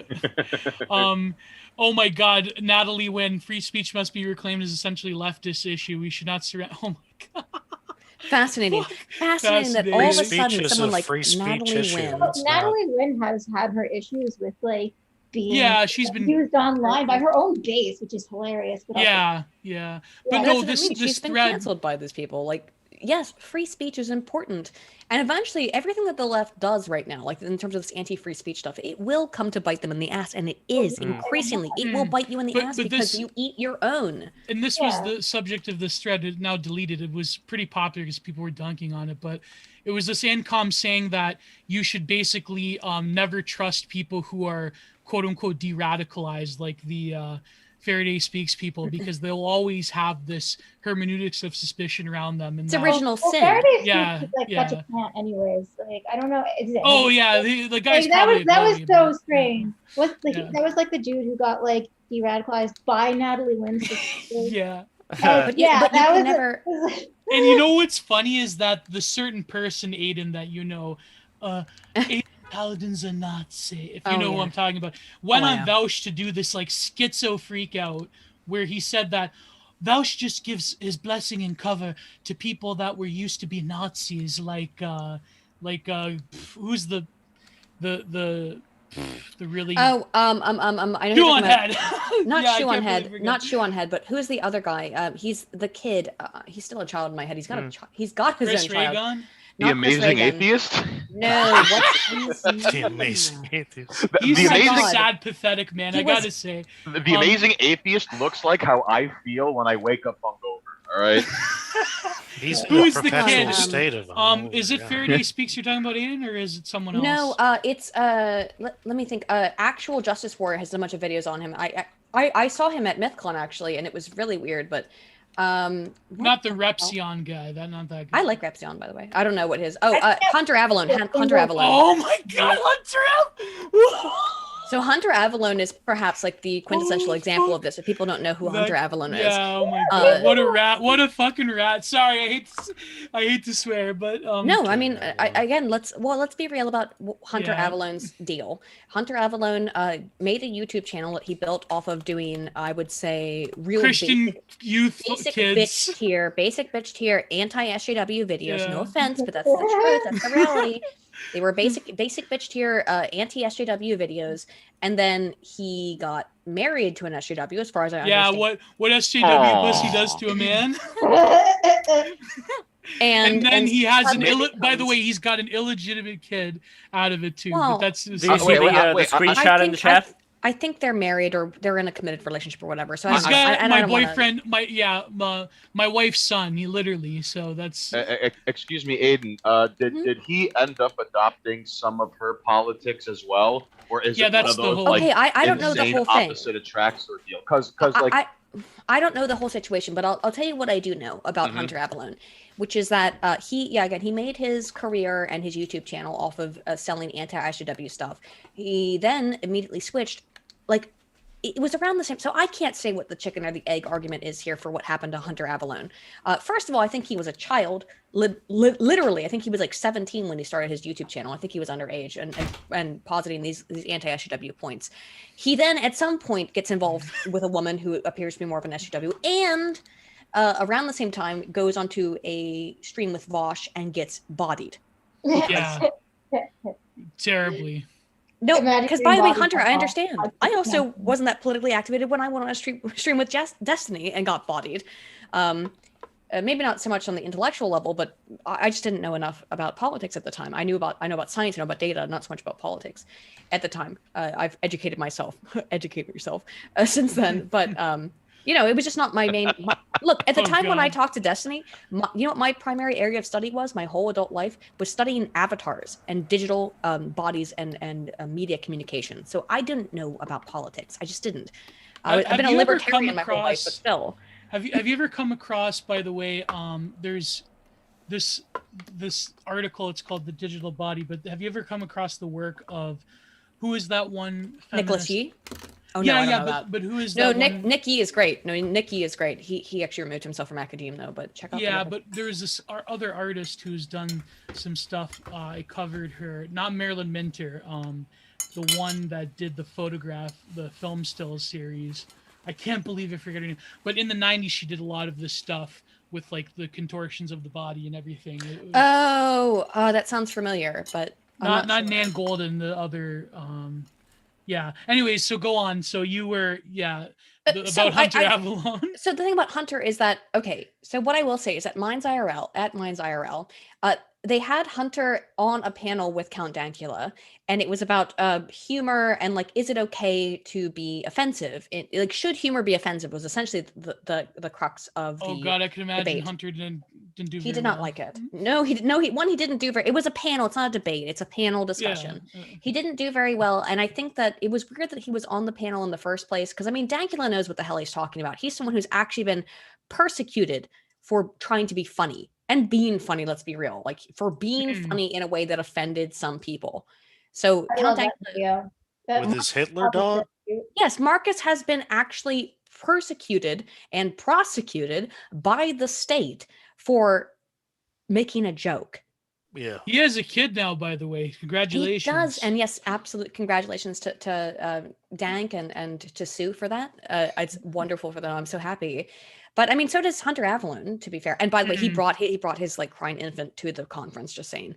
And I understand why you maybe had to do that, but it was weird a little bit because his girlfriend, wife, partner, whatever, clearly did not want to be there, and I don't think he wanted to be there either. He did not come to the after party with us. They had to skedaddle real quick, and that might be because they had an infant, I would imagine. I wonder if this was his like first relationship and he just got married I mean, instantly. he's like Could he's be. a kid. He's like 20 or 21 or something. Yeah. You know, So he was a kid who got married and then getting pushed around. I don't know if he got married. They definitely got pregnant. Oh, I was the see. issue. Yeah. babies having He got babies baby having trapped.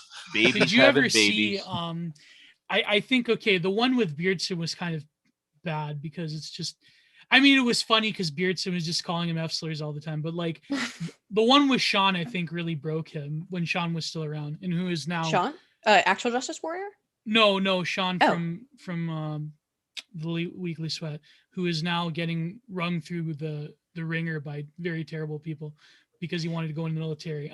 So If you want to see Hunter get bodied by somebody, watch Actual Justice Warrior's coverage of his videos. I should. I think I maybe have watched a few of those videos, but the one with debate with Sean was quite interesting, but the one with Beardson and less so because Beardson basically insulted him for an hour and a half.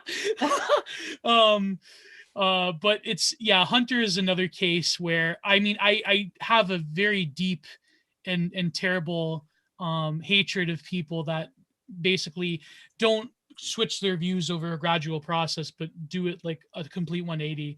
Because if you look up the case here in Canada of Michael Corr, and I always bring this up, but I basically like worship this dude. Then he did like a 180 when he had a TV show.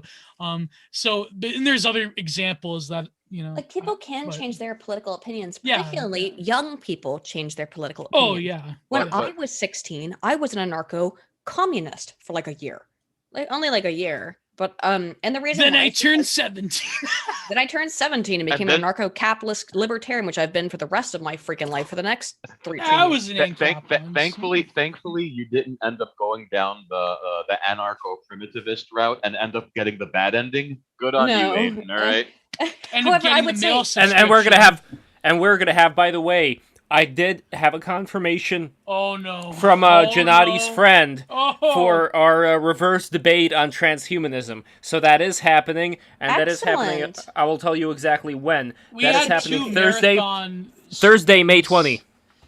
We had Awesome. 2 marathon streams of transhumanism versus anarcho-primitivism, and they were quite like feats of endurance both times. It was amazing. But I don't know if I can do a long-term like stream like that, but I will say the reality is what's the old statement is that if you're not a left winger when you're 16 you have no heart, and if you're not a conservative by the You have time no you're 20 you have no brains. brain. That's the old axiom or whatever, and I think that's partially true. And the reason why I was a brief communist is because again I grew up in Baltimore City, and Baltimore City has an enormous homeless problem. Oh, yeah. And so I went to school every single day, seeing homeless people all around me at my bus stop, because there's no school bus and you go to school in the inner city. You could take the regular bus. And seeing Oh people God. who were really, really messed up. And, I spent time working with Food Not Bombs, which is a anarcho-communist organization that gives... this is going to sound really lame, but here's the truth. That gives vegetarian and vegan food to the homeless.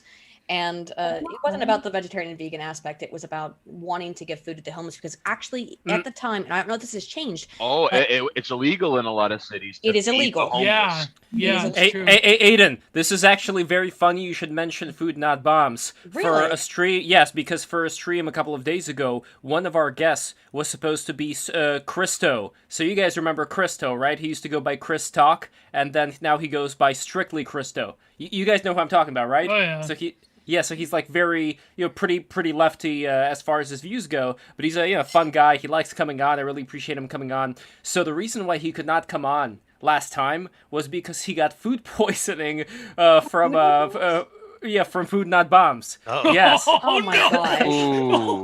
Well, I He got disavow. Like a covert He got some operation. rice and beans. He got some rice and beans from Food Not Bombs, and it ended up bombing his inner Bombs his system. intestines, yeah. Yeah, exactly.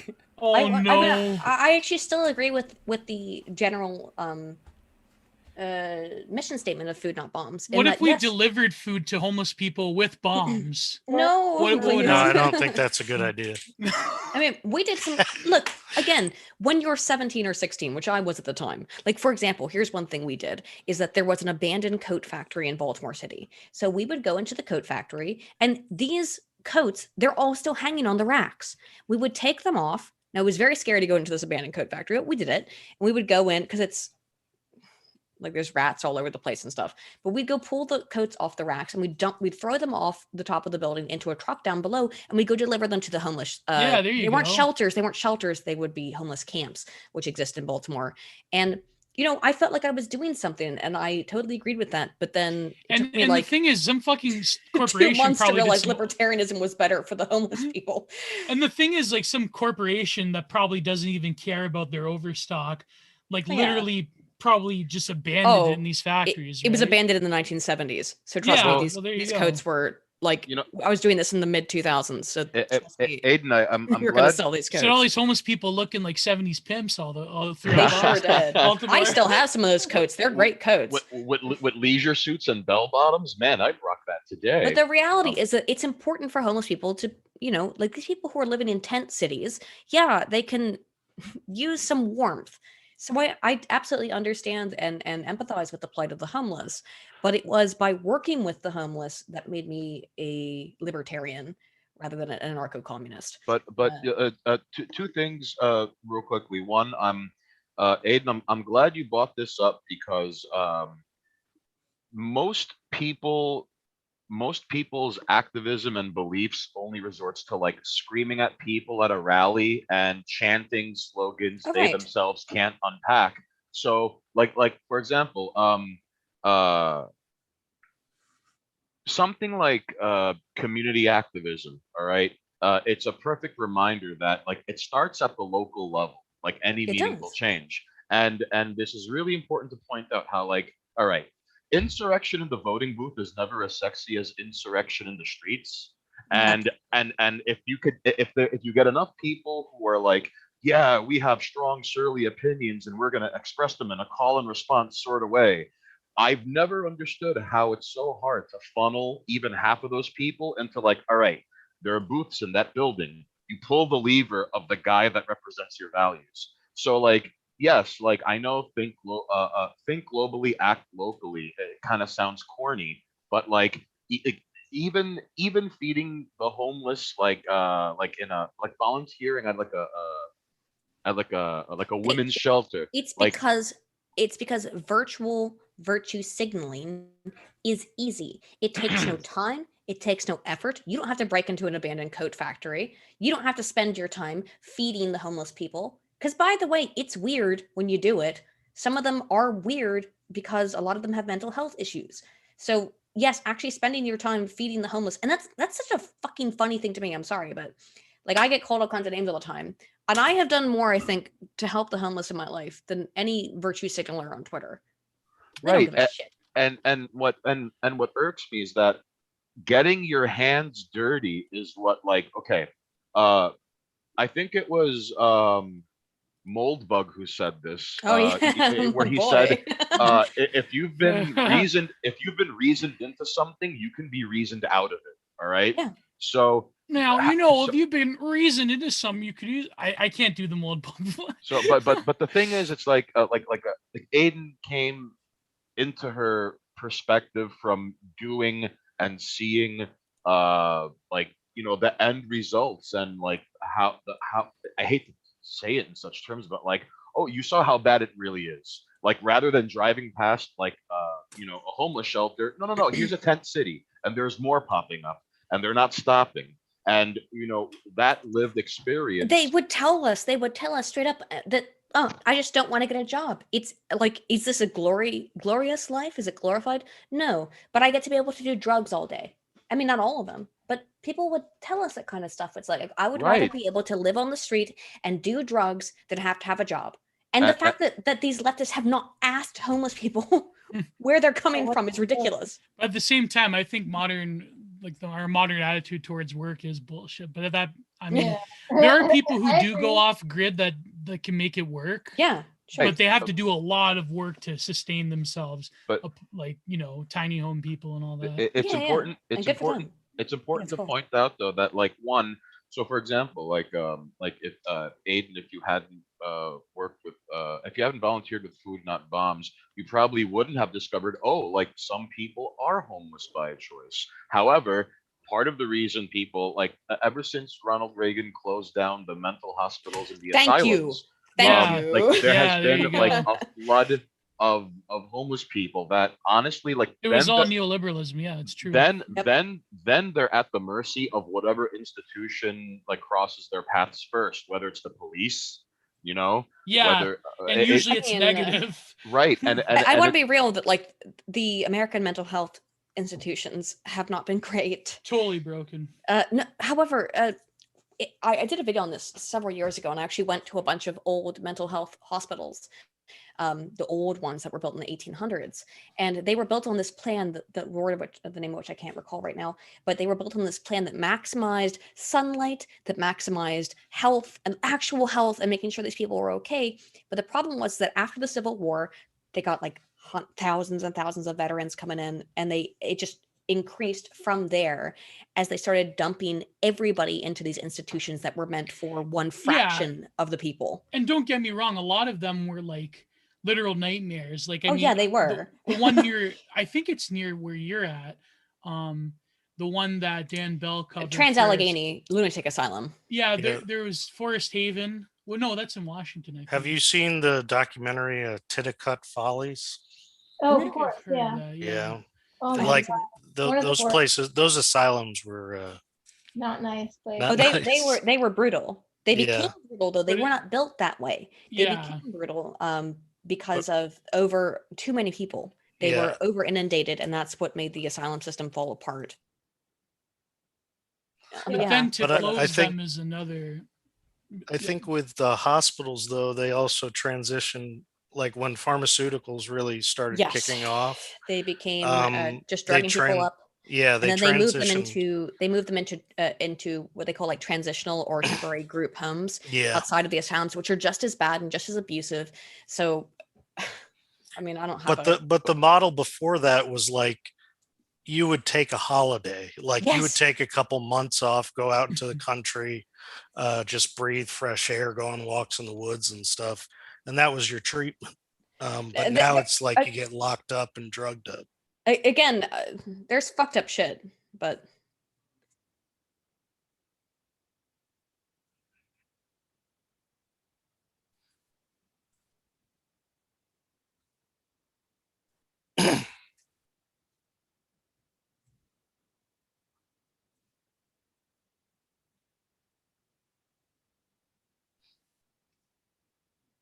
well, Yeah, I she mean, got hooked. I'm Oh wow. probably the only person here who's ever been admitted to a mental hospital.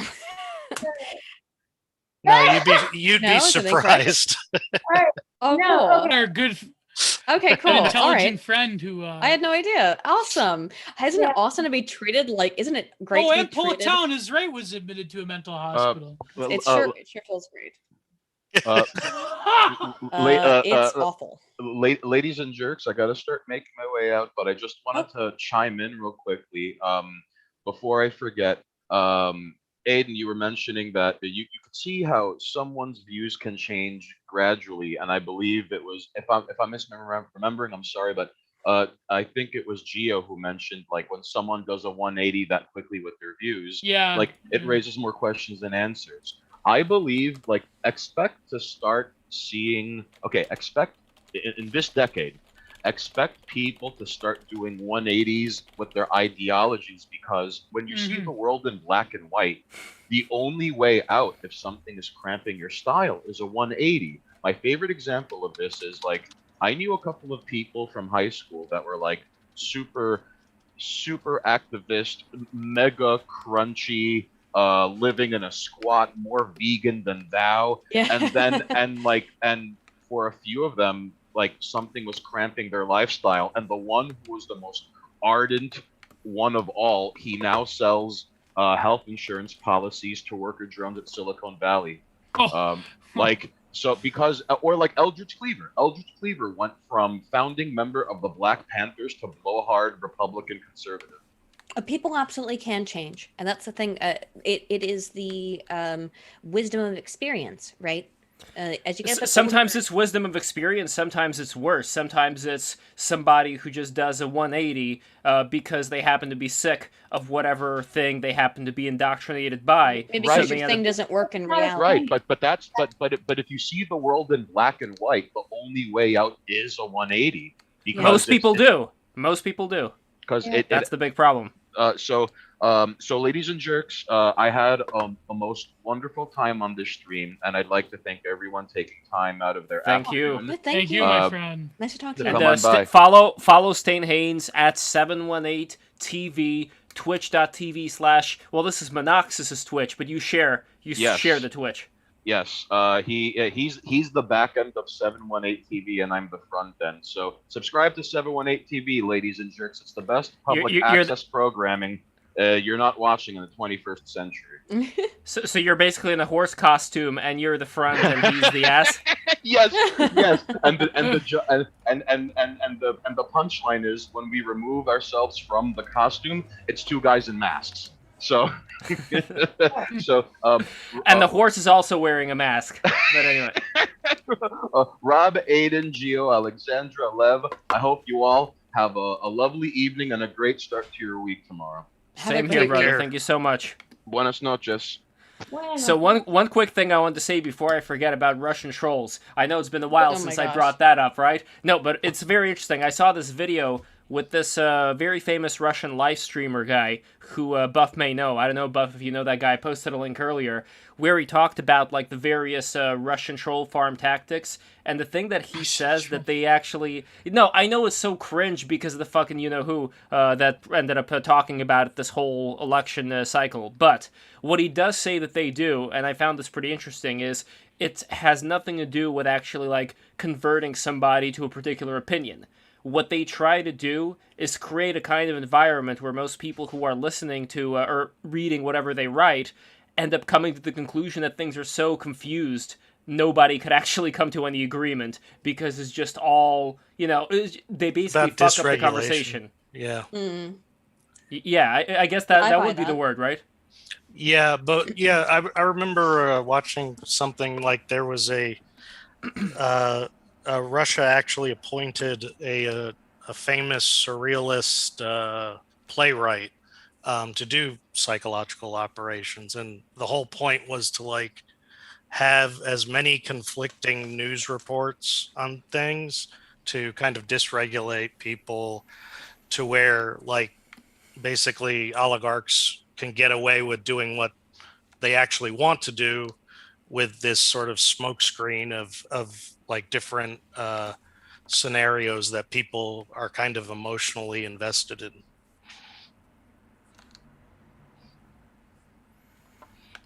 Yeah, I agree. I mean, it's something that I think we can all start to notice and start I don't know what the best word here, but basically I think we all have the capacity of growing beyond whatever it is that we're currently thinking is the only way out of this situation. I mean, this is kind of why, like, I know you rag a lot, Gio, on Barry Weiss. The reason why I don't... No. The reason Oh why... my god! Hold on, damn it. The reason why I don't rag on her has to literally do with the fact that right now she is one of the few people who is actually... doing this whole organization, FAIR, Foundation Against Intolerance and Racism, yada, yada, yada. But the reason why I like what she's doing right now is because she actually is bringing in teams of lawyers to defend people who are undergoing these various public executions by, the wokes. I think that is a very important thing. She's actually doing something. I think she's doing something more than we are, basically. That's what I'm trying to say here. She's actually on the ground, and she's contacting these people who get in trouble for saying the wrong things, and this organization is helping them out.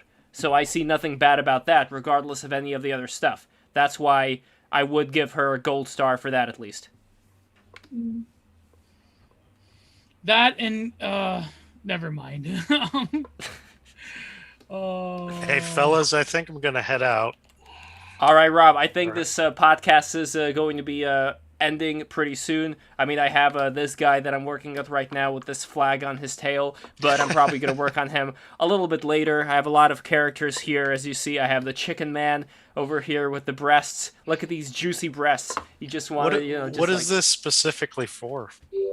So this is an NFT that I'm creating called Muskulls, and this is going to be either on Super Rare or Known Origin. I'm not sure yet. It has a nice square shape, so it may be on Super Rare because they're good with the square shapes. And this pyramid guy, I first drew him like this, and then I drew another pyramid guy who ended up turning into... You've seen that thing that I posted on Super Rare, or no? The Pyraminder. Maybe. Have you I'm seen not that, sure. Rob? No, Okay, I don't here it think is. so. So, by the way, Buff writes, remember, hold on, I want to see what Buff wrote here. Oh, that's Remember, cool. when someone is countering Love's ideas, it's to spread chaos and put everything upside down. Unironically, maybe, but again, like, I think the good ideas are going to stand out among all the chaos with BTR. And I'd say the bad ideas are just, or the confusing ideas, rather. It's just an additional weight. It's an additional weight for us to work out as bodybuilders of the mind. So anyway, this guy over here, Peer Reminder, let me just play him real quick, just so you see him in action over cool. here. So that is Peer Reminder. That is, hold on, what happened to this thing? So yeah, that you're already selling that? So this one right now is currently in auction. The one that I did previously, it got I believe it was sold for the Ethereum equivalent of $2,500. Oh, okay, cool. So I see that there is, and again, I know that I don't know what's going to happen with the NFTs, but right now this seems to be one way that I can bring out some of the stuff that's in my head out to a wider audience. I And, think you might yeah. as well capitalize off of it. Yeah, we'll see what happens. This glove, by the way, Heme ACI version 1.2 was asking. This is called the Smudge Guard. And if I was smart, I would make the Smudge Guard a sponsor for this thing, so maybe I will. But yeah, Smudge Guard, it's a really nice glove. I like the two-fingered one. I don't know, Rob, do you like the two-fingered one or one-fingered? I've never used one. I'm more of like I have bad artist hygiene. Like if I draw with pencils, like the right side of my hand gets covered in graphite or Yeah, I never used it at all. I mean, I would say the Yeah, worst same it ever here. got for me, is that in high school when we were learning painting, so we worked primarily in painting classes with oil paints, right?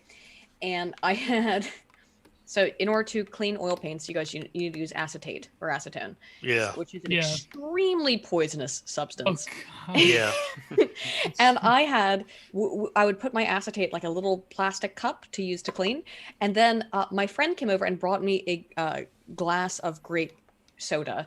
And they looked, after a while, they looked identical. And I got ready, and then luckily I smelled it was acetone. Oh, good. Oh, you would have been done. You would have So dead. close, I would've been You dead. died. Oh my Would have god. died. By the This is way, why I check- don't use oil paint. By the way. By the way, Use check out oils. Buff's comment. I knew this. I knew he was gonna say something like this. Buff writes, "He sure does like two fingers." Whoa. Oh, ooh, But, like- ooh, Buff. But, oh man, I do have a Cintiq. you got me now. I do have like a Okay. Cintiq. So, but even when I had one, like when I worked in games and stuff, like it was just smeared in. Does it Human- bother But you? you worked Human on oil. You worked on World of Warcraft, didn't you? Or No, am I worked or- for. no. I worked on the peripheral game to Wizard 101. If you've ever seen those annoying ads. Wizard 101. I gotta take a look. But yeah, it was like an MMORPG that was Oh, I remember this. Yeah. targeted towards children. But I worked on a Mm-hmm. different game called Pirate 101, and this was back when Flash was a thing. So I I miss did like a Flash, bunch yeah. of Flash cutscenes for the game. Those are all on my YouTube channel. If you just look up Rob Lovelet. But that also reminds me, Lev, like I know these are art streams, so it's like next time I'll come prepared or something. And, Please, yes, I would and love. show I would some love Man, new to I, see stuff. the draw. I could have drawn. I never have time to, but I probably should have. Like while we're talking, I could. But then I wouldn't be prescient, you know. Yeah. Well, I'm Wait, just so I want to write your procrastinating. YouTube That's channel my down problem. here. So Rob Love. Hold on. LOVELETT. Yeah. Hold on. What is wrong with me? ROBLOVE. Then what? LETT. Here we go. This better work. No, it didn't. Hold on. If you Is just, it YouTube.com/Rob Lovelet? I think it should be. Yeah. Oh, here we go. I got it now. Okay. Here we are. Hold on. I'm going to put it in Yeah, because it never works if you do it through YouTube chat, which is another reason why you guys have to become Break the Rules patrons, because you can post inside of the chat links and stuff like that, and it's going to be seen. Here, let me just grab the thing. We are almost done, by the way, ladies and gentlemen. I just want to promote my friend Rob's stuff over here. Here we go. Rob thank you, Lovelet's YouTube Lev. channel. Please check it out. And it's got a lot of beautiful stuff in there. And I cannot wait until we start making some more animations. And it is Yeah. going to start soon. BTR, LEVSTREAM, this is just the first step. Next step, we're going to turn ourselves into a real-ass studio, because I want to actually make... No, look, we have Cartoon Network that's producing all this fucking SJW junk, so... Now is a really good time for people who actually make, artistry, who can make things, like was said before in the stream, lowbrow and highbrow together. I want to do like the Federico Fellini and the Akira Kurosawa of animation, Yeah. but also make it accessible for people who make it acceptable for the Hilux as well. So Yeah. I think it's possible to do both. Because, again, I think that the left is going to eat itself like I mean, it's so, yeah, I think, like, the one thing you could say about... I just saw someone got a tattoo of fucking Shuan head. Oh my god, on Twitter. I saw no, it. I keep getting distracted. Oh god. I feel mental illness. Yeah, it's true. I feel mental illness. Here's by the way a good point about okay. what Yes. you could say about Aiden's recent video is that black pill, but it could be a white pill depending on if you're a weirdo like me. That there's an impossibility of mass public rationality going on right now, and perhaps that's true just in terms of what social dynamics are like in general. But I mean, if you were to do that, just maybe a part 2 of what you were doing, that could be like a topic in itself of how public reason is like this enlightenment foible that just for some reason we have to meme it, but it's not actually real. Like the whole thing about facts don't care about your feelings, it's that, it's not just that feelings will win out. It's like that's Feelings do a win out, binary.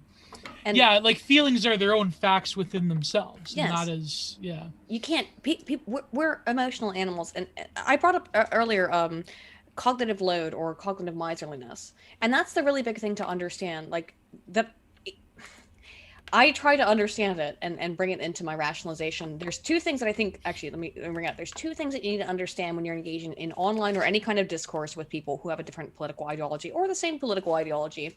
And that is cognitive load or cognitive miserliness and solipsism. These are the two most important things to be aware of.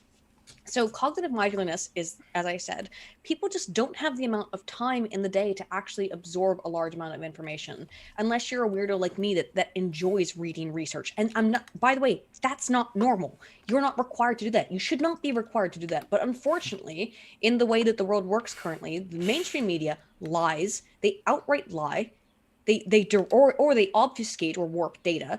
And so you cannot believe what you see. And the reality is that because we only have so much time, and it's not just time, it's cognitive energy. It takes, our brains use the most energy of any part of our body. And so we are designed evolutionarily to not want to spend a whole bunch of energy thinking about stuff, right? So inherently we're predisposed against that. The second part is solipsism. And solipsism is a thing that I think is particularly an issue on the left, but we all are susceptible to it. And what solipsism is an idea that the mind is the only thing that can be understood. And we all tend to fall into this pitfall of being like, it's when you think you understand how someone else is thinking. Stop. Yeah. We don't necessarily understand how someone else is thinking. I know it's easy for me to fall into that pratfall and everybody to fall into it because we anticipate that we can understand and get into the brain of someone else when inherently that is metaphysically absurd. I can't know what you think and you can't know what I think. Even if I necessarily explain it verbally, getting into someone else's brain is impossible. So the solipsism issue is messed up. And that's, I think, maybe at the crux of all the political issues we face is the idea that the left thinks they know what the right's really thinking. They know that we secretly have these nasty bad thoughts. That's and the right thinks that the left is inherently evil in their own way. And all of that is wrong, and it is However, while being wrong is an inherent state of the human psyche. Can't get around it. Just But do be you aware of it. also think that people who are, let's say, leaning a little bit more in the right or anti-SJW or whatever you want to call it, do you think that there is this, as people like to parody, this idea that, oh, if only we gave them the right knowledge, like the right facts, then they'll change their mind. We can No. convince them otherwise. Do you think that is like this very naive way that some people That's among the like- anti-SJW circle It's That's a operate? tricky. what's the problem with Canvas? Canvas. Candace Owens? No, not Canvas. Sorry. I just said guessed. Canvas. What's the problem with Kansas? You know that book? Oh. Yeah, that one, which is totally. I think it's been debunked, but it's essentially that argument. It's like why do conservatives, quote unquote, vote against their interests? Why are they so stupid? Yeah, exactly. It's because that's the your whole perception. premise. It's your perception that they're stupid. And in terms of educating people, as you kind of brought up, the reason why I don't think you could do that is again falls back into social judgment theory, wherein that people already have a very small latitude of acceptance, rejection, and non-committal. And if you try to argue, this is why, again, it is pointless to debate the left. People who are hardcore far left, they are not seeking to come to any kind of common ground. They're seeking to own you. And far right people, like I think Ben Shapiro types, are doing the same thing on the right. So the reality is that, as Drew Weston describes in his book as well, The Political Mind, is that you cannot convince partisans. So unfortunately, we have become increasingly partisan, and there's Pew data research that indicates this is the case. The number of people who consider themselves to be centrist has dropped from something like 45% as of 1992 down to like 30%. It has massively decreased in the number of people who consider themselves to be centrists. We are becoming increasingly partisanized, and partisan. We're just more partisan. Interpolated. And a manifestation of that means that it's impossible to communicate with people that fundamentally, and also when you go into Jonathan Haidt's research, moral foundations theory, is that the left and the right do not agree on the same moral foundations. The right values all moral foundations. However, the left does not. They don't value purity, for example. They don't think purity is important. They don't really sometimes they value authority, but depends on if it's a leftist authority or a right-wing authority. Well, environmental purity, actually, is a big thing. Right, the environmental stuff, but it's very interesting because what authority and what purity is, purity is the one thing that 100% the left does not value consistently over time. And what purity is disgust. Is feeling like this is a disgusting act, and the left doesn't appear to have a disgust reaction that the right has. So I don't know how we get around that. I'm rambling at this point, but my point only in summation is that things have become increasingly partisan. There's a plethora of data that we could go into to explain why that's the case and how it's very difficult to communicate across the aisle. And well, that's that. Oh, don't know what the answer is. I just don't know what. No, that's my closing. But that's I don't know what to do. I don't have an answer. But Aydin, that is the arrow that's the arrow that's been lodged in our backs. And like the Buddha talked about, that it doesn't really matter where the arrow comes from. Right now, what matters is getting the arrow out. What I'm curious about is whether you would give, kind of like coming to the beginning of this discussion, what I mentioned, would you give props to certain, let's say, more Machiavellian-minded people out there who understand that, yes, there is no way we're going to convince these people to, adopt a much more logical framework or whatever, or use common sense. So what we are going to do... It's impossible. Yeah, so what we are going to do is we are going to pretend to be on their side. We're going to pander to them. We're going to calm them down. And again, I'm not saying that all the people in the Democratic Party are like this. But that's Vosh. That's Vosh 100%. Like that's what he. But calming them down. He's riling them up, but he's riling them up. But so that's not the same thing. What I'm talking about is people who do try to throw a bone to the left to get them to calm down and just do something else eventually. And my hope is that those people are also going to be out there, because I think that in the sphere of, let's say, people who are looking at a lot of these far-left things going on, what they are concerned about is that everybody's in on it, and they're all going to eventually create this favela hellscape. And my only retort to that is, my concern is that they've gotten so used to seeing somebody like Trump come out and say whatever everybody else is thinking, instead of maybe doing the smarter move, which is to kind of capitulate only in voice to the left while secretly doing everything behind the scenes to undo whatever it is that they were trying to do this whole time. That, to me, would be the Machiavellian, smart, art of war move. And I'm not saying I know whether people in the higher echelons of society are doing this. My hope is that some of them are, or some of them are starting to realize that that would be the better way forward. I truly hope you're correct. I fear that you're not, because I think that my fear is that for whatever reason, history appears to not be a good teacher for people. And I will say this about the people on the far left, is that the reason why you get these far left people who espouse communist ideology is because ultimately every single one of them thinks they will get to be dog killer, right? And that's what it comes down to, is that Vosh and I don't care who it is, anybody who is espousing the communist ideology thinks they will be a party member. They think they get to be dog killer. And the reality is that when every single time a communist government has come into power, guess who they kill first? The people who espouse those beliefs and made them popular, because they know it's dangerous. Well, that's it's funny. the real issue. The first one lined up against the wall. You are up against the wall first, my dude.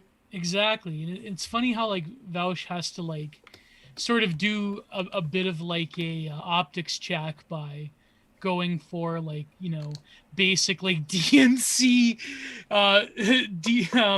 DSA like socialism, when it's like, you know, he's literally talked about well, you know, what's that's just marketing. He thinks he will get to be a party member. Yeah. They all do, and that's the problem, is that there's only so many party member roles to be filled. First of all, that's the first issue. Secondly, you are dangerous. If you help bring about the revolution, look at what happened to the people who helped bring about the Russian Revolution. Yeah, look at how Paladin with an ice pick in his skull. Yeah, they got murdered. And that's the reality, is that like you're not going to be immune. I know that you think you will, and that's why I mean, the main reason is money, right? And I hate saying that, because people have accused me and accused people like Sargon and anyone else who advocates for the right of being just grifters and we just want money. But the left really is a grift at some point, where it's like, well, we know at this point, you know, if we just, I don't know how much of it is a grift and how much of it is true, to be honest. I don't know. However, the reality is that if you get your left-wing utopia, you will be put against the wall. Vaush, all of you will be against the wall first. And I really don't want anyone to be against the wall. So that's why I'm against it. Also because I'm a libertarian and I believe in freedom.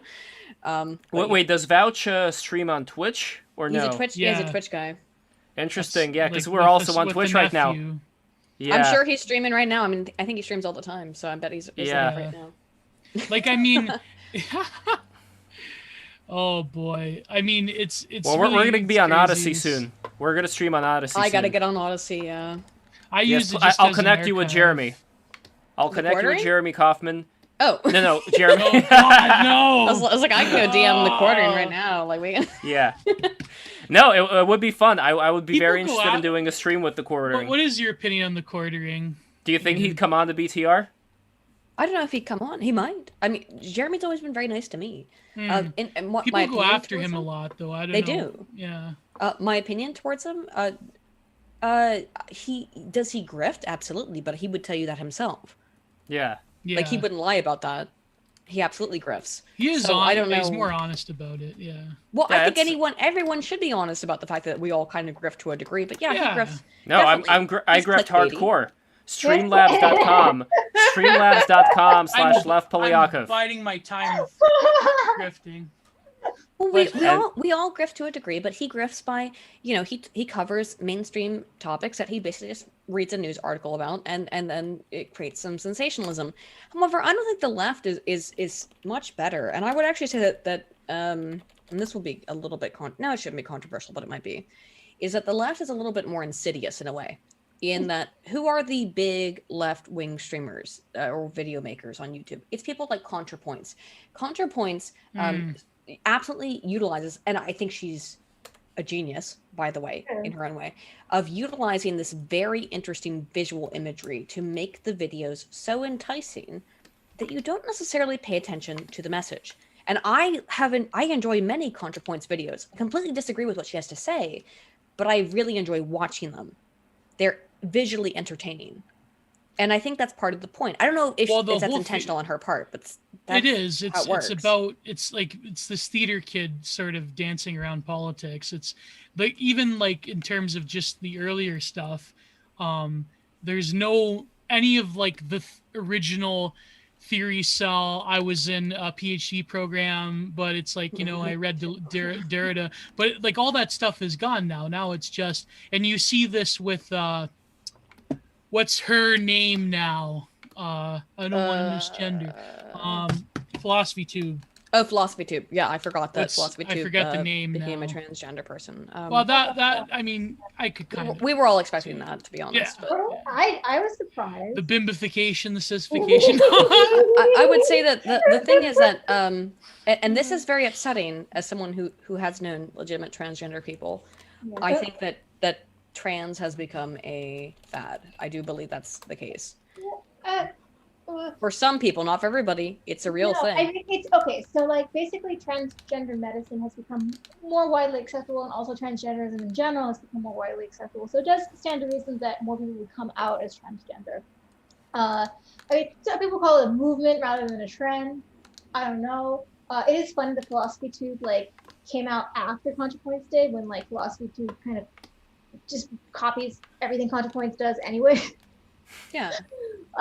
There's a little bit of social contagion there, but anyway, it's not our business. I don't want to like question somebody's gender identity just because. No, I don't either. That's the hard part. I don't want to, because I mean, that's if you say that's your experience, I don't want to question you.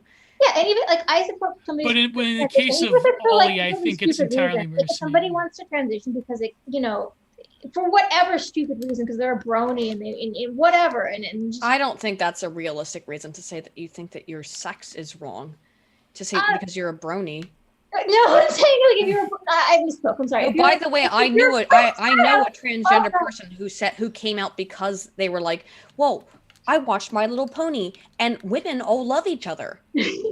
Oh, and you remember? I know. Trust do you me. remember Randy Stair yeah. Yes. going ghost? Oh, Well, man. apparently there was a mass shooter who was a brony. So. Yep, and well, also transgender. This person who I knew, who was like not really someone who was like super influenced by political beliefs, told me, a person I was a good friend with, I mean, this was years and years ago, and it's not like we hated each other, just we moved apart because I literally moved, but told me that they became trans because women were accepting, and women are nice, and women are all friends, and the reason that she came to that conclusion is because she watched My Little Pony, and I was like, oh girl, let me tell you about women. They all hate each other. Maybe Blanchard is right. Maybe trans people are different. Maybe that's what they were really talking about. They're just talking about like, you know, the sort of the circle jerk that is online, transsexual circles or trans circles tend to be very like lovey-dovey, They are. Yeah. uncritical. Well, there is kind of an ideal, you could say. Think of There all is the like gay. this sort of fake acceptance, like that. This pantomime of camaraderie. that Well, goes even on. in romance, think of all the gay men who were responsible for conjuring up even the idea of the romantic, the Yeah, idea but of the gay- romance the with gay men and men are women. different though. They're, Nice point, love. I gotta defend the gay Shakespeare. dudes. Boom. No, I'm Yeah, defending them too, but I'm just No, saying. I mean, like, they're being totally pushed out of this equation now. Because Yes, they obviously- are. Well, now it's very frustrating because now like gay men and gay women are being told that they have to date somebody of the opposite sex because they Who is that- identify and who I is don't that No, but with writer? the gay dudes, what's Yeah, interesting is like, that with the gay dudes, Tumblr they're kind of that say, They're- if you reject a trans person because they're not your preferred sex, that you're a transphobic. But I think that's like Tumblr. I've never heard of that happening. it's happening I wish that it was on Tumblr. Oh man, You that's You know what's funny though? It was who said this? This was on. This was a default friend who said this on their podcast. That who's gonna be on our Bimbo gonna be Ubermensch our stream, by the Bimbo way. Ubermensch stream tomorrow, Tuesday. She said that the thing is the reason these people like James Lindsay, they get it wrong.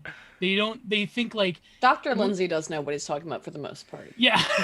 Well, keep in Well- mind he studied the blade, So He doesn't want to debate me on BTR. Hang on a minute. Like, okay, so Dr. Lindsay and I are in the same field, right? So I gotta protect my homie.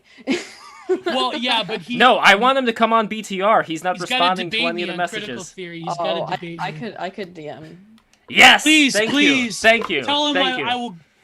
Ugh. Anyways, and we He will doesn't- he just for doesn't- good He measure. doesn't always respond to me though. I mean, only sometimes. Just for good measure, we'll bring on our friend Alex Kashuda, who will totally decimate him. But he went after Alex on We'll Twitter. see. So, but no.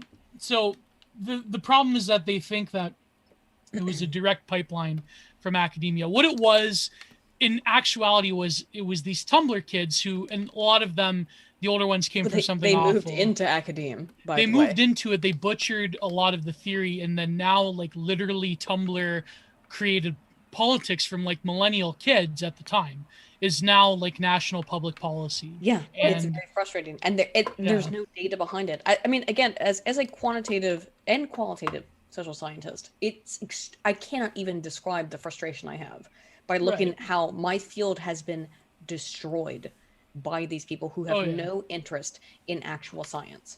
And It's the thing is, so annoying. and the thing Sorry. is, I think, like, you know, no, yeah, it's no problem.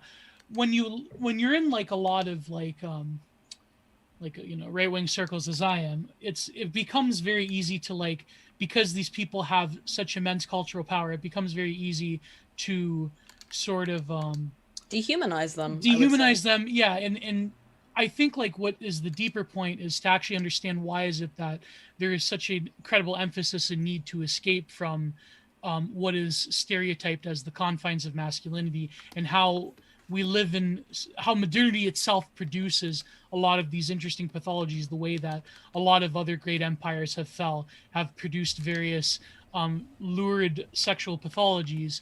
And I think, like, that's a deeper point than to just say these people are fucking ghouls. And, Oh, they're cool. Yeah, you know, fuck off with that stuff. I mean, the thing you're is, being the people at the simplistic and you're not top- helping. You're not helping with that. These people are ghouls. They're people. No, they're people, and they have a psychology that makes I sense think the in people their at the own top head. that are mercenary, that are actually like in positions of power, are ghouls. I think, like, what I mean, I debate about this with BreadTube, right? Like, I think that what people like, I mean, let's face it, at the end of the day, I think that, I know this is like going to get me, you know, whatever. But let's just not dehumanize in trouble. the I way think that they do us. I guess we I have think- to be. We have to be the bigger people. We have to be the better people. Let's not dehumanize them the way Yeah. they do us. This will get me into trouble, but I think that ContraPoints is a much more sympathetic character than Daddy Vouch, put it that way. Oh, My absolutely. opinion. 100%. I don't like Vouch at all. I find him to be like very, I don't know, his grifting is very on the surface to me. Yeah. You know, But- and like, and when he yeah. talks about women, he's a misogynist. Like, come on, man. Like, I hate like leftist misogynists so much. I think he is a maybe misogynist. he's got that vibe to him, but I think what I mean is that I think I understand. Ironically, I think I understand trans people more by reading the Blanchard stuff than it being transphobic inherently. I think I can understand where they come from. Not to Well- say I agree with it, but Well, it's like, this guy's finished, by the way. What do you think of him? He looks really fucking Oh. cute, by the way. Nice. He does, and he's just another detail in this giant thing that I'm creating with Yeah. muscles. And I And love it's doing like- this kind of stuff. It's like how the more I interact with people like Alex Kashuda, default friend, who else am I thinking of in this weird space of post-left women? I understand the plight of women a bit more than when, you know, years ago it was the manosphere stuff. Yeah. I think I can understand how women are also affected by the certain social conditions that are like, especially during the 2010s. Like, there's this great episode again with default friend where she's talking about how during the Obama years, how sexuality became this like total like tornado of just shattered souls, right? Like how Yeah. the consent-based model just led to a lot of like implicitly predatory behavior Well, and stuff like that. We can't even at this point. I mean, I've been involved in men's rights activism my entire time on the internet, Mm. publicly, and we can't even talk about issues that face men. Like, if you just say like, "Hey, Yeah. maybe men have an issue too," and you're like, "Oh, canceled because men can't have issues," which is incredibly fucked and is very irritating to me as someone who has It's irritating to me too. You know, it mixes Yeah. into very uncompassionate. Men and uncompassionate. women. Yes, It's men not and women compassionate. have issues, and we should be compassionate towards both. It's very frustrating. Yeah, there's But in then- feminist circles, there's kind of like, you know, people make a slight nod, like, oh, by the way, men suffer in their own way too, you know.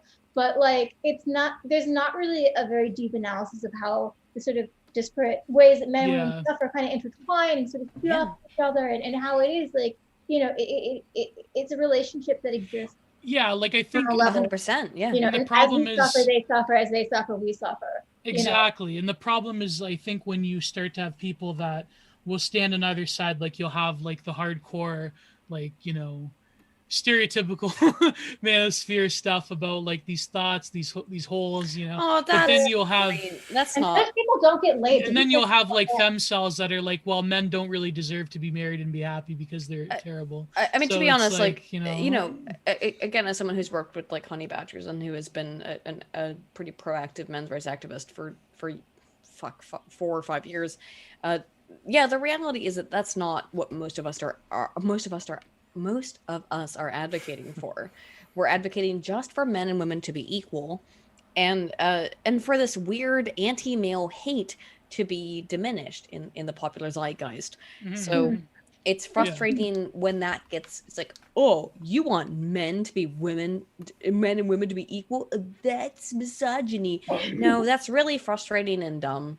But I mean, whatever. But that's the Yeah. thing. I think we're just about, we've all been broken fundamentally. We've all been eroded, you know. We're all very broken people here, especially on DTR. Oh, Can I be especially honest? us millennials. I mean, my We're God. broken, you know, Lev, I kind of like that animal being a little bit bigger. Can be honest.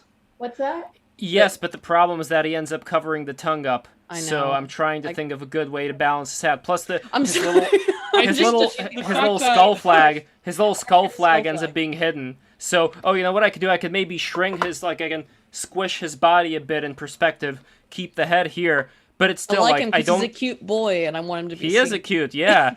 He's a cute boy, but the problem He's here. like how one about of like those- this? girl. I don't want to be Those sexist. animals that Excuse Naimal me. He could be a posts. cute girl. I don't. She could be a cute. Okay, how about like this?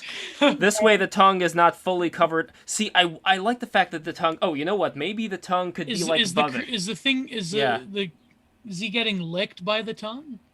No, he's in the front pane. Yeah. Like, you know, the cartoony, like the cat licks you. It's like they- Yeah, I it know what flicks you're your talking whole about. face. No, but what I want to do with this guy actually is I What want if to move he's him eating to the him back. like It's too late for that, Gio. I've already created muscles. I'm It's not gonna too make. late. too late It's This for is- that? It's too late. No, but here, look. I can put him like that, so that theoretically, like, the God. tongue would be, you know, kind of like in the middle of this area. I don't like the bad. There's a bad tangent in this area over here, and in this area too. So I think I'm actually gonna shrink the body down. I'm gonna redo him here. Here's what I do when I'm Oh my frustrated. God! You I see, select the layers. I you select all the digital layers artists, together. you're fucking picky because you get all this choice. Here, Isn't look. it See, so nice? You're Isn't painting, it you're so not planning this nice? shit out. Look at digital art. You can That's make like- everything. Really. see, I just do that. I just combine it all together. By the Now way, he's got a tiny Alexandra. body. Alexandra, us where you? real No, painters, it's not tiny. you know? It's not tiny. It's in perspective. It's going that way now. Oh, But by the way, okay. Yeah, Alexandra, Yeah. Alexandra, did you see this elaborate contraption that I created? So I don't remember no, what. Oh no, this is I the don't cat know. milker. No, this is the fucking cat milker. Yeah, so my idea, Alexandra, my idea is that people like seeing what their cats are up to when they're Alexandra. going around the neighborhood. no! So But they they would run away. attach. They get cut so they don't have to see what they're doing all the time. they would attach a drone to the cat, like a milker drone to the nipples of the cat, and then they would have the cat go But about Lev, scurry what are about you its gonna adventure. What are you gonna do with the cat milk? That's the Well, question. I'll you never explain. answered. I already told you. See, you forgot. I'll explain. I So- know, but let's get real. I'll What are you gonna do with explain. the cat milk?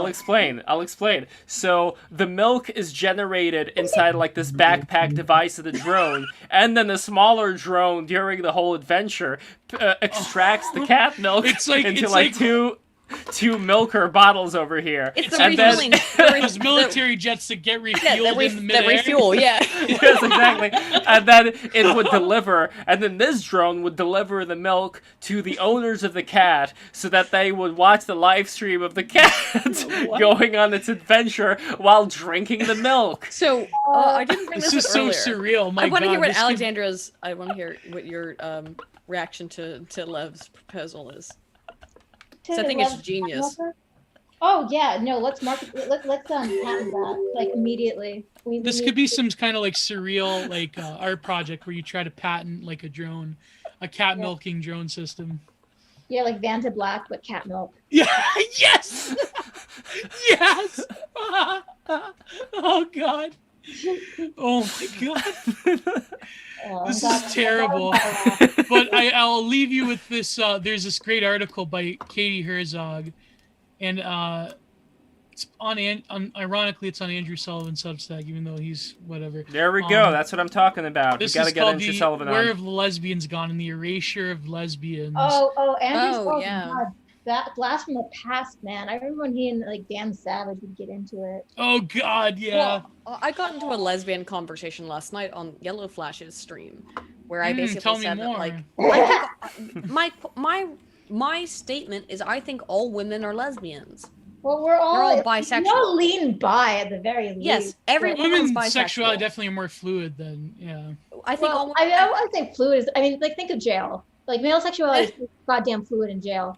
No, but I don't know there's about that. that's- Women are Oh, all. Gio, do you remember what Tony Cheek Soprano busting, said there's a- about there's a lot of different reasons why cheek busting happens, and none of them are good. But In terms of Oh, why women are bisexual, is Mhm. because women are designed to take care of. Women are more social, and so if there is did I just say cheek busting? Holy shit! actually there's something called, here's the Yeah. data, here's the research.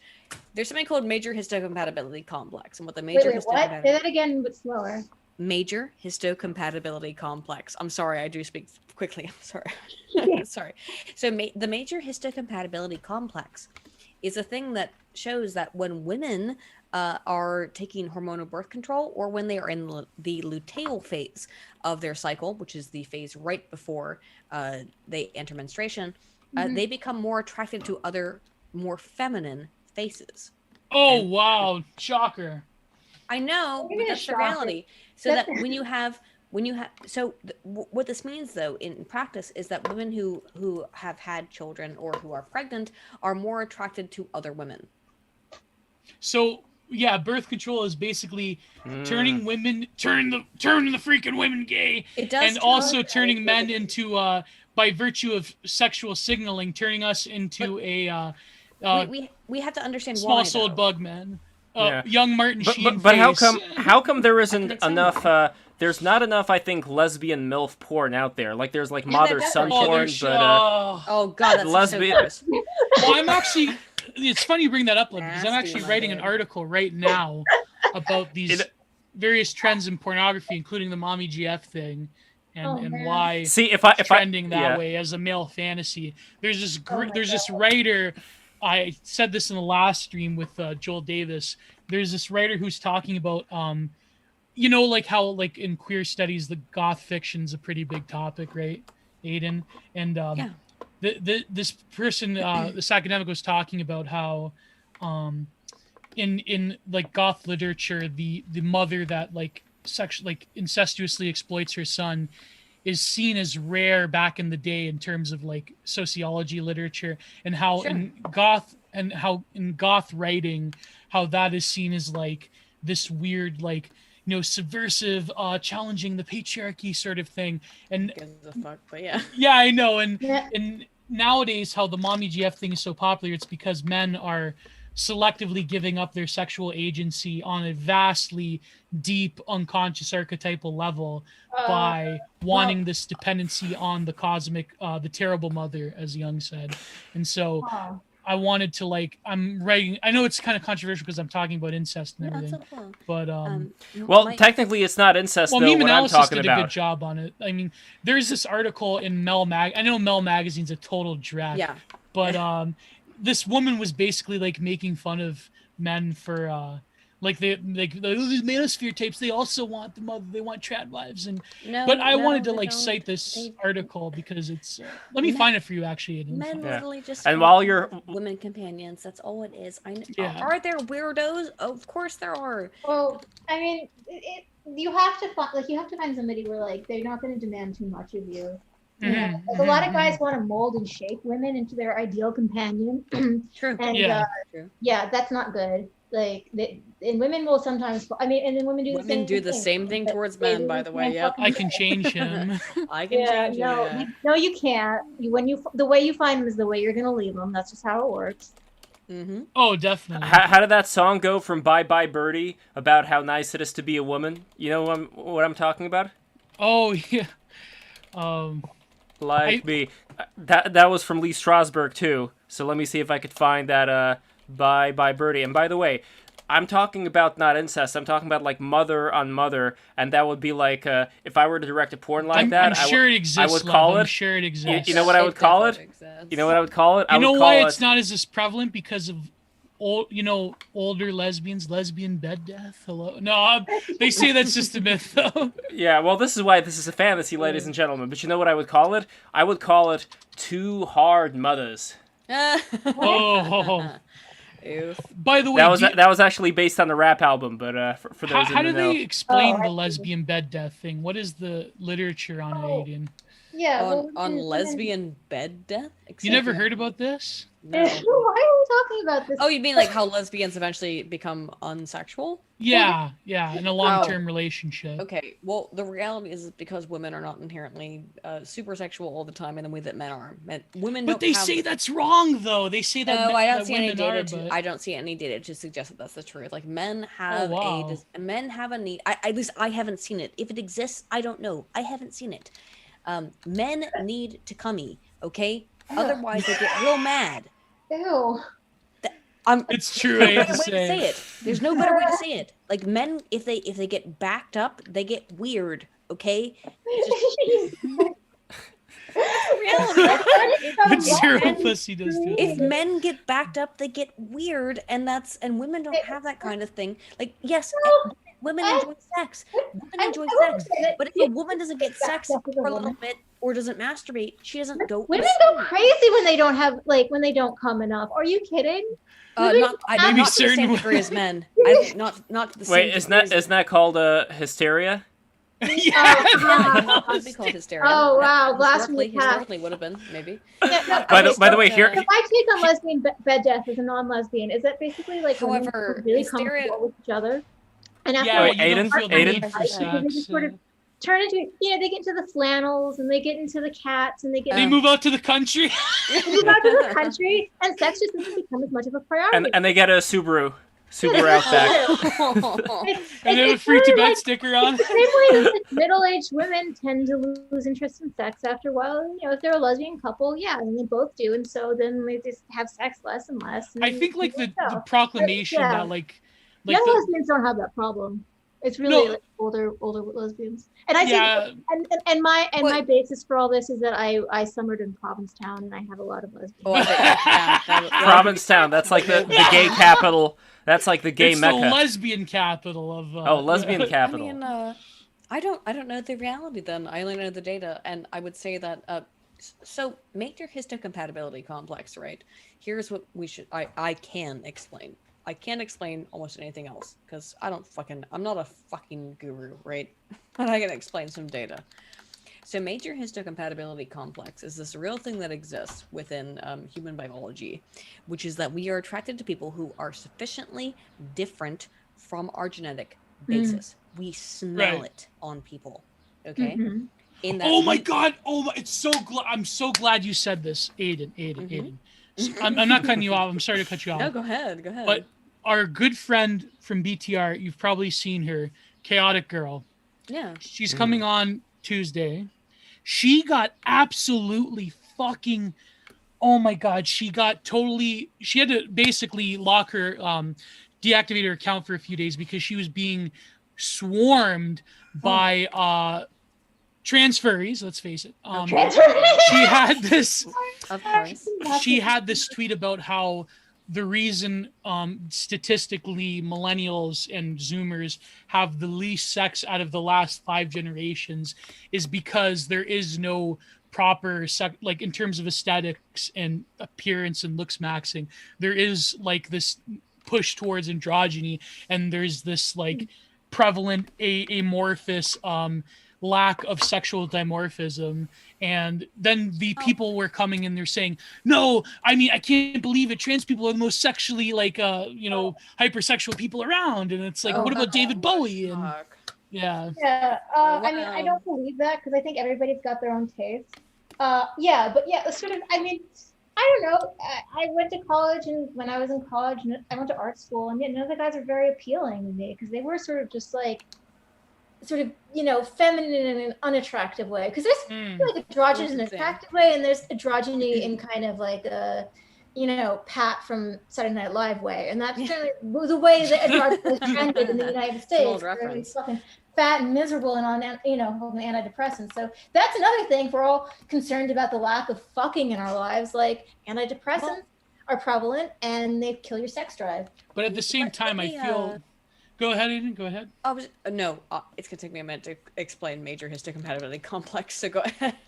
No, I was just gonna say I feel like the problem is even just the take that like there's a lack of sex going on is it's why is it like we live in a society where there's a lack of sexuality because people are fundamentally being affected in such a deep level by modern alienation and all of these different factors, and even on a genetic level, like all the atrazine. You can't escape it, my dude. Yeah, exactly. Sperm Whereas like people like dying, the world is ending, and so people are why should we fuck? The world is ending. That's my question to you. But at the same time, I feel like it's not inherently bad that people choose to wait or don't have sex. It's just that they should. It's like the fact that we're so obsessed with it at the point that we're schizophrenically not having it is like really this crazy modern pathology. But what were you going to say, Aydin? So the way that major histocompatibility complex works, and this is a very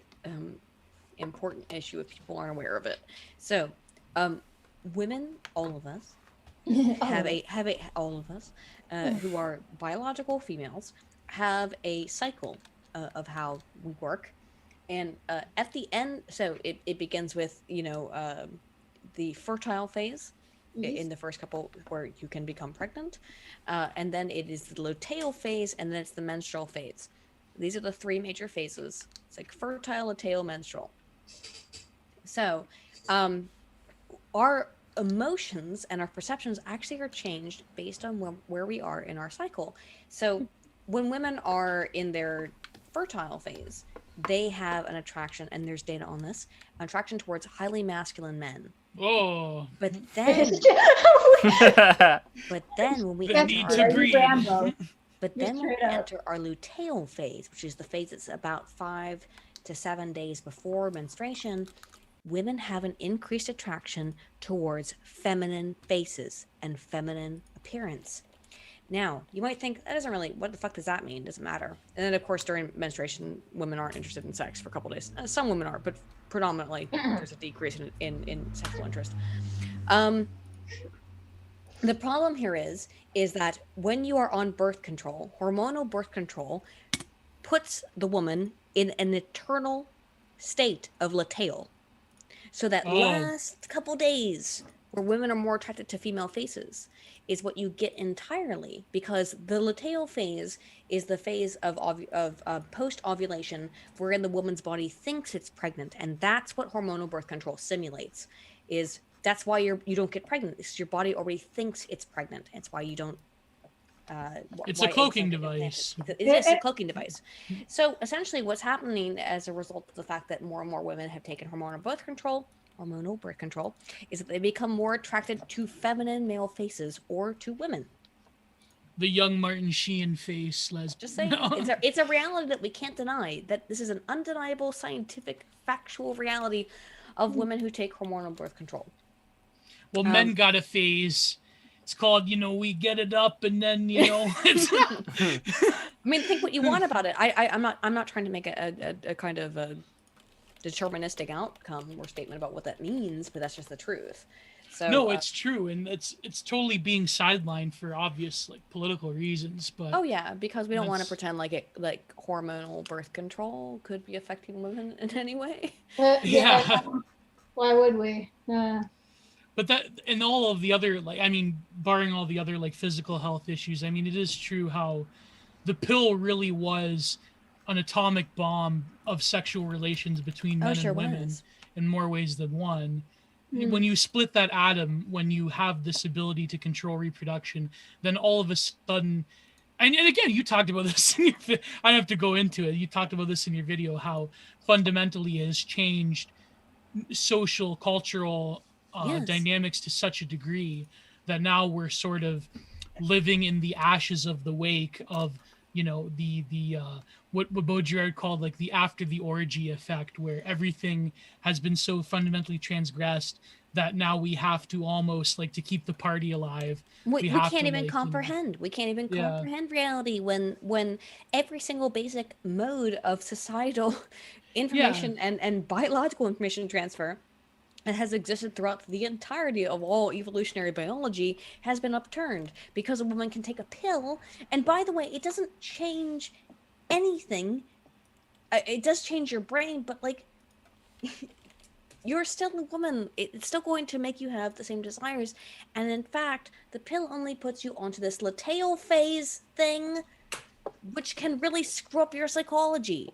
So yeah, I'm not saying I've never don't take taken the pill. hormonal birth control for that reason. Yeah, I'm not saying don't take the pill. It absolutely. Well, I don't. I'm saying don't take the pill. If you- If it that was happens, like it's the medicinal lo-fi to you, do it. Republican tweet that got like, you know, very like, ugh, these type of people like, what about women that take it for this hormone reason? And it's Okay, that's not the so point. like That's me, not what he was by saying. the way. How about know? that? So I have stage 4 endometriosis, and before I got a Oh, wow. laparoscopy, I had to. I that was the first treatment they gave me was hormonal birth control. It didn't work, by the way, whatsoever. But and even after I got the laparoscopy, eventually that comes back. So I have a very serious. Yeah, they genetic say it doesn't disease. work all the time. Fuck. No, it does not. Not if Yeah. you have the kind. I have it. Whatever. I don't give a fuck. People know this. I have a genetic disease. It screwed me up. I got treatment for it. It's always a problem. But the reality is that hormonal birth control is a treatment for people who have a less severe version of the disease that I have. Yeah. So yeah, absolutely. I'm totally for hormonal birth control, but just be aware of what it does to your psychology, because it doesn't just affect your. If it affects your body physically, it probably affects your psychology. Let's be real about that kind of stuff. Let's not pretend like that doesn't exist. Exactly. And it's like oh man, it's crazy how like I have my buddy's my friend his wife has like another very severe case of endometriosis, and it's actually crazy they actually don't know how, not just how to treat it, but even how it It's works. genetic. 100%. We think it's genetic. Yeah. I was involved in the Violet study, which was the largest study of endometriosis patients in the United States, and yeah, they didn't really know what caused it besides genetic aberration. So, Do you have the chronic pain condition? oh, dude, my Oh. back every single goddamn day for my entire adult life. It affects your back. Is that what? So what happens is in endometriosis, I don't want to like go into weird detail on this, but No, it's all right if you don't want to. It's cool. no, I mean just for people who don't know, the way endometriosis works, which by the way, and this is important, between 1/5 and 1/4 of women suffer from endometriosis. So please be aware of this. This is a very common disease and disorder that affects women. It's actually scary that they don't know a lot about it. However, no, women's issues in general are going to be underfunded and understudied. Yeah, that is true. That's it That is is like fucked one up of the how that constants is. of life is that like if you are a woman and you have a chronic condition, if you have fibromyalgia or anything else that Yeah, like fibromyalgia. affecting you, Not that it's Come real, but forward my mother to has it. having, Though. literally treat She things better not about hear me say that again. women whatever, you know. I mean, except unless it's breast cancer, because it was like publicized finally. No, It's the woman's You're disease. completely right, Alexandra. Like there's a very, I will say, I won't say many things are sexist, but I will say that there's kind of a weird diminishing of women's problems. Yeah. And like, Yeah, that is I true. don't want to hear about it. Oh, these broads are always bitching and moaning about. Oh, My yeah. mother I always was lying complains to about her. them about it. Oh, God, why won't they just shut up? By the way, speaking of fertile, I want to show you something that I created right now. Hold on. Oh, we got Hold on. the- oh, we're going no, back no, to no, the no, cat no, no, milker. not that, something else. If you thought it was that, you're wrong. Although I guess that also qualifies, but no, it is this. Hold on. Let me make it I don't want bigger to hear here. my mother complain about her fibromyalgia. Fuck All right, that. this is fertile over here. Oh, see- fertile. I get it. fertile. Oh. Oh Do you my see what it God. is? Oh my God! No! Not that stinking. Stop it! Why have you done this? Why have Lev, you monster. forsaken us? See, I even photoshopped the sink and photoshopped You those made lights it in. stinky in some points. I can see that. I thought you were going to show us the Lee Bull artwork, but no, you're just doing that. You're required now to retile your bathroom. Yeah, no, I mean, imagine that face staring back at you every time you take a shower. Messy Also, are we still- staring back at you. So you were saying about we cut you off about endometriosis. So. Oh, just the way that it works. So, I don't know where to start. I don't want to necessarily have this conversation, but the way that I found out that I had an endometriosis is that when I was a teenager and I would get my period, I would pass out in school. And by that I Holy mean crap. the pain would be so bad that I would just lose consciousness. And they thought originally that I had, what do you call it, like low blood level. Like, I just Anemia. needed more, I had anemia. And they were like, oh, you're anemic. And then I went to a gynecologist. And so, by the way, this is going to be really scary, what I'm about to describe. So people are like upset about how current medicine is. Welcome to what medicine was like in 2006, okay? And they so that I had. So I went to a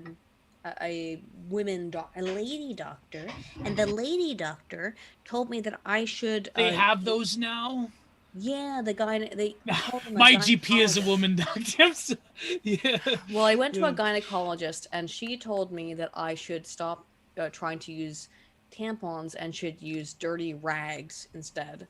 And that a dirty rag, if you put that in your pants, that would reduce my pain. That was neat.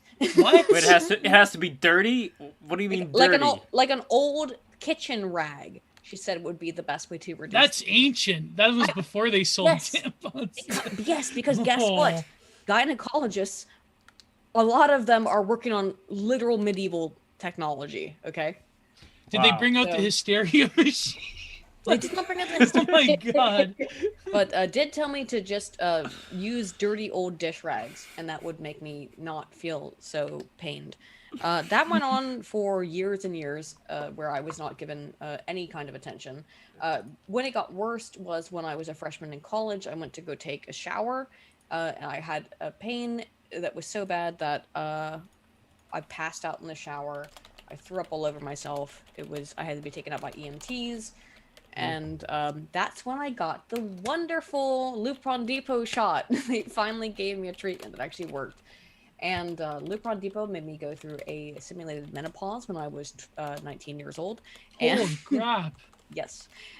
So I've been through menopause. And actually, very funnily, I broke my legs because I wow. tripped. Because of the calcium. Yeah.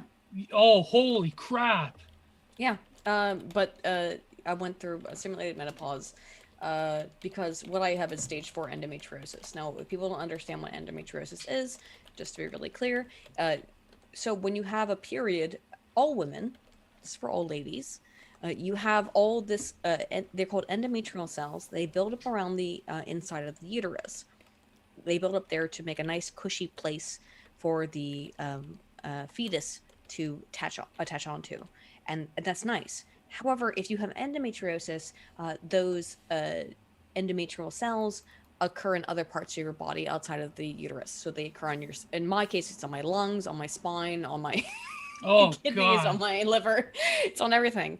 And so when you menstruate and your body says it's time to shed these cells, you get scarring on your spine and your liver and your kidneys. Almost like and your- spondylosis or something like that of that same. Yeah, it's just shitty. Lots Oh of my women get God. this. So I'm trying to explain like a very common issue that women face, by the way. This is like 1/4 to 1/5 of women experience this problem. My problem was I was considered to have stage 5 endometriosis or stage 4, I don't remember, which was the worst. It was on my lungs, it was on everything. Most women, potentially up to like 1/3 of women have some degree of endometriosis where these cells appear in the wrong place. Let me be really real about that.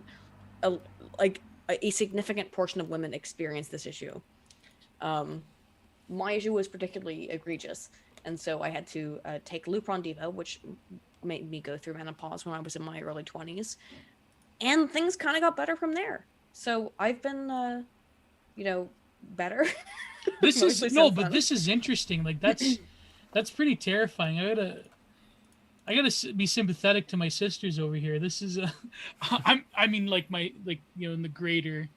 I'm an only child. I mean, like women in general. Like, man, that's like Holy guys crap. get ball cancer. Come on now, like everybody has problems that they can get with their shit. prostate cancer. Yes, that's what I mean. Like I would say though that it is something that is not really recognized.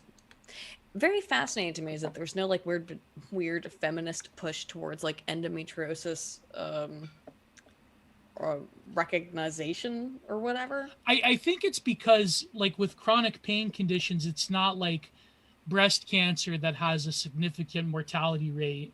I think like You're not gonna die. You're just gonna live in pain. you're gonna live in hell. You want to die, but then it's not. Have you done research though? It's interesting as to why. I mean, apart from the usual arguments, which are somewhat valid, obviously, but have you done research into why women's issues, how like physical health issues, have been neglected thus far, or is it just like that? I wouldn't have a reason as to why, but my guess would be because it's just not interesting. Yeah, but that's weird. I mean, women are half the population. It's kind of like, yeah. Well, guess Well, what? there's They all have these their own campaigns unique with issues, right? there's Their all own- these campaigns with breast cancer and the Yeah, pink yeah. ribbons and stuff like that. So why not with this one, like you said, because it's not interesting. endometriosis patients are Yeah. mostly infertile. Oh, I see. That's what I think the real issue is, and I could be completely wrong, but I think that's what the real issue is that endometriosis patients, particularly, again, I have stage 4 Well, but- endometriosis, and but also women is who have this stage 4 endometriosis cannot reproduce for the most part, so that's why I don't think we get a lot of attention. But is the treatment for endometriosis something that can also generate money, or no? Because that may also No, be a that's factor as also far as. another- So the major treatment for it is a laparoscopy, and which I've had, and luckily did leave a little bit of a scar, but not much of one. And the way that a laparoscopy works is that they take a very, very tiny snake kind of wire. They put it into your abdomen, and at the end of the wire, it has a laser on it, and they just go through and they burn off all of the lesions. And I think that it doesn't have a lot of people who want to do that. Sounds I don't know. medieval, even. No, it's. Oh my god. No, but why wouldn't It they helped my want to life do it for though? so As many far years. It was such a great thing. no, but why wouldn't the people want to do it? Like if I was a doctor, if I was studying Well, to be a it's kind of doctor, like- and this was. Well, it's like how it's people. very sensitive surgery.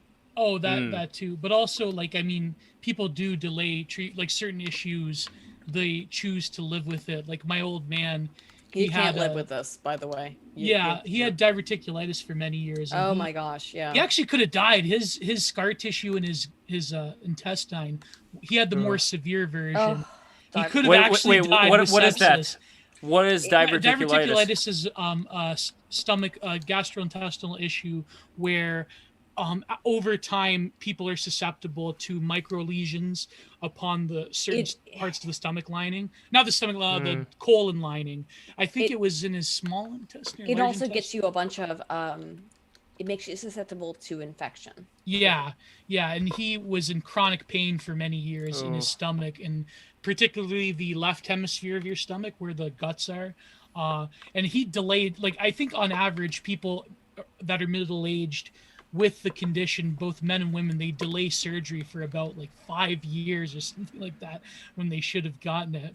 Well- Because people, they choose to live with the pain because the fear of intervention is, significant, right? Yeah. So I will be clear about the endometriosis thing, which is that the first doctors I saw told me to just put rags into my panties So there is fucked up shit that happens within women's medical health, where they're. And by the way, they were all Middle Eastern. Just saying. Oh, but you bring up a fascinating point. Apart from that, obviously racist point that you brought. No, Yeah, a racist point, but I'm not lying.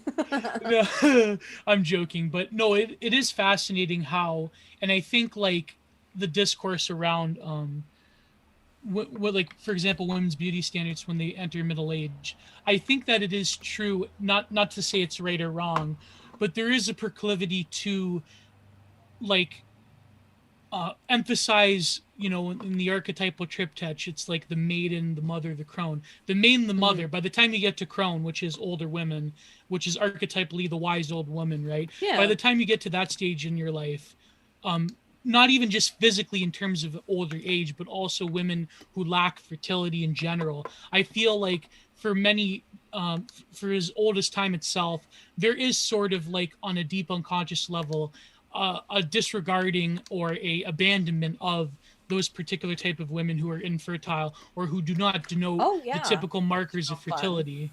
Right. So yeah, I can see that for sure. It's like, and not to say that it's like the whole adage that like the older women get, the more invisible they become. Well, that would make sense if it was true for the medical establishment as well. Right. Yeah. Everybody. And this is coming from a man who hates women. Yeah. So no. But who is? but at the same time, who is less invisible than, let's say, I don't know, like a grandmother? Think of how important the role of grandmother is. Well, that's not what we're talking about. That's what I said. That's why I said like people love their grandmas, but that doesn't mean that we're gonna love your grandma. Yeah, exactly. But I do think that I'm not saying like women who choose to be childless. I kind of don't have a lot of sympathy. No, that's different to me. I kind of have a suspicion of them. I don't know. Oh, by the way, what do you think of this guy? The crown Patrick. of the. He looks like a Canadian flag.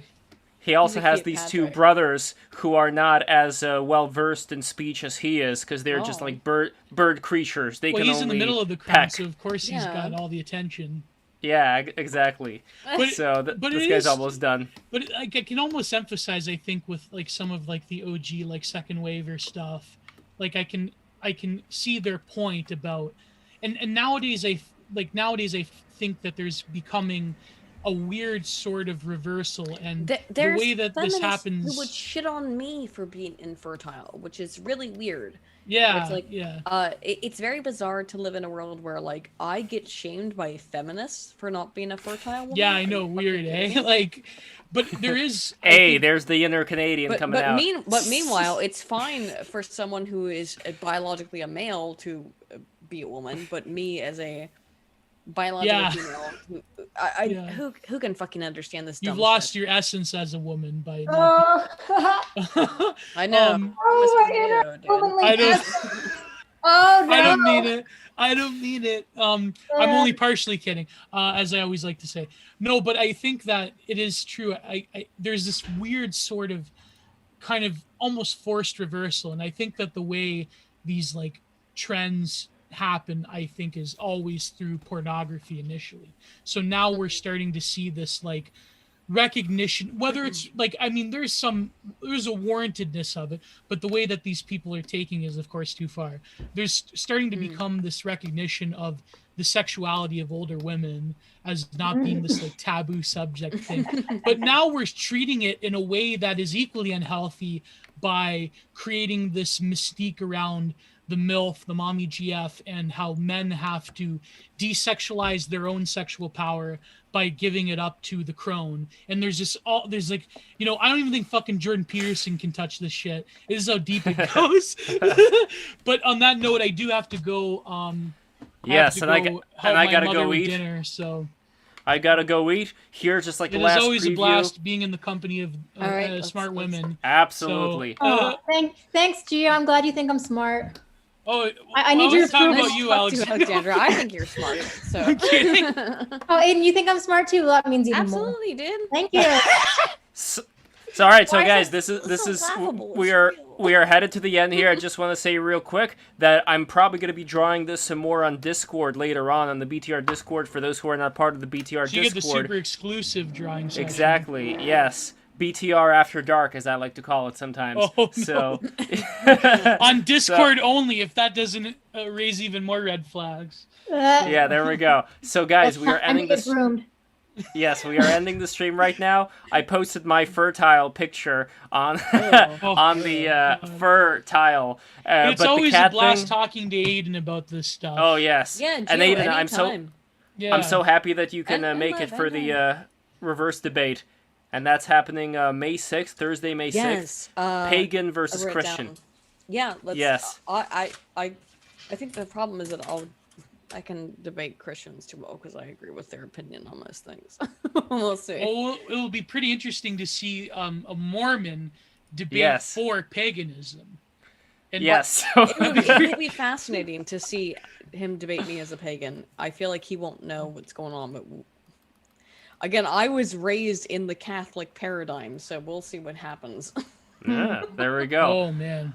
All right, guys, this is it. This is the end of the stream. I'm turning this thing off. Once again, subscribe to the Left Stream and keep on subscribing. I really appreciate all of you for being here. And, yeah, I'm just looking for the link right now. So, oh, and of course, Aydin Paladin. Follow Aydin Paladin on Twitter if you have not done so yet. And tomorrow I'm dropping a thread video on my Twitter. On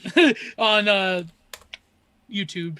God, I forgot YouTube. Yeah. I can't believe I forgot that. Well, we are not going to forget I always Gio's eternally YouTube. kick myself that I never became a YouTuber sooner, even though I spent, like, since YouTube was pretty much around back in, like, when did it start? 2004. Yeah, I think believe. like from the beginning I was pretty much an addict of YouTube, which is really weird. Even though I think you're all just a bunch of grifters. So Well, thanks. I eternally regret not being a YouTuber sooner. But you know. Oh well, Well- he could have been like a skinnier Boogie 499 or whatever the fuck his name is, you know? Boogie 1488. Yeah, whatever. the fuck. One shot Boogie, one shot, no Canadian kill. Boogie. 14. A skinny Canadian God. Boogie. That would be you. That would be your Actual niche. The Canadian Boogie. Yeah, one shot, no kill, Boogie. All right, guys, this is it. This is the end of the stream. I'm turning this thing off. Thank you so much for being here.